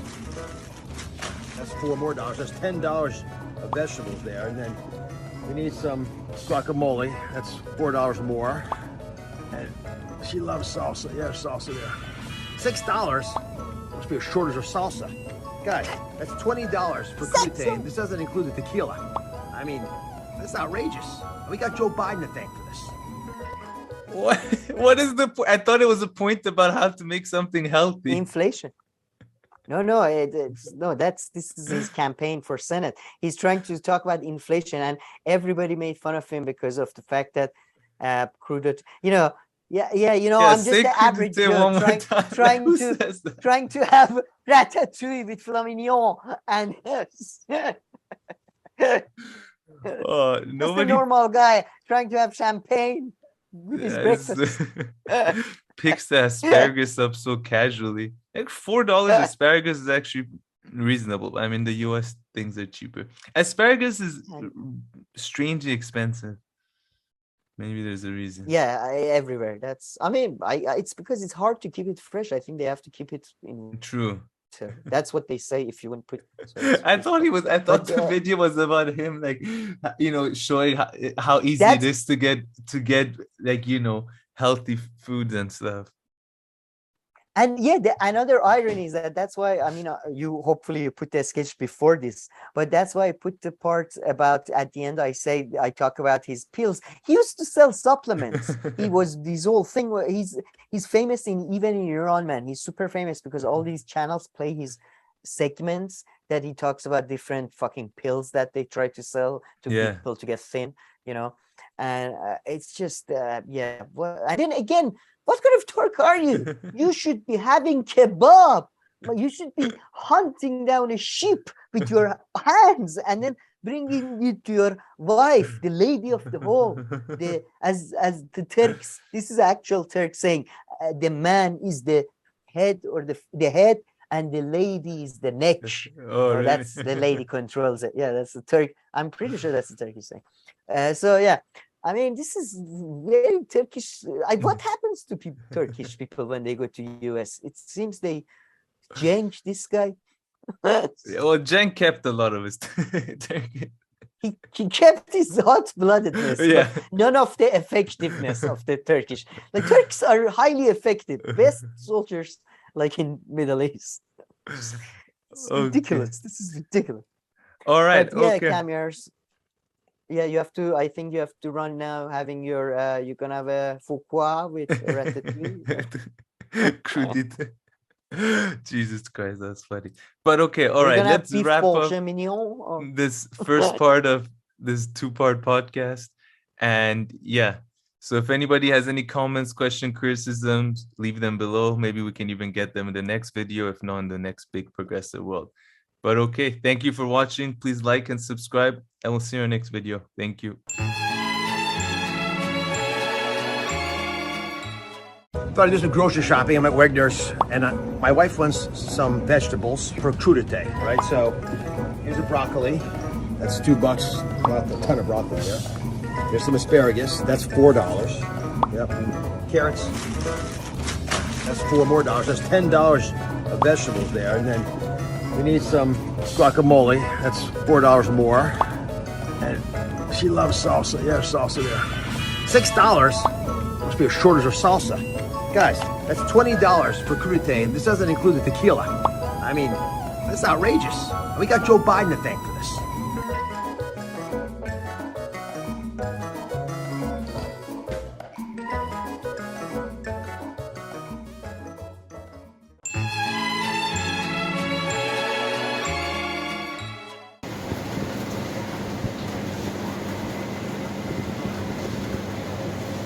So guys, my wife tonight is supposed to make him crudité, and she asked me to go to the supermarket to get the ingredients. You know, we were supposed to have crudité right after Auntie passed filet mignon and shishlik. And I came here and we've got the carrots here. That's $2.